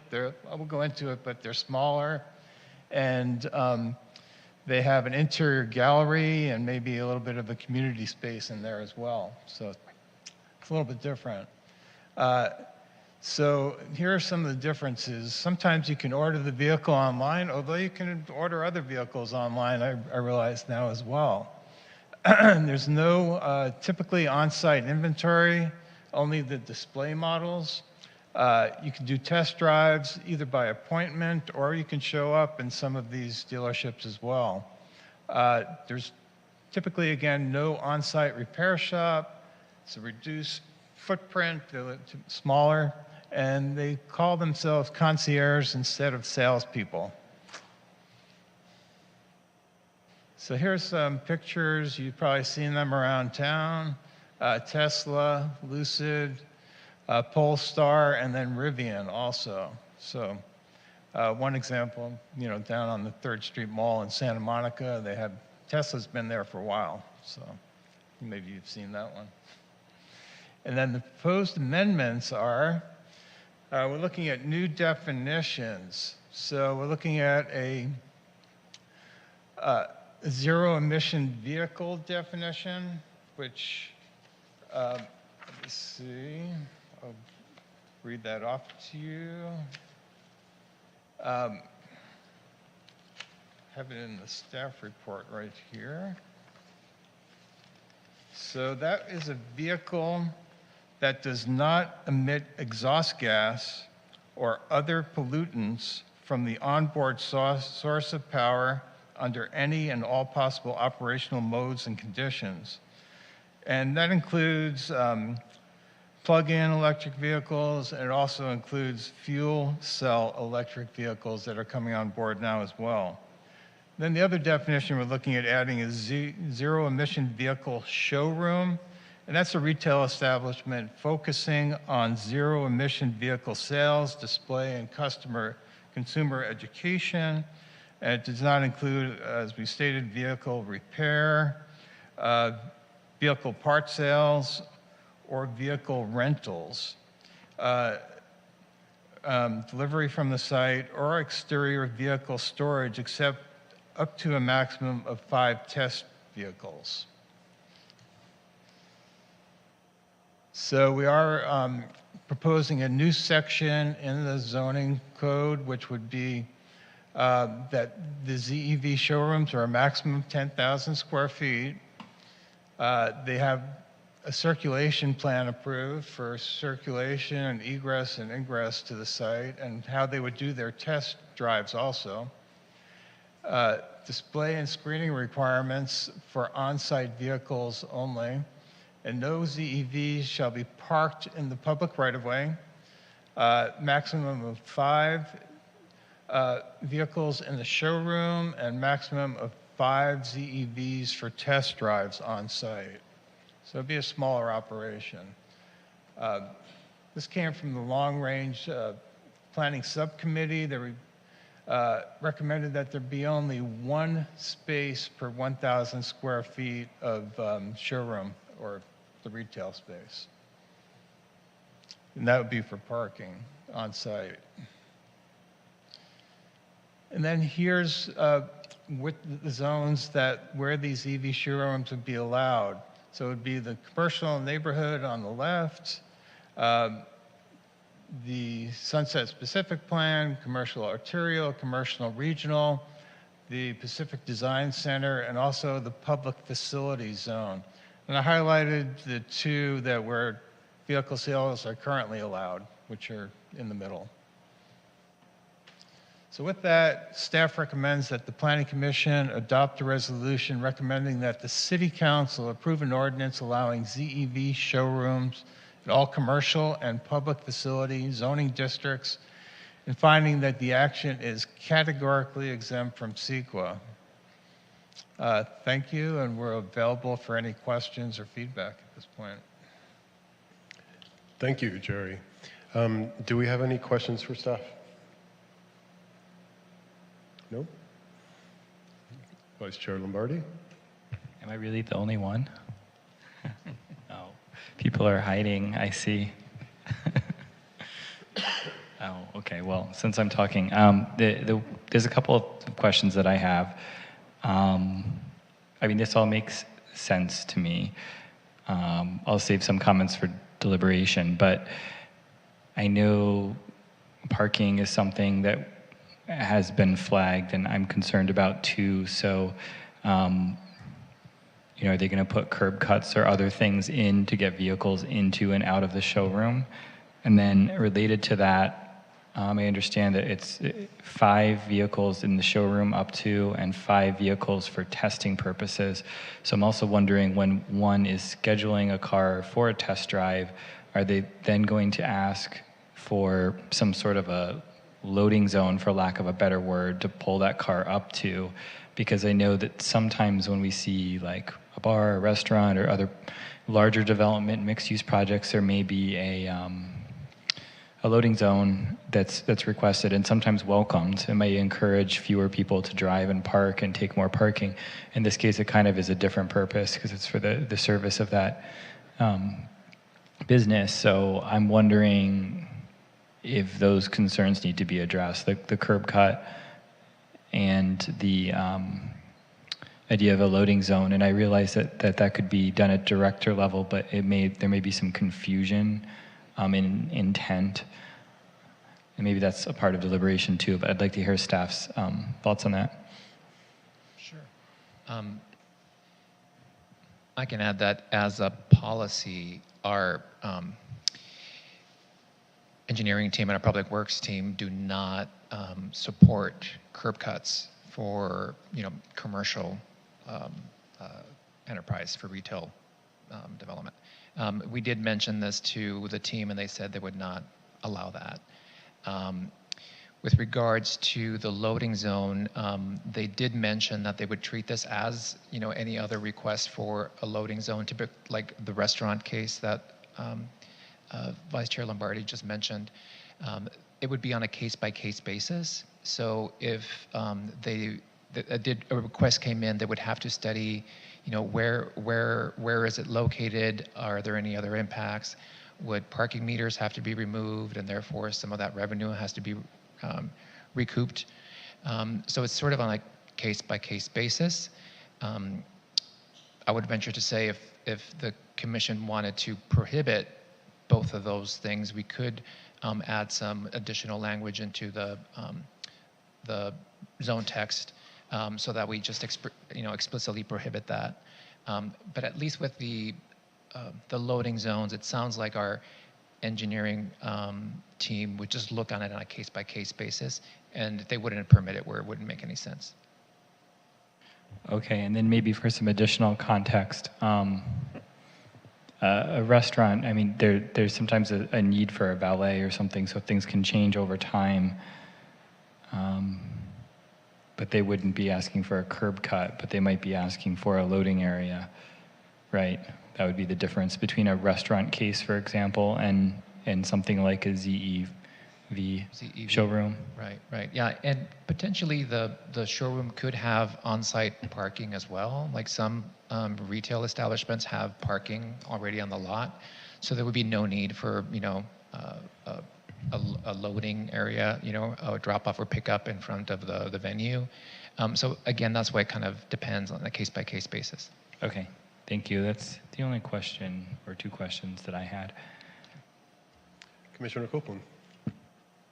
Hi, thank you. I noticed in the long-range planning staff report that Traditionally, they do not have vehicles on site available for test drive. It's something that people arrange to do elsewhere. But the one on Sunset, do they have vehicles available for test drive, or is this going to be something new that's just been applied for here? I believe they do have test drives, but probably very limited. Those are very, very expensive cars. Right. So it's not like you can just go in there and test drive. So I'm assuming similar to some of the ZEV showrooms, it's by appointment only. So it's just not anybody, off the street could come in and do a test drive. The business models also are very different from one Manufacturer vendor to another, right? So some of the operators may have a test drive center where instead of actually performing test drives on site, they actually have you, the driver, go to a particular location, be it in Santa Monica or somewhere where they have a larger facility to do your test drive there. So it's just various models. We were just trying to accommodate as many potential options as possible. Right. And you're talking about 5 for test drives and 5 just for in the showroom, just to display.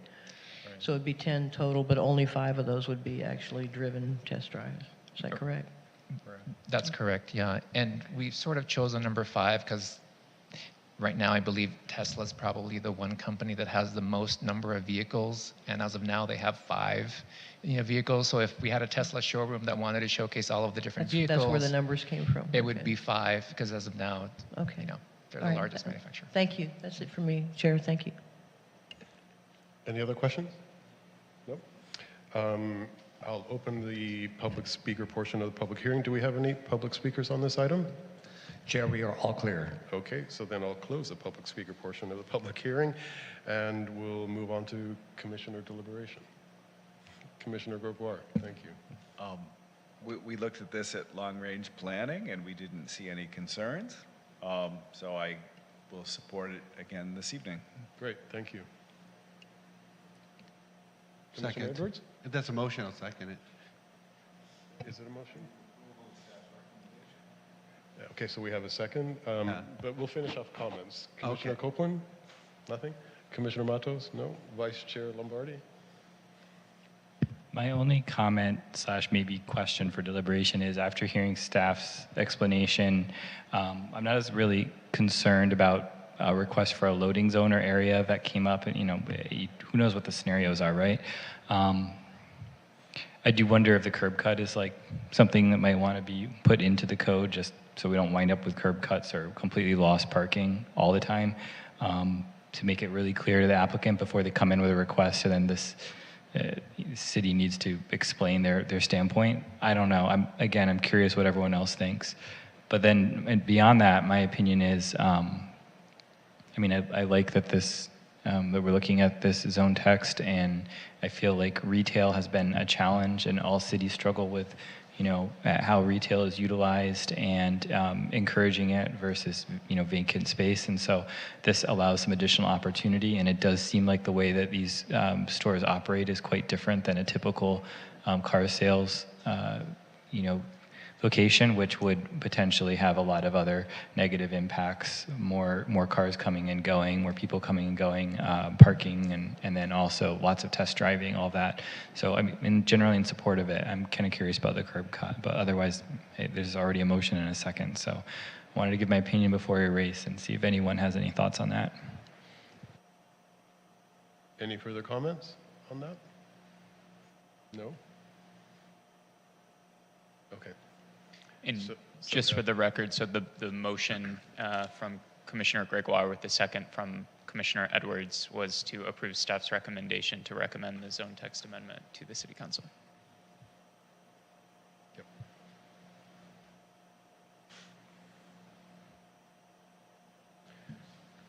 And the motion passes, 6 ayes, noting Commissioner Jones absent on this vote. The resolution number PC 23-1535, there is no appeal process. It is a recommendation to City Council. Thank you. Item 11, new business. Discuss upcoming Planning Commission meetings and subcommittee calendar. for 2024. Yes, for 2024, because there's not anything on the docket for 2021. So December 7th, the meeting has been canceled.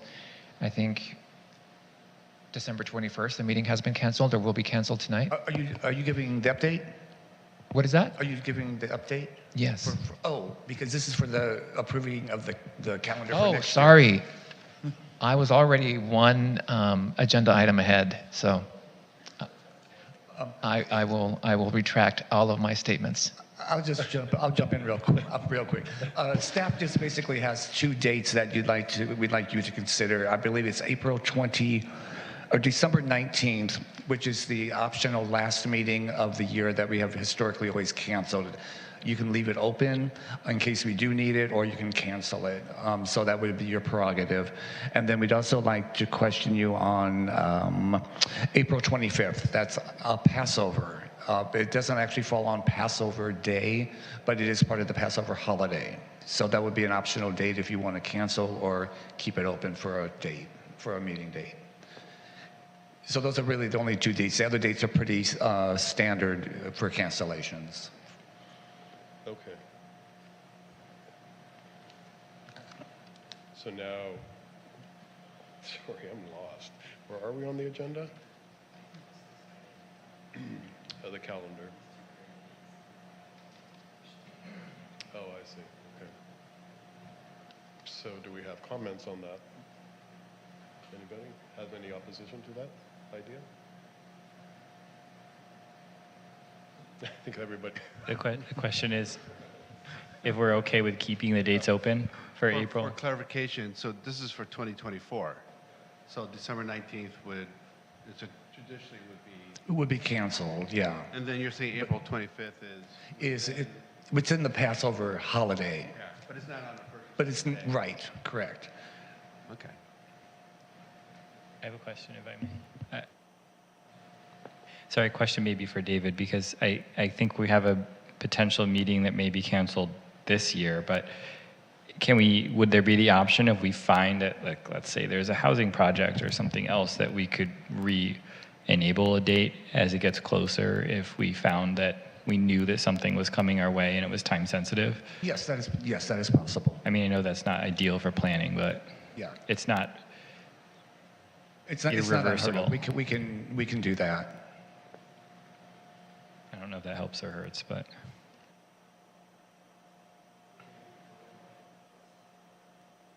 We don't need to do an official vote on this. No, it would just be by consensus. We just want to get your thoughts on, if you actually want to cancel the meetings or just leave them open, optional. I would just leave them open in case we need them. I agree. Just leave them open. Okay, we'll leave those two dates open then. Yep. And then we'll just go ahead and create the rest of the calendar as presented. Great. Okay, thank you. So the December 21 meeting has been canceled? The upcoming? Yes, it will be canceled. It has been canceled, okay. Okay, so that finishes item 11. Item 12, unfinished business, we have none. Item 13, excluded consent calendar, we have none. 14, items from the staff, the planning manager's update, subcommittee management. Okay, thank you. Fantastic. So we just heard about the cancellation of the December 21st Planning Commission meeting. So I think the next time we will see each other in these chambers is January 18th. So we will see you in the new year. Wow, that seems like it's tomorrow. Wow. Let's see. We have no meetings for Design Review Subcommittee this year. So I think the next meeting that we have on the books is for January 11th, and that's to review 1006 through 1011 North Edinburgh Avenue. And that's a 4-story, 11-unit residential project. For the Sunset Arts and Advertising Subcommittee, there is an item scheduled for January 25th, and that's for the review of 9039 Sunset Boulevard. There are no items currently scheduled for long-range planning project subcommittee, so nothing on the calendar now. And yeah, it's a fairly light schedule due to the holidays, so I think those are my only updates. Okay, thank you. Any questions? Nope, for staff. Oh, Vice Chair Lombardi? I know this is way out there, but I feel it's better to let you know now in case you're able to steer or direct anything. I tried to navigate around Planning Commission, but February 22nd, if that were to be a SASE or design review date, I don't think I would be able to be present. Obviously, if I can make myself present, I will. I don't know what's planned or will be planned, but if there's a way to navigate around that date, if it's oscillating or something, I thought better to let you know now. That's great. Thank you. Okay. We'll consider that. Thank you. Great, thank you. So item 15, David, do we have any public comments? We are all clear. Thank you. So item 16, items from the commissioners. Do we have any comments? Commissioner Matos. I'll just keep this brief. I want to express gratitude for everyone on staff and for all of my colleagues for taking the time to devote themselves. It's a true act of passion and heart and service to be here for long hours and put in the work. So I want to thank everyone on the city staff, and I want to thank all my colleagues for doing this. It's very meaningful. So thank you. Any other comments? Commissioner Copeland? Yes, I just wanted to wish everyone very safe and happy holidays, whatever you celebrate. And hopefully staff will enjoy a couple of months off from us. And we'll see you in the new year. But thank you very much for everything that you do. We appreciate you. That's it. Thank you. Thank you. Vice Chair Lombardi.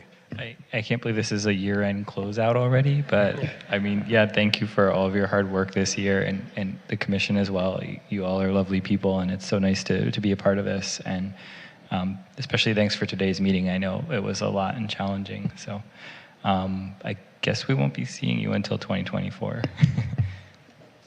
Yeah, I just want to reiterate.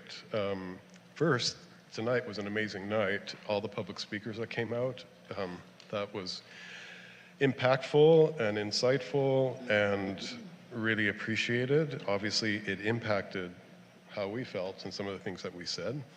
I want to thank staff for all their support around this meeting. The staff report was fantastic, and there was a lot of preparation going into the meeting, and it went well. I want to thank my commissioners for the very thoughtful deliberations tonight.